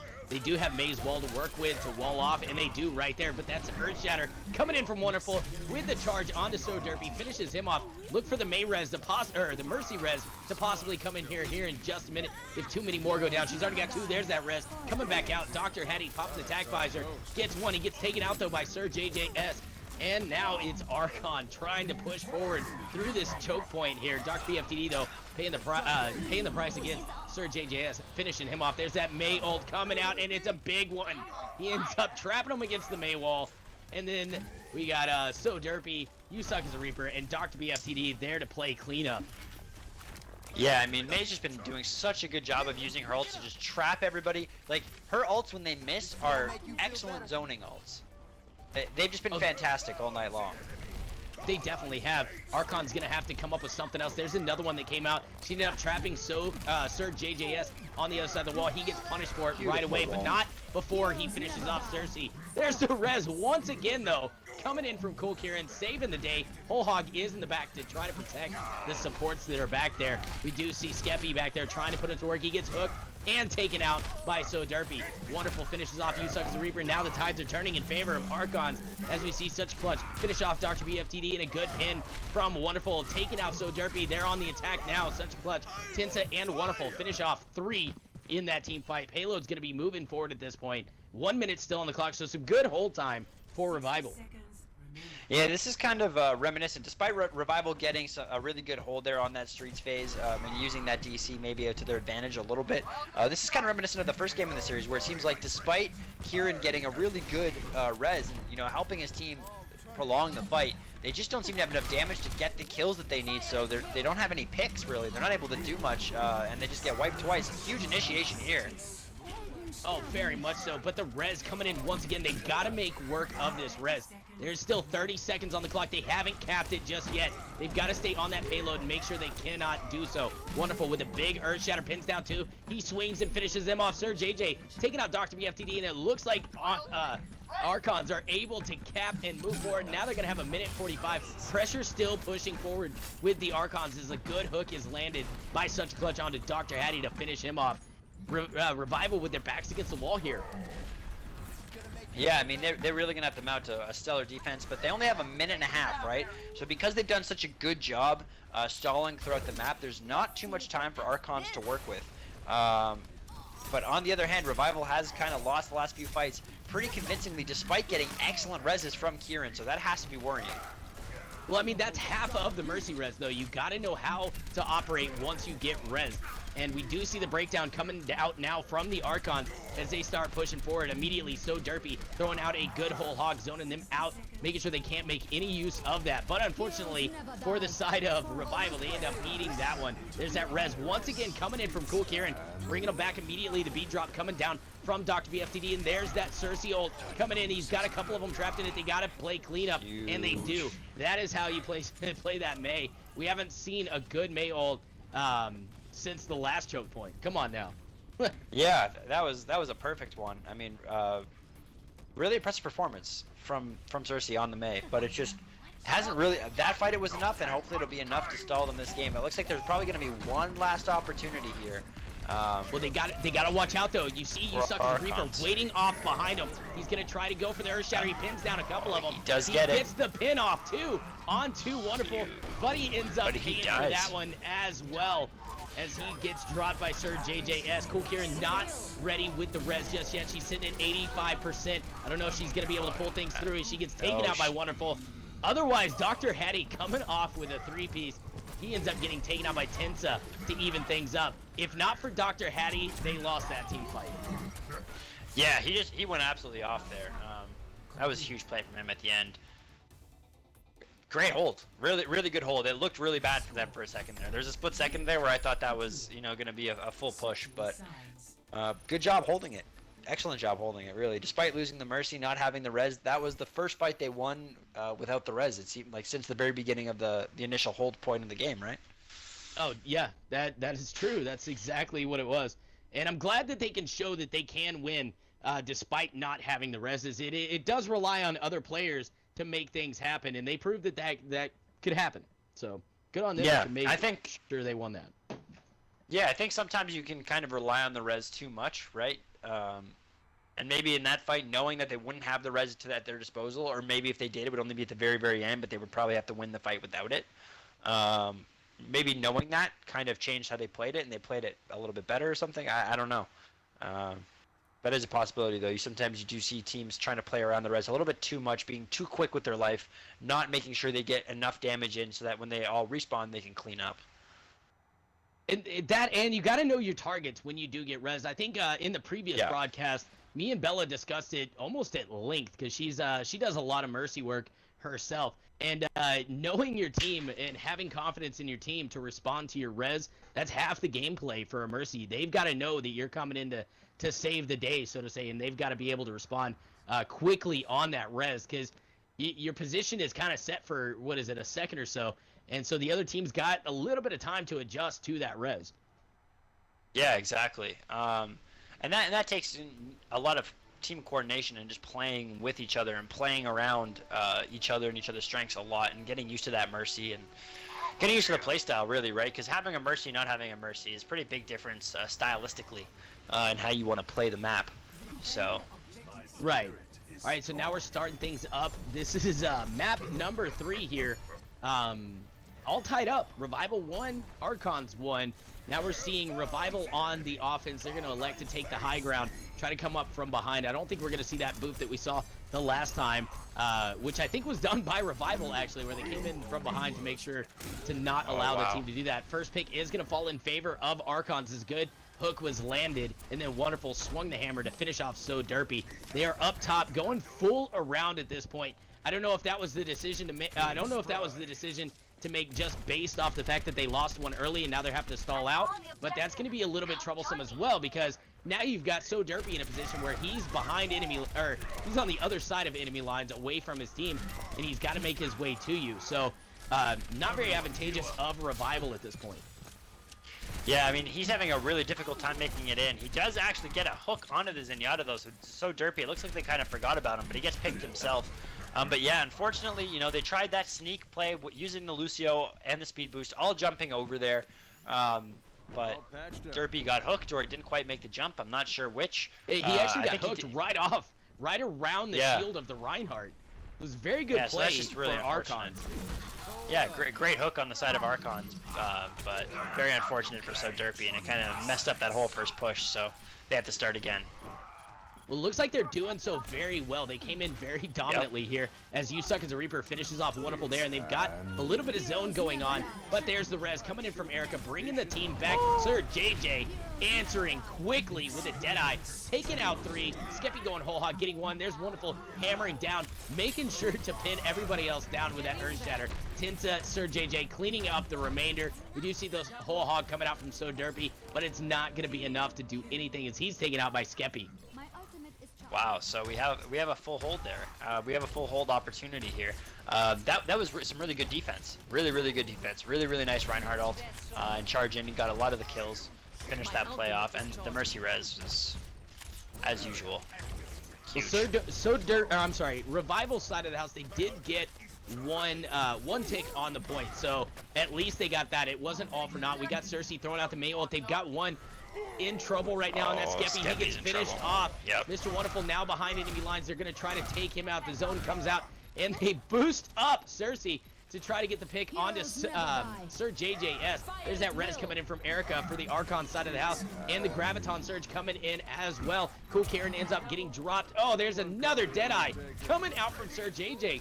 They've got to lock that guy down. That's his second. They really do.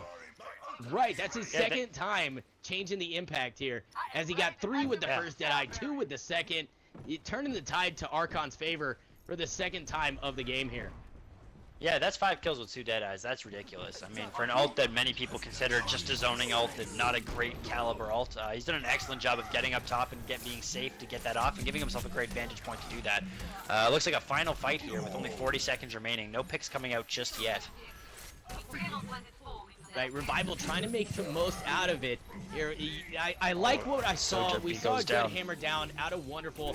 Immediately Cersei, though, throwing up the wall, blocking him once again. There's that res coming out from Cool Karen, trying to bring the team back. There's Tinsa, though, answering almost immediately with a good transcendence, keeping the team up. Erica, through that, gets her res off in the Earth Shatter, finishing them off here as it's all red in the kill feed. Archons look like they might be able to get a full hold here.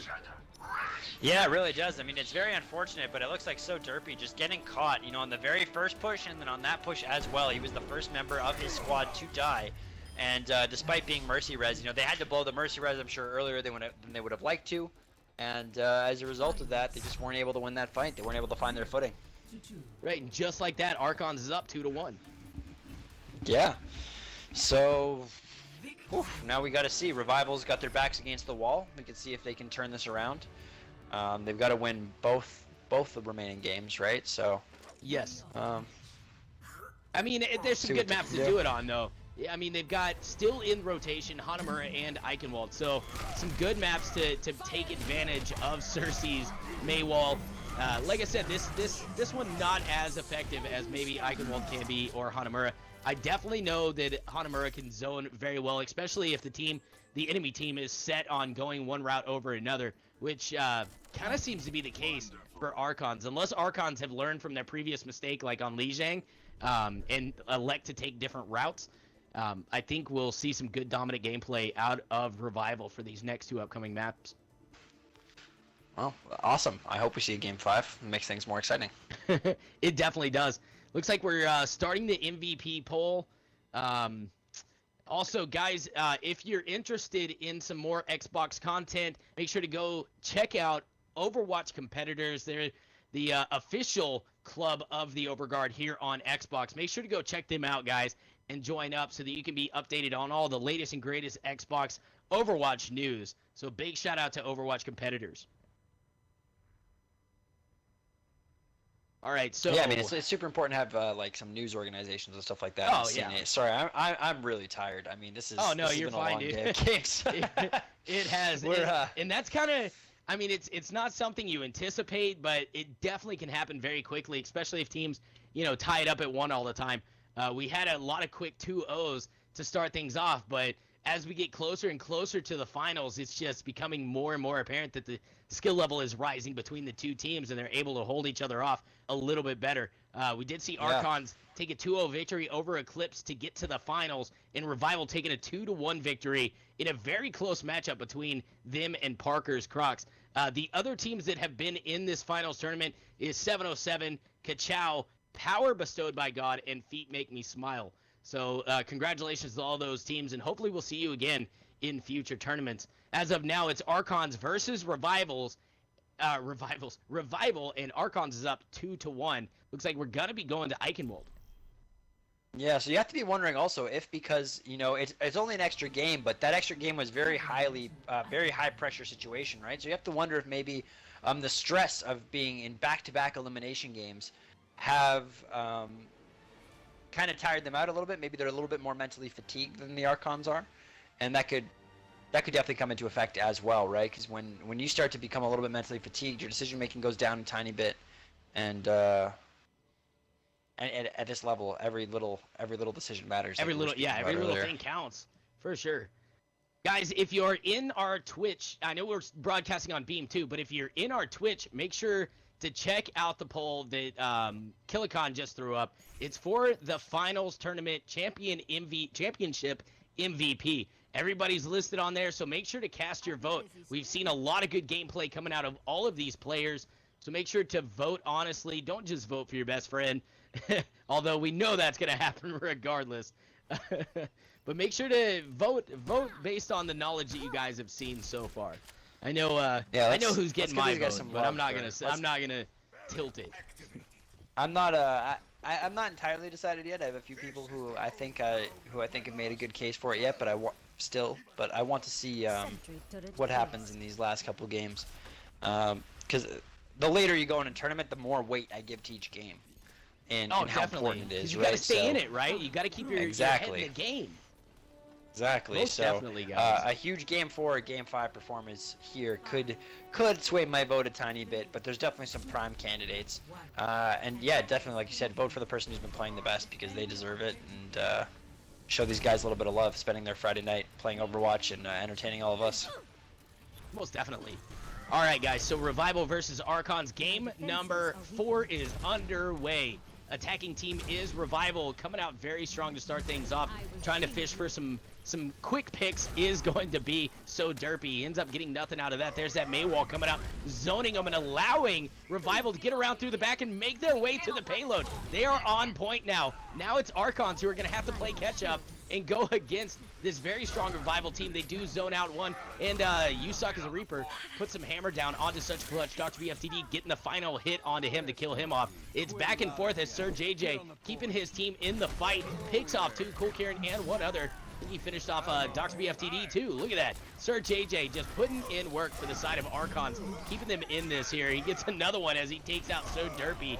And then another one as he takes out You Suck as a Reaper. So that's 5 out of the 6 kills falling to Sir JJS on the McCree, all ready to go with his Deadeye. We've also got Tinsa, who, shout out to Tinsa, playing the Symmetra once again. I said it earlier, I love Tinsa on the Symmetra.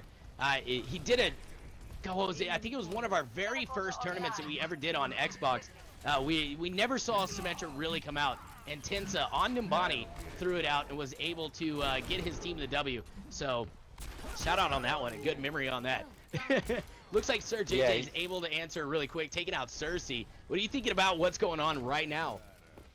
I've just been watching the McCree walk around because Sir JJS has been playing phenomenal. Unfortunately there, he does get taken out.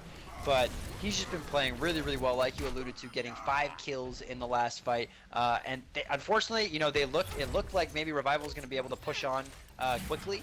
But unfortunately, Tensa got that teleporter up very quickly. So you see, even though they killed Sir JJS, he's already back in the fight, flanking around, getting behind the back lines, and gets a quick kill there.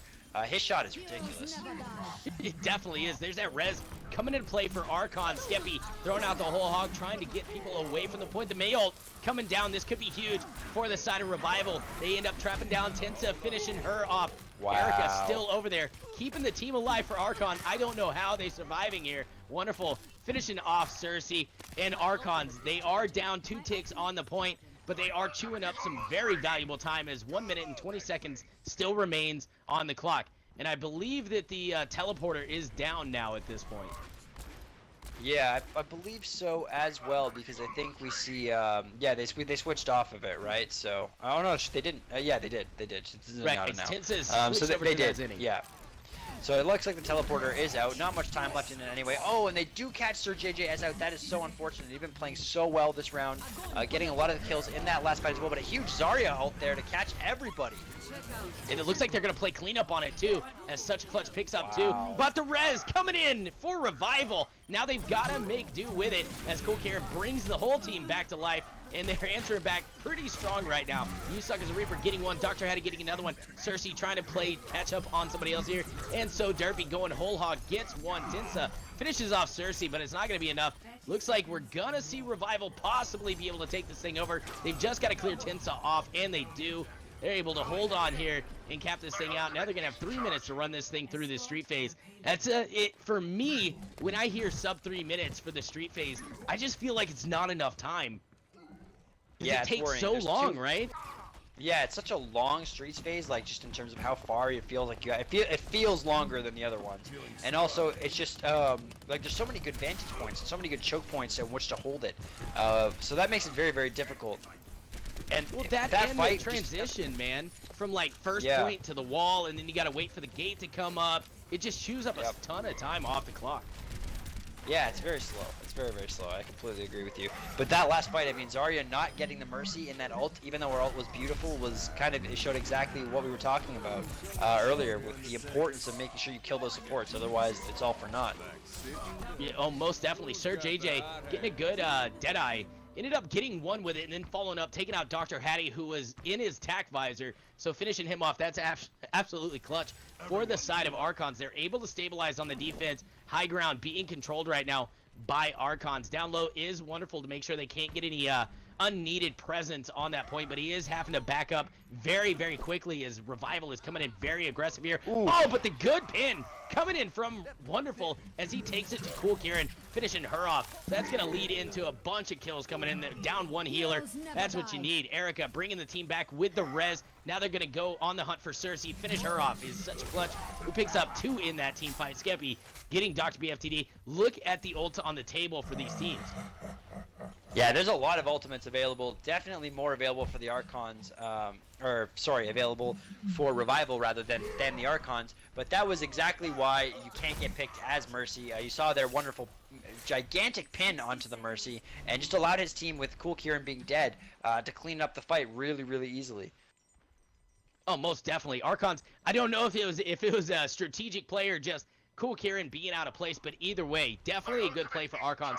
Kind of the catalyst for them to be able to get that quick victory in that team fight. Revival now pushing on very strongly. We see Cersei throwing out the Mayult. She might get a couple traps in this, but Tensa throwing out a good Transcendence, trying to keep the team up. Sir JJ up top, finishes off Cool Kieran. So once again, no res is going to come into play. Sir JJ still up top. Look at that. The Deadeye comes into play, finishes off Dr. Hattie and Dr. BFTD.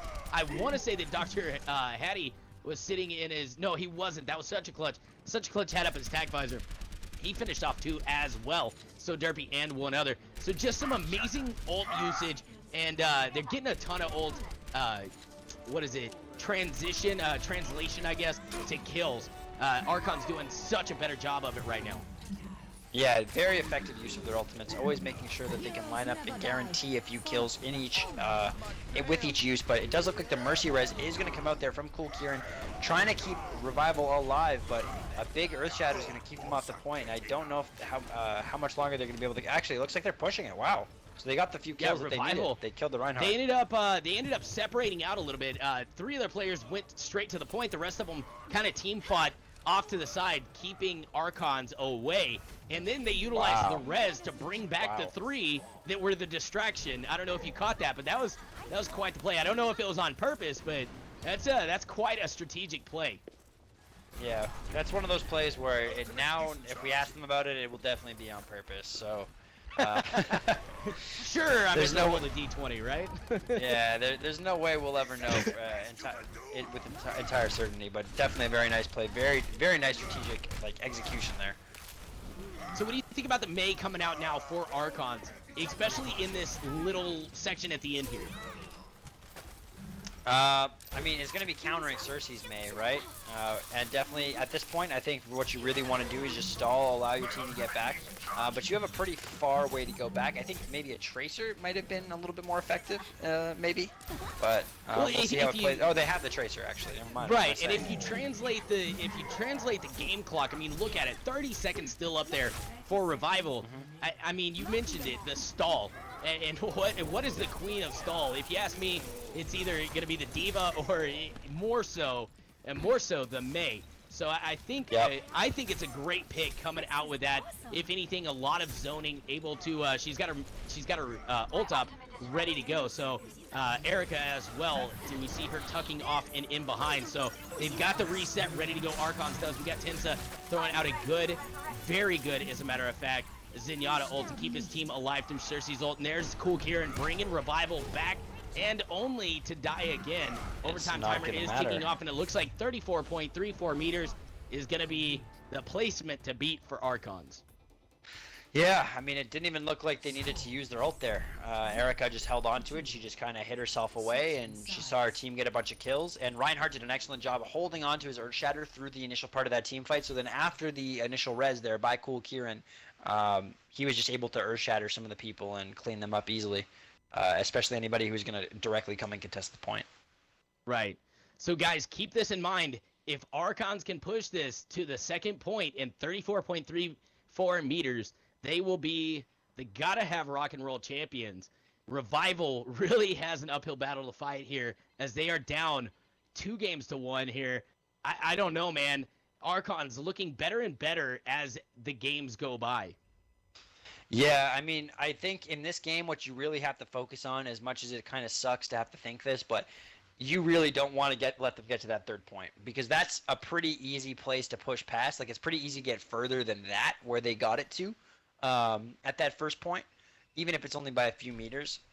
So I think what's really going to be important is that they mount a really, really good defense on the first and second points here, and prevent them from going all the way. Because if they get to that third point, it's going to be very, very difficult to prevent them from moving just the 35 meters. Yeah, I think Archon has it in them to push it that far.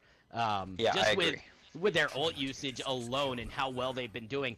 Kind of what I want to talk about right now is the ineffectiveness of the tanks for the side of Revival. I mean, we've been hyping them up. You suck as Reaper, and so Derpy. We didn't really see that translate as much in the Eichenwald start that they had here. Yeah, I mean, I thought Yusaka Reaper's been playing pretty well all night, but so Derpy's had a couple times in this series at least where he's been caught out and maybe not had the best performance. Definitely, I think he played a much more solid earlier on in the evening. So whether that's just because Archons is a step above the other teams that he's been facing, and that's putting more pressure on him and causing him to, maybe muffle up his decisions a tiny bit, or whether that's due to nerves, it's hard for me to say at this point. Well, I guess this is going to be the deciding factor here. Hopefully he can pull it out and make sure to do some better work than he previously did. Charge. But I don't know. Yeah, I don't know if it's going to happen with that. Wonderful, coming through with a beautiful charge, pinning down Dr. BFTD, and just like that, they're up 4 picks to 1 as Cool Kieran and Dr. Hattie are left holding the bag, and looks like they're going to make their way to the spawn point as well, with a very quick time is going to be the Archons here. Yeah, that's cause for concern if you're Revival. Wonderful has been, in my opinion, the best Reinhardt we've seen tonight. He's been, I think all the Reinhardts we've seen have made some incredible plays and gotten some huge earth shatters off and done some, some highlight reel worthy stuff.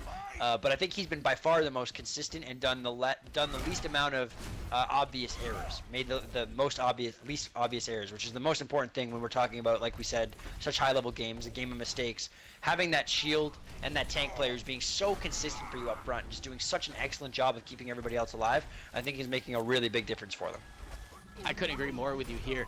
We do have Cool Karen ready to go with that Revival res. Hopefully they can play that out pretty well. So Derpy leading the charge here for Revival as he gets the pick on to Sir JJ, but there's wonderful hammering down. There's the charge coming in from Yusaka's Reaper. Pinning down wonderful. There's that res coming in from Cool Karen, bringing the entirety of the team back, but immediately a res coming from Erica to bring her team back. She does end up finding her way to the spawn point as Dr. Hattie ensures that one. We got the Deadeye going in the back, but he gets taken out by a Helix rocket from Dr. Hattie, who is sitting up top, guarding his team very well here. Yeah, he's really done a good job controlling the upper area of that castle, been sitting up, and nobody went up there to contest him, right? So that's just your dream as Soldier, when you can just rain fire down on the entire opposite team from above, and nobody's really shooting at you, trying to make your life difficult, trying to make you think and fear for your life. So definitely they're going to have to slightly adjust that strategy, make sure they put a little bit more pressure on Dr. Hattie here in this upcoming fight if they want to be more successful. Right, and they're starting to make their way through now. No picks falling on either side just yet. Cersei joining the team fight now on that Mei, trying to put some pressure down. She did get a good wall off and wall in. Wonderful, who gets picked off by Dr. BFTD, and Dr. Hattie finishes off Sir JJS. Dr. Hattie does fall to Skeppy, but they are up two kills at this point. Yeah, and it looks like they're just able to they're just falling back and playing it a little bit safe. They're just trying to make sure that they don't lose anybody unnecessarily. However, they are stopping the payload from really making any progress. So it looks like there's going to be another fight here, and kind of at this middle point in the choke where both teams kind of spawn at an equal distance, and Erica has to pop the res. She does, and then Tensa answers immediately, getting out that Transcendence, trying to keep the team up here. Sir JJ finishing off too. We do have a lot of ults being used right now, but it looks like it's falling in favor of Archons here as they chew through So Derpies, Dr. BFTDs, and Cersei's ults. Yeah, that's just really unfortunate. Using that many ultimates and not being able to stall or win that fight. Now they still have Cool Kieran's res. He wasn't able to get it off in that fight, so that is obviously a major disadvantage because we did see Erica use hers. Right. Payload is mere meters away with plenty of time on the clock, guys, and it is all Archons in the kill feed. Dr. BFTD did land a good move onto Tensa. Erica falls right there. It's kind of back and forth at this point, but it's a 3-on-2 on the point. There's the boop again. Gigantic off the boop. edge is going to be, what was it, So Derpy. No, he ended up surviving to get rezzed. That, man, wonderful answering very quickly with quick 3-piece and the Earth Shatter coming down, raining it onto Cersei. She survives by popping that cone. He does get taken out by Yusaka's Reaper. I don't know how Revival survived that one. It looked like Archons had it in the bag. I think Dr. BFTD has been hanging out with Stanky a little bit too much. He managed to stay alive on that payload for a good 10-15 seconds, just dancing around by himself. Got 2 separate boops on the players, knocking them off the map.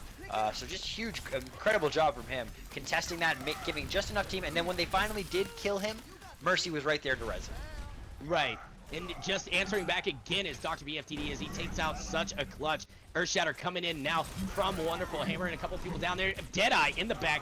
Sir JJS finishing off 2. Tensa answering real quick, taking out 2, and then getting his Transcendence. There's that res coming in for Revival. Cool Karen bringing everybody back now. They've got to translate that to some victory. Erica getting a res off of her own. Dr. Hattie and So Derpy, though, making things difficult as So Derpy pulls off a 3-piece and Dr. Hattie picks up 2. So once again, Revival able to stabilize and work through Archon's ults. Yeah, they really need to figure out a way to get Kieran. The problem is that they really can't because he's just able to hide kind of in that castle or in those, if anybody puts any pressure on him, he can just kind of dip into the castle there, and he can still res from inside there, from just on the other side of the wall, or it's just a very quick flight back. So Right. they're having a very difficult time eliminating him. He's always got his res up. He's almost got it up again. He's already at 75%. Well, hopefully we'll see some such clutch. There it is, that Graviton Surge coming out. He's got And they get the Mercy team in it. Caught. The Mercy is in it. Dr. BFTD almost pooped off by Skeppy. Skeppy getting frozen, though. Earthshatter coming in from both sides. And it looks like Dr. BFTD once again with a good boop. You Suck as a Reaper answered real quick with a 2-piece. So Derpy and Dr. Hattie finishing off 3. There's the res from Cool Karen, bringing everybody back once again. I don't really think Cool Karen needed to waste the res on that one, but only 10 seconds on the clock. I think that's so the game. I don't think they can make it back. Yeah, I don't think they can make it definitely back not. to the point. I'm pretty Looks sure like Revival's going gonna even things up here. Gonna try? He's not gonna be able to. No. Revival Yeah, I don't think so. evening things up here, 2-2. We're going to a map 5. Finals. Yeah, that's incredible. I mean, a really, really good hold there from Revival. Cool Kieran just playing absolutely phenomenally. Getting those reses multiple clutch times. That last team fight, I'm not entirely sure what happened, but it just looked like a very disjointed last-second rushed effort from the side of Archons. So we're heading to a game 5. Yeah, Cool Kieran deserving the play of the match here with some very good reses. I don't know, man. That was a 4-piece right there, bringing the team back. I like the later reses in the later stages of the game myself, but that one was just as good. Yeah, that was definitely good. And guys, if you're, if you've got social media, if you've got Twitter, if you've got something like that, definitely tweet the stream. Get people in here. This has been a great series, a great finals, and this game 5 is one people won't want to miss. Oh, definitely not. Yeah, make sure to send them to twitch.tv/theoverguard. While you're at it, make sure to throw a follow onto our Twitter, twitter.com/theoverguard. And quick shout out to GottaHaveRockandRoll.com for sponsoring this tournament with the help of G Fuel as well. GottaHaveRockandRoll donating $1,000, which is up for grabs right now. $420 going to the victor of this match. We've already given out $240 to each of the qualifying winners. So it's some awesome stuff coming out here. Neither of these teams made it to or won the finals. I don't think. Neither one of them won their finals in their qualifier. They got knocked out earlier, if I'm not mistaken. Could be wrong. Let me go back and look at the brackets here. Nope, Eclipse and Kachow were the winners. So kind of some underdogs here. Revival and Archons. Archons knocked out in the semifinals of their qualifier, and I think Revival might have made it to the finals of theirs. So just some amazing stuff out of both of these teams. I couldn't be more thrilled to be casting this tournament. Yeah, me too. I mean, this has been so fun, and what you were just saying kind of gets back to what we were talking about at the beginning of the tournament, right? With or at the beginning of today, I should say, with a young scene, a young game, and an online scene that's still developing, and a lot of players, especially in console, who the console scene isn't as concrete as necessarily the PC scene is, where everybody knows the biggest names and stuff like that, right? So it's cool to have these underdog teams and these lesser known stories and these surprises that can still happen. And this has been a hell of a series. I mean, going to game 5 now, really back and forth. It looked like Revival was probably had their work cut out for them in the second half of game 4, but they responded valiantly. That they answered the call. So I'm really excited. Hanamura, one of my favorite maps. So. I think you said it was one of your favorite maps yeah, too. So this should be good. I'm glad we're seeing it as the final match to conclude this battle of these Titans here. Revival and Archons tied it 2 apiece in a best-of-5 series. Couldn't ask for a better matchup. Every game has been pretty close. I mean, I think each team has had one very commanding victory out of the 4 that we've seen, but otherwise very close. Even in those, it relied just on a few mistakes here or there, even in the ones that they won decisively. So it's up in the air on who's going to take this. I know the chat, Twitch chat, is who I'm referring to, didn't see this one coming. A lot of people were predicting a quick victory for Archon, or even a one map, a Revival to take one map out of the 5 series. So I couldn't have predicted it myself. I knew it was going to be either back and forth or very one-sided, and it's very back and forth right now. Yeah, and that's the best kind of series, really. I mean, this is what makes it fun. Especially from like a viewer or a caster point of view, it's really difficult to have fun or cast games that are severely lopsided, and the series is lopsided, and you're just kind of looking at your clock waiting for it to be done because everybody knows who's going to win, right? These ones where you're going into the final game and you have no idea who can come out ahead, and you have no idea who's the player is going to be that's going to make the big play. Is it going to be Cersei? Is it going to be Cool Kieran with the res? Is it going to be Wonderful on the other side, or Sir JJS? Right. You know, there's so many possibilities, or maybe Erica with one of her big reses, or Tensa. We don't know, right? So this is going to be really interesting, and excited to see what the players pick for compositions. See if we see anything a little bit interesting or off meta to kind of maybe throw the other team off guard here in this game 5. But it doesn't look like it, at least not initially. Yeah, I mean, I don't know, man. I'm looking at the votes right now on the straw poll of who's going which direction. It looks like Cool Kieran might be in the lead here. He's got 4 votes over Sir JJ. Cool Kieran just, I don't know, man. I wouldn't be surprised if he's the MVP. That dude has been putting in some work on Mercy. Sir JJ also doing just a terrific job. It's down between those two right now. Make sure to go get your votes in, guys. We're going to post the links in the chat.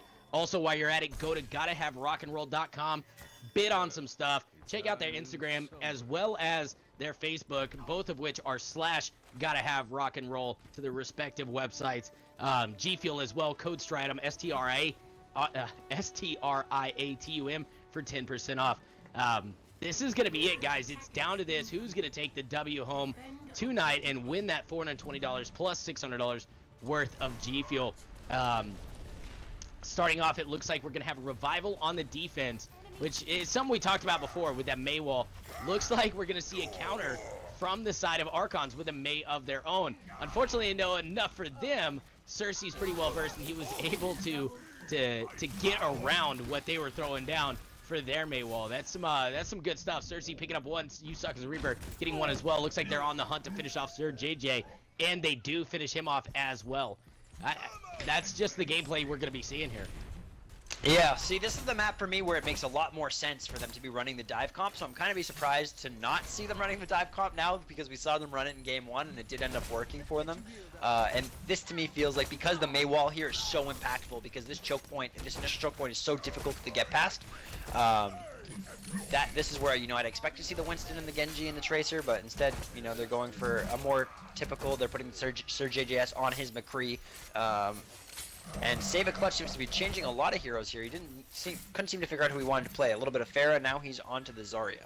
So they're running with the triple tank now. They started out with him trying to play the Mei, and obviously you're going up against Cersei. Cersei knows all the tricks in the book when it comes down to the Mei. Then he switched off to the Pharah, and immediately, as soon as he peeked over the wall, he got punished by Dr. Hattie. So unfortunately for such a clutch, he's gonna have to stick to that tank. Otherwise, he's gonna be forced to be punished. Yeah, and I think he's been doing a really good job as Zarya. I mean, he did an excellent job in that last fight, hitting that Zarya ult. I don't know how they lost that team fight on the last team fight on Icon Wall. He hit like 4 people, including the Mercy. So maybe just the team wasn't quite ready for it, or wasn't just the cohesion wasn't quite there. But he's been doing phenomenal on the Zarya anyway, so I wouldn't be worried about it. Well, and here looks you like see they're gonna entering. Yeah, with the looks like they're Zenyatta gonna make it through with the Zenyatta ult as well. Very good job on them, but unfortunately enough, You Suck as a Reaper ends up throwing down the hammer, and now it's just up to see who wins. Erica coming through with that big res Cersei.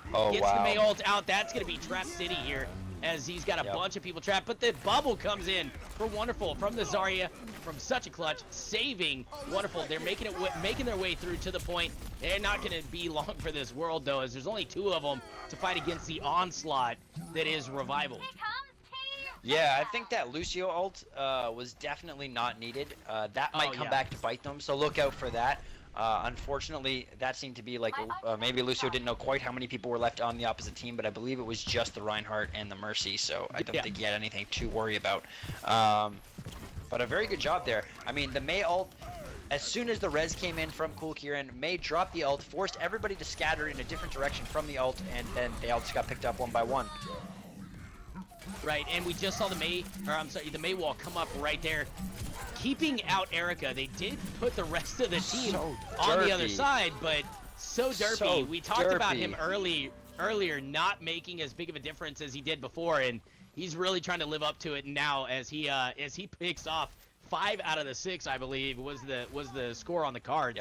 That was just some absolutely epic. He gets them all trapped in that room. There's nowhere for him to go when he goes whole hog. No, that was a beautiful ult, and yeah, definitely game 5, like we were saying, the later in the tournament you go, the more and more the games matter, right? So maybe this is the advanced mind games. He goes, hey, I'm gonna pretend I'm having an off series, and then in game 5 I'm just gonna get a quintuple kill, and I'll let somebody Right. have the 6th one.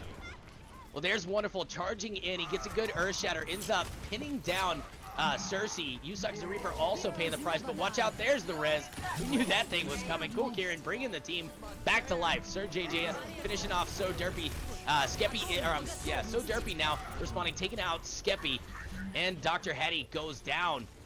Otherwise, it's Revival, man, doing a terrific job of making sure to secure this thing here. Wow. One tick is on the board here for Archons, but I don't think they're going to survive this onslaught. So Derpy going whole hog, does pick up 2, taking out Erica and such clutch, so no res coming in anytime soon. Her res wasn't up either way. Maywall goes up to make sure. Yep, that's a full hold for Revival. So, that is very interesting. I mean, a game 5 situation and you've still got full holds. You know what? What? I mean, that is the definition of clutch. I mean, if you don't win this game now, I don't know what to say, because you just played incredible defense, right? Like, right. It'd be amazing to see a full hold on the other side, though. That'd be astonishing. Yeah. The one thing is they did give up a tick, right? They gave up a full tick, so 35.8 is the percentage to beat. I believe they need to get to the second tick for it to count as a victory, right? No, they should only have to complete to that tick mark.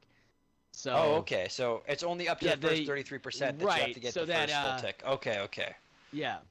I haven't played much since they made that change, so I haven't quite figured out how that's worked yet. Right. Just look for that yellow indicator. That's where they got to get to, and then they'll be able to secure it off here. So. So that's really, really dangerous, because that means that even if, let's just say, they're unable to get it on the first push, but they get that first 33% mark, they only have to get 2% the second time, right? That they push in. So that's pretty dangerous. I think it's like, yeah. I want to say that's about how it works. That's a pretty accurate assessment. I'm not sure. I don't know how I'm liking the lineup that's coming out, though, from Archons. I'm not sure about it.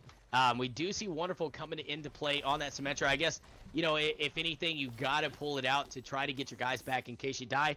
I kind of would have liked to see the Mei come out. I know that Cersei's been the very dominant Mei in this gameplay, but, I don't know. It's just me talking, I guess. They are going to be running a 3-2-1 setup with Erica being the only sole healer. Again, not sure how I really feel about it, but it's in Archon's hands now. It's theirs to lose, so to say. A lot of percentage, though, is coming up. 56% already up on the board for Wonderful. Now sitting at 79%. Get that pick onto Dr. BFTD. I mean, that's how you charge an ult right there, right?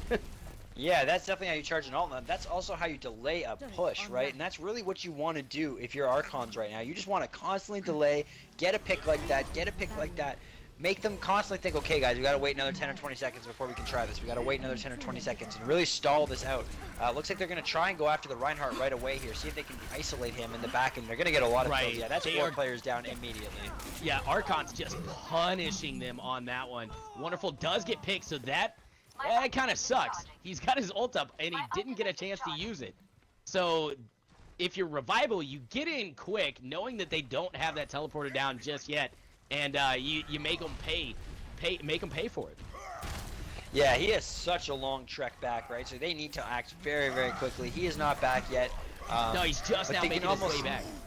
Yeah, they can almost count on the fact that even if they get these kills here, these players will be coming back through a teleporter.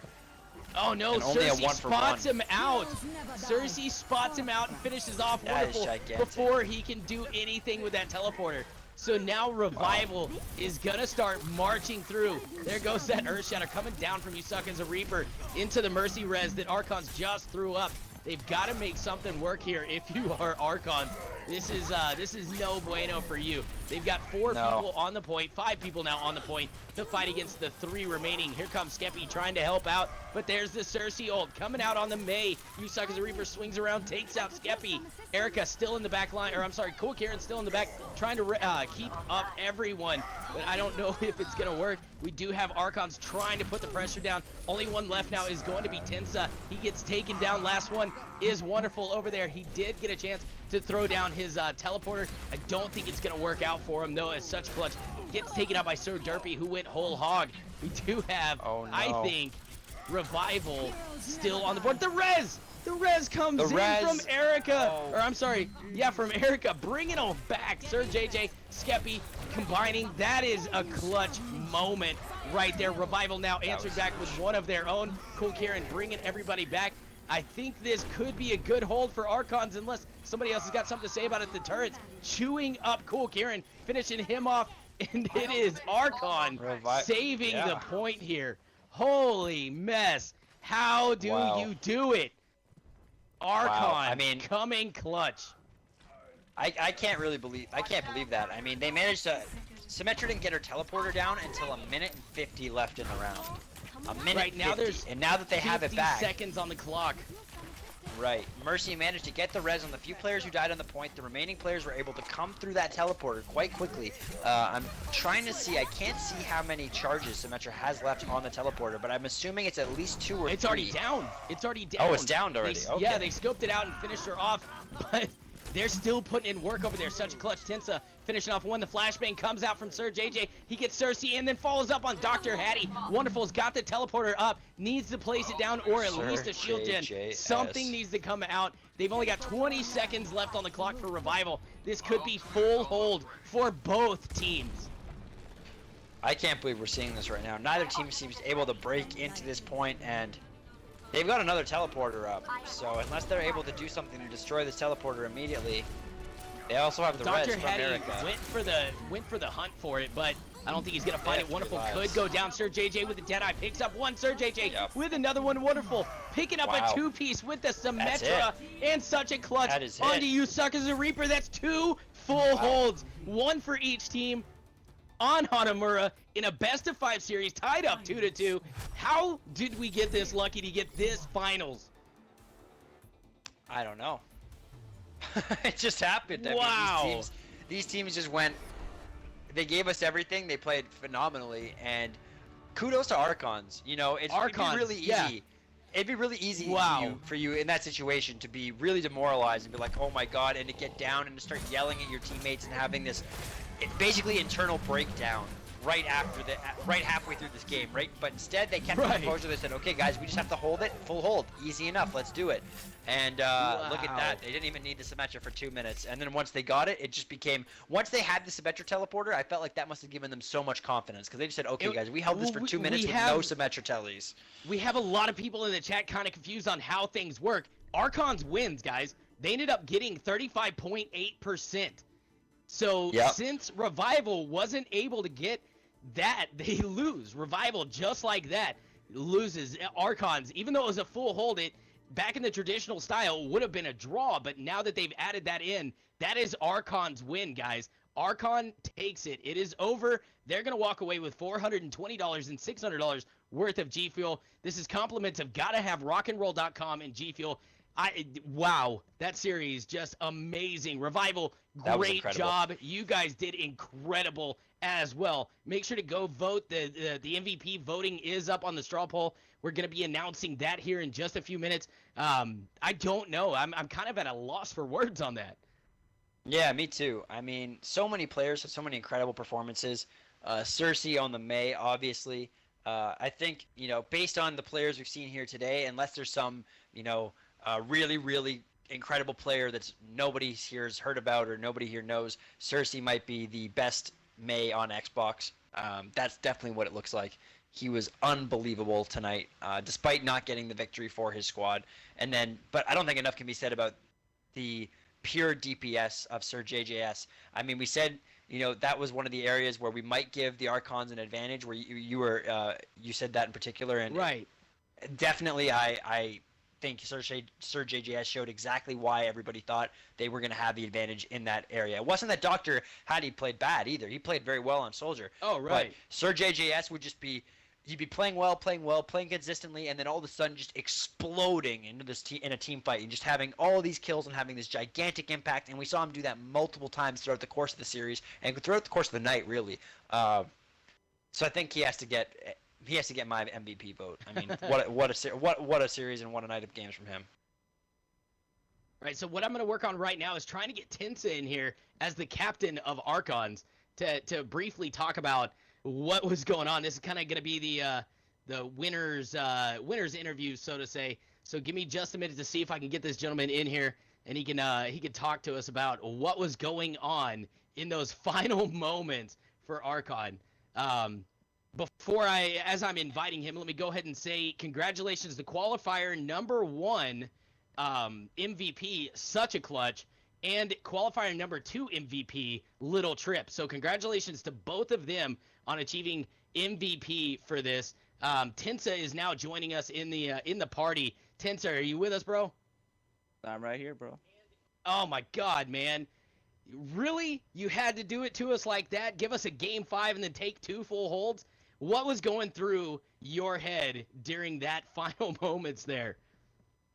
Oh, we were like, oh God, we just really screwed up the draft where we gave Revival Hanamura, but I think the picks with me and Wonderful switching off roles for that final point definitely helped us. Cersei's May was playing out of his mind. I give props to Next level, Cersei right? and Kieran. Yeah, I mean, how did you guys deal with that? Like, that must have been super. What was going through your guys' mind maybe in like the first Kings Row game when he was just kind of shutting down everybody and slowing everything down? What were you guys talking about and communicating about in order to beat that?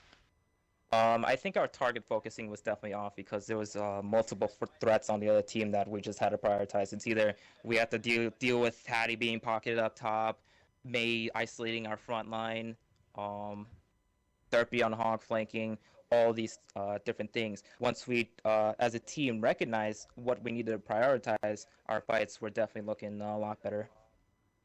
You guys did amazing. I couldn't speak more highly of the teams that played tonight. Tensa, your squad just doing phenomenal to make it where you guys are at. And it's kind of a surprise, though, because you guys made it to the semifinals and got knocked out by forfeit. So nobody really knew of you guys coming in here tonight. Plus, you changed names. So nobody really knew. So it's definitely a big surprise, even though you've got so much talent on your team. This Revival team, did you think Revival would make it all the way to the finals to be your competition? I actually anticipated them to make it really far. They have been a team for a long time. They've been grinding a lot harder than every other team currently. They definitely deserve the praise that they are getting. Definitely deserve it. They're a top team, and they have earned my respect. Okay. With that being said, I have to ask you one final question. If you had to give it up to an MVP for this match between yourselves and Revival, who would you give the MVP to? On Revival, I would give it to Kieran. Either team. Either team. Kieran MVP. His reses was on point. On our team, I'll give it to Wonderful. This man had gold damage on tank every game. That's just astonishing to hear, because that's insane. Right, coming from our angle, I mean, we don't really see much of that, but what we see in the kill feed is Sir JJ just all over it. Were you guys pretty hyped about how well he was playing as well? I know that Wonderful played really well, but Sir JJ, did you feel the same thing out of him? Oh yeah, he played out of his mind. Normally a lot of people look up to Clutch as like the best DPS player in the game, but Sir JJ played out of his mind. He proved that he's also up there with Clutch on the DPS play. Most definitely. All right, man. Well, you guys won $420 plus $600 worth of G Fuel. So I couldn't be more thrilled to give you guys that prize pool. You guys earned it. Well fought. Definitely a round of applause for Archons and Revival. Archons coming out the champions of the GottaHaveRockandRoll.com 1K finals. Is there anybody you want to shout out or anything, Tensa, before we let you go? I would like to give a shout out to Magical Fountain. He is the person who put together this prize pool. I also want to give a shout out to the Overguard who put this tournament together.